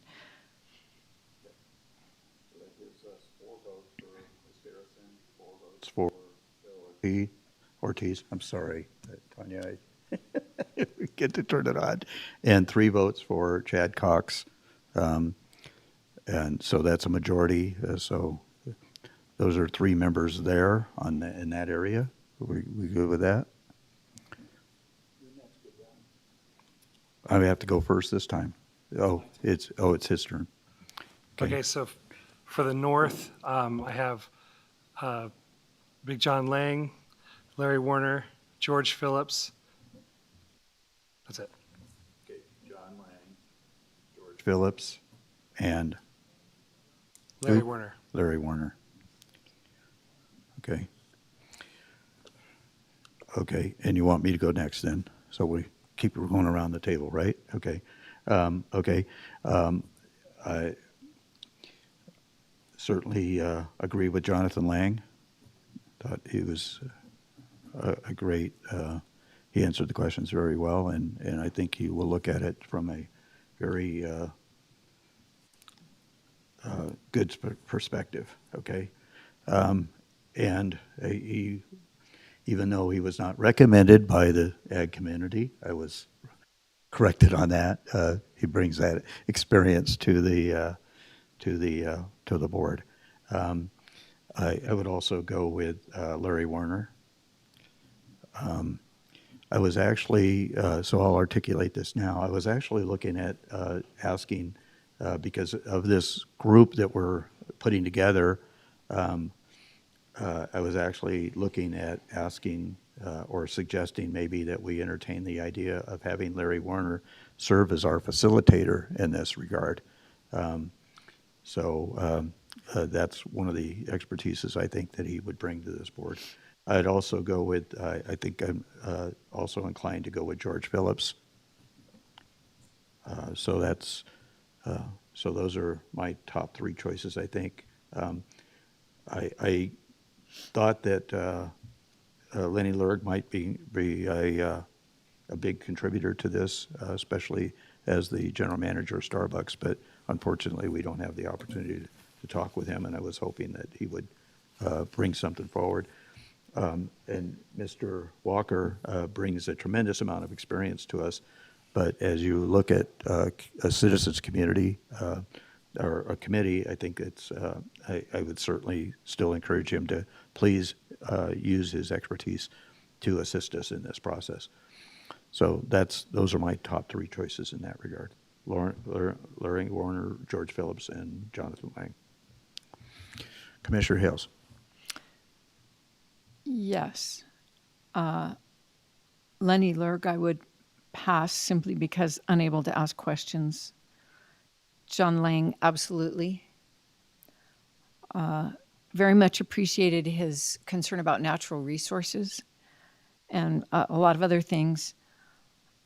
Steve Walker, I'm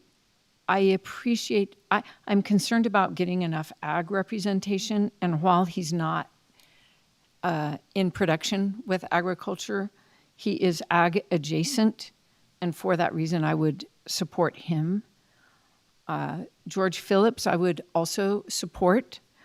I very much liked the answer that he's going to go look and see which culverts do actually need to be cleared out and do some analysis about the costs to do the things that the county is saying need to be done. I appreciate that a lot. Larry Werner, I like a lot about his experience. I'm concerned about the tax fee conundrum, which is what we proposed is clearly a fee by technical definition, but that is a hot button for our citizens. So I can support Larry, but I am very concerned about that. Does it really need to be a hot button? Can we find a way to make that terminology sensitivity minimized? Say yes or no on him. So. Okay. Lang and Walker. I'm sorry. Thank you. Lang and Walker. Nope.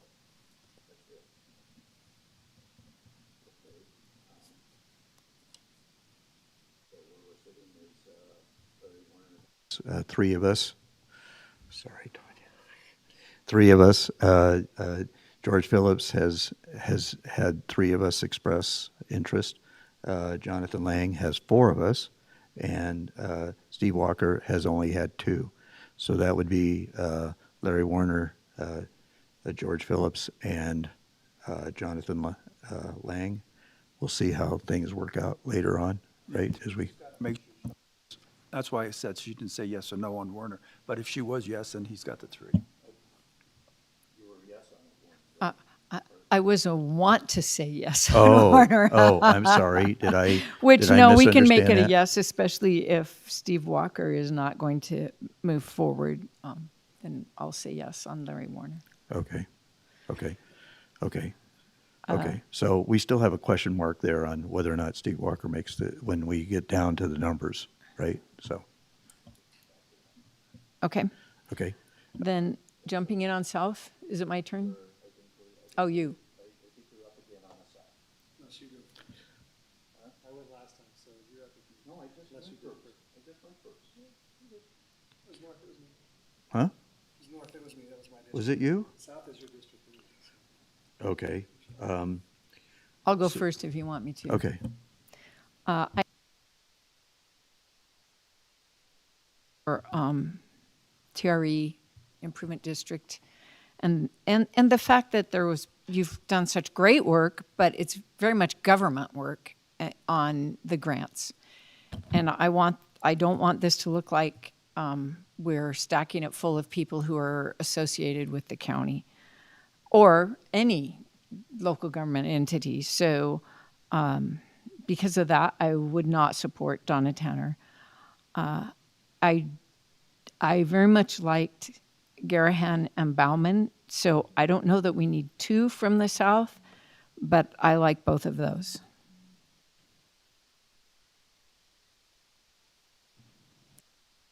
I like collaborating a little more. I want to know what y'all think and say. Well, that you're required then you to, get to the- it's three, so I don't know that you're required to pick all three. That's, but that's up to you. Danny? Then it gets to the chairman and you decide whether that's a yes or no on this end, and then we go Oh, that route. well, no, because we're going to have Wes join us in this too. It's not too difficult. Who did you Okay. like and not like? Okay. I only have Tanner. Okay. I have Tanner and Garahan.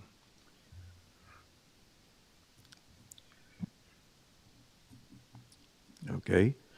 And so, so that I don't have the vote, the controlling vote here, I want to go to Wes. Okay. So. Okay, thank you. Are you ready? Yes, I am. I need to disclose that I know several of the people on this list, but there were two from the South that stood out to me, and there were two from the West that stood out. So in the West, and I am probably mispronouncing his name, I have Patrick Renahan, and the other was Miss Don Bowman for the South region. Okay.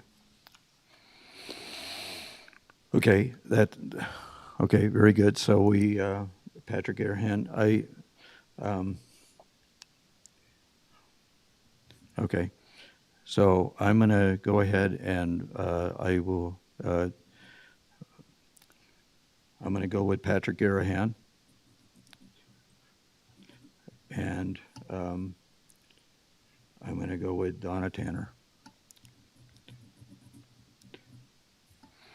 And I think I'll leave it at that. So, Just to firm up mine, I would vote for Garahan and Bauman.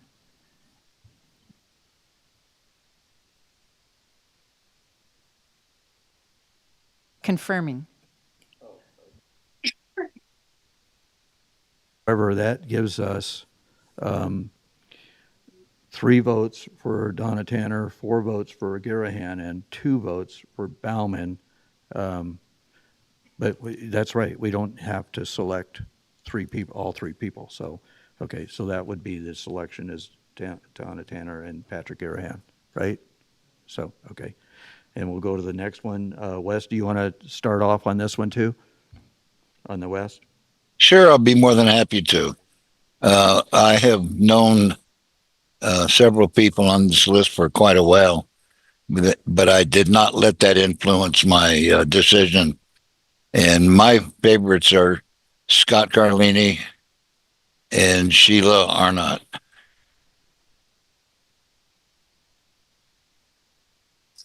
Okay. Who wants to go next?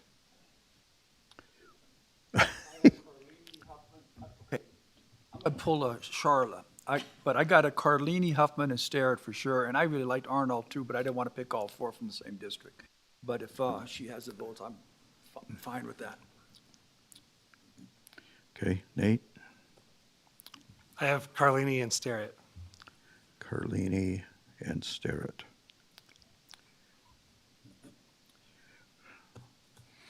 Okay.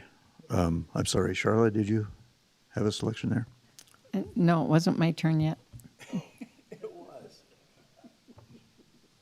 Yes, it is, because I said it was. Carlini and Arnaud. Arnaud.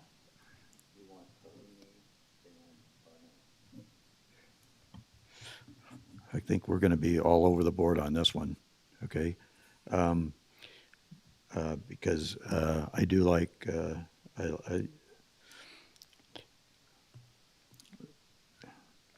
I like everybody on that list. That's the problem, right? Yeah, that way I like everybody on that list. But Todd already has 4 votes, so I mean, that kind of assures that. And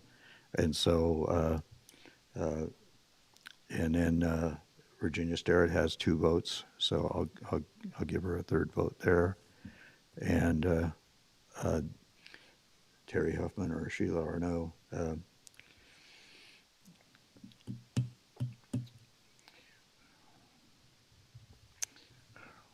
Oh, okay. Terry Huffman only has 1 vote so far, right? So that's the problem is that even if I were to go there, that doesn't give her the nod. And Sheila Arnaud already has 2. So that's the tough decision, Miss Terry, that I have to make. Oh, I thought she was still here. Huh? Oh, okay. Okay. That I'm late for. Yep. Okay. So thank you. So anyways, I will go with Sheila Arnaud. So that gives us, how many people does that, did somebody? Mr. Chairman, Wendy Lang for the record, 14. Yes. 14 people on a board. Mr. Chairman? Yes. Jennifer Davidson, County Manager, for the record, I would strongly encourage you to pick an odd number. This will be an issue. Okay. Yes, I don't disagree with you on that. It's always good to have an odd number. So I'm trying to look back on where we might come to a consensus. So Steve Walker received 2 votes in that area on the north. Donald Bauman got 2 votes on the south area, and who? And Dan St. John. Okay. And I didn't give Dan St. John a vote there because I felt being on the planning commission, and I think he'll still completely be involved. What about the other one? The other one was Steve Walker. In other words, I'm looking at where could I give a 3rd vote to and do it, or maybe one of you two.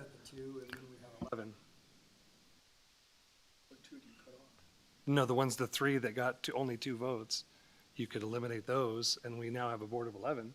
No, they didn't get, it took 3 votes to get. Right, we had 14, but there's. No, there's 14 votes, 14 people who got 3 or more votes. They got to go, you got to get a majority on a 5-member board, okay? So we're at 14. I'm trying to get to a 15th rather than down to, otherwise we'd have to cut 1 to go down to 13, right? No, there was 3 of them he's talking about that had 2. Right. Oh, they're not counted in the 14. Right. They're not Fine. I got it. Okay. So we Just have hit 2 me with votes. this 2x4. So do we want to go to 15 and we could, Steve Walker got 2 votes, 1 from Danny and 1 from Charla. I could go there. I think he brings a tremendous amount of expertise also. So would anybody like to convince me otherwise to go to perhaps Donald Bauman? The problem with Donald Bauman, and I don't mean it as a problem, okay? I shouldn't state that, except that we have had 3 people apply from South County, and that would put all 3 of them on the board, okay? So I think I would prefer to defer to Steve Walker in that regard. No. Mr. Chairman, I'm wondering if having 3 on the board down there would be a problem. Mr. Bowman came with a great deal of experience, and I think he would be a tremendous asset to the board. What you guys feeling? Would you like to convince me otherwise? Huh? Danny, you didn't vote for Bauman. Would you like to vote for him then on that, or? I I don't know how That- you go back and say you're going to take one person's vote. I have people that I had voted on that didn't make it. I had not voted on Bauman, so you're having me take somebody that was not on my list. I mean, I would prefer to leave it up to you. Listen, you're the chairman, you're the man. You make the decision. I voted Okay. against this committee too, so I think I should. be the Yeah, last one that okay, would okay. Make the decision, who should be on You it. know, so you and Charla both agreed on Steve Walker, and I will give him that third vote, that it gets us to 15, okay? So that would get us to 15, right? I would go there Ms. also. Lang?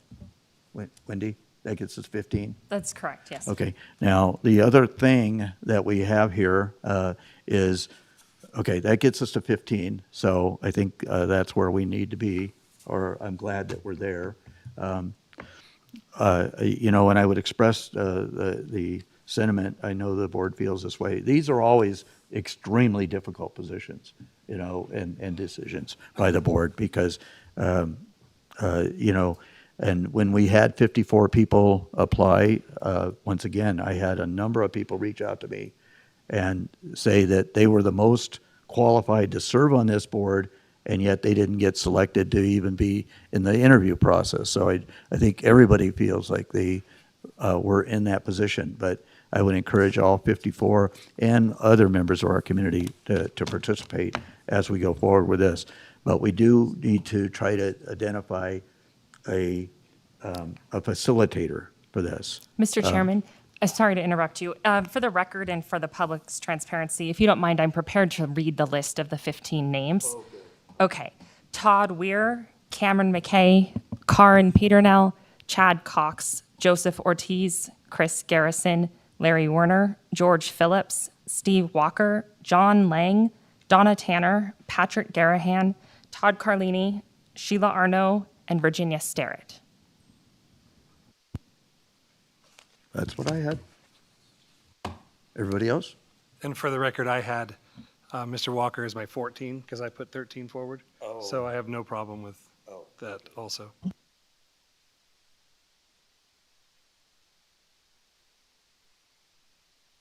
The very next thing. Okay, very good. So I think we're, I was initially, so I'll say this. Initially, I was looking at Mr. Werner as a person that could serve as the facilitator of this committee. My only concerns, Mr. Werner, you're still here, so is you've indicated that there are a couple of dates that you will not be available. Is that correct? Okay. Can you tell us, can you remind us of what those dates were?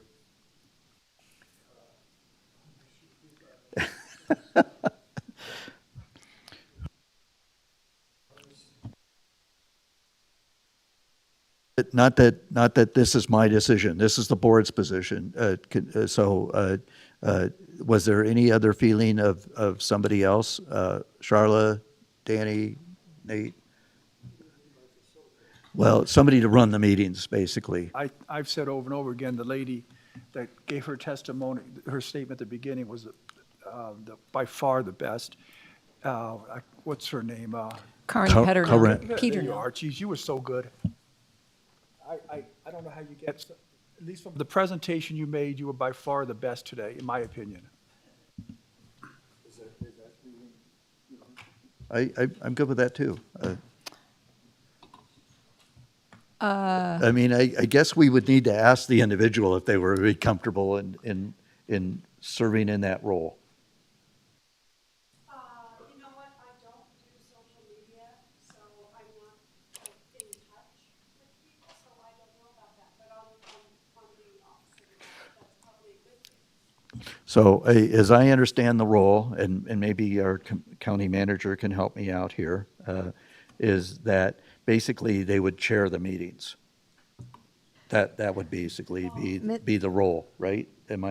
Does it go beyond that? Go ahead. Mr. Chairman, Jennifer Davison, County Manager, for the record. I think it's a little bit more extensive than that. the concerns expressed to me by the public were that they were worried that staff were going to steer the work of the task force. And so there will be a staff liaison assigned to this committee. It will be Assistant County Manager Wendy Lang. We are looking for not only this individual chairing the meetings, but that they will work with county staff to set the agenda for this task force, and will help ensure that the information is brought forward and presented that this task force needs in order to inform their decisions. So this person will really be an advocate on behalf of the task force, asking for the resources and the things that they need, but then also ensuring that staff are balanced in how we're presenting this information to the task force, and that the report that comes out of this task force is a true reflection of the task force direction and intent. That's what I'm hoping this individual will do. I know you didn't ask, Mr. Chairman, but I will tell you, based on my review of the applications and my knowledge of the individual skill sets of some of these people, I think there are a couple of names that you could maybe consider in addition to Mr. Werner. I also think Mr. Carlini has skill in facilitating public conversations and public meetings. I think Ms. Peternell has experience doing that. I think Mr. McKay has experience. Mr. Walker. And those are the names that stand out to me as individuals who have experience facilitating public discussion, public conversations. Mr. Chair, if I could weigh in, I would propose that we let this board elect their own chairman, because that's typically how the boards are done. I almost feel like it's an overstep of us to dictate who's going to run the meetings, but I don't know if that's just my 2 cents. And quite frankly, yeah, 4 cents. Okay. Yeah, a penny's not worth what it used to be, right? So, okay.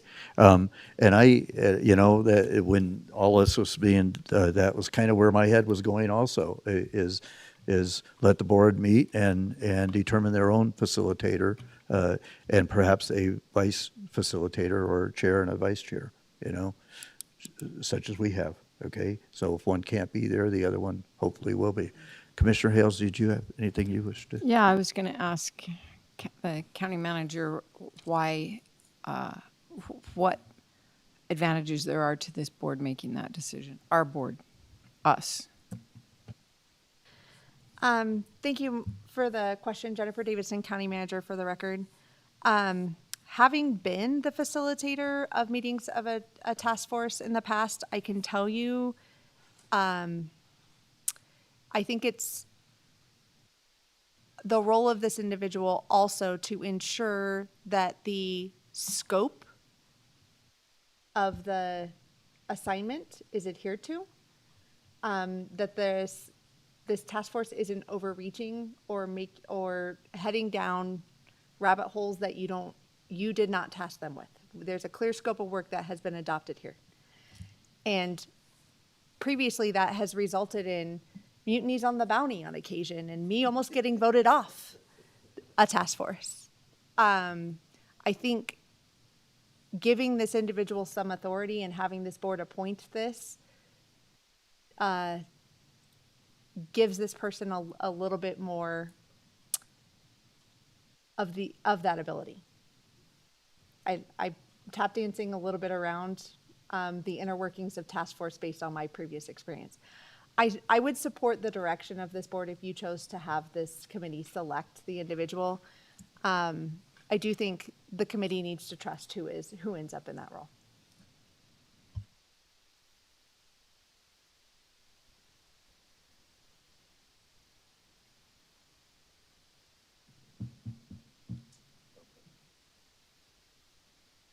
So if that's the decision of this board, do we need a motion to that effect or no? Yep. Okay. Very good. So we'll suggest that the committee meet and and staff can determine a time when the first meeting will take place. And they Mr. can- Chair, if I may, Wendy Lang, Assistant County Manager for the record. I will reach out to all of the 15 candidates or applicants that you identified today and let them know of the first meeting. We will publish and notice that meeting to the public once a date is selected, and we'll let the task force work towards future meeting dates and leadership of their team as well. Thank you. Do we need a motion to appoint the 15? No, okay, so, okay. It's based on the number of votes that we had from each, okay. That's the case, then that item, as I understand it, is done, right? Okay, so we have a stormwater task force identified. I just want to say to those who are still here how much I appreciate you stepping forward to try and benefit our county in this really complex issue. Thank you. Thank you, and I would add to that I think it's important for those people not selected to please stay engaged. And I would encourage the members that have been selected to serve on this to please reach out to the community and encourage their involvement and advocation also. Okay, that's very important in my mind. So with that, then I'll end this agenda item and we'll go to item number 6, closing public comment. Is there any additional closing public comment? Any closing public comment?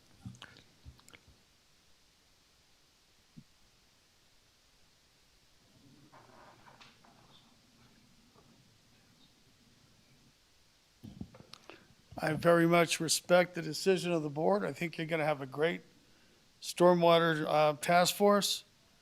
I believe that if being on the planning commission and being on a GID was a disqualifying element, that other people could have been chosen to be interviewed instead of those of us preparing for this and going through the questions and preparing a statement to basically be eliminated based on what you already knew about us before we were selected to be interviewed. I just suggest that that's a flaw in the plan. But again, I wish the best for the task force, and I will try to attend meetings when I can as the public. Thank you. Thank you, Mr. McAllip, and thank you for applying. So, is there any additional public comment? Okay, not seeing any additional public comment. The meeting is hereby adjourned. Okay, starting at the same place, same time. Thank you.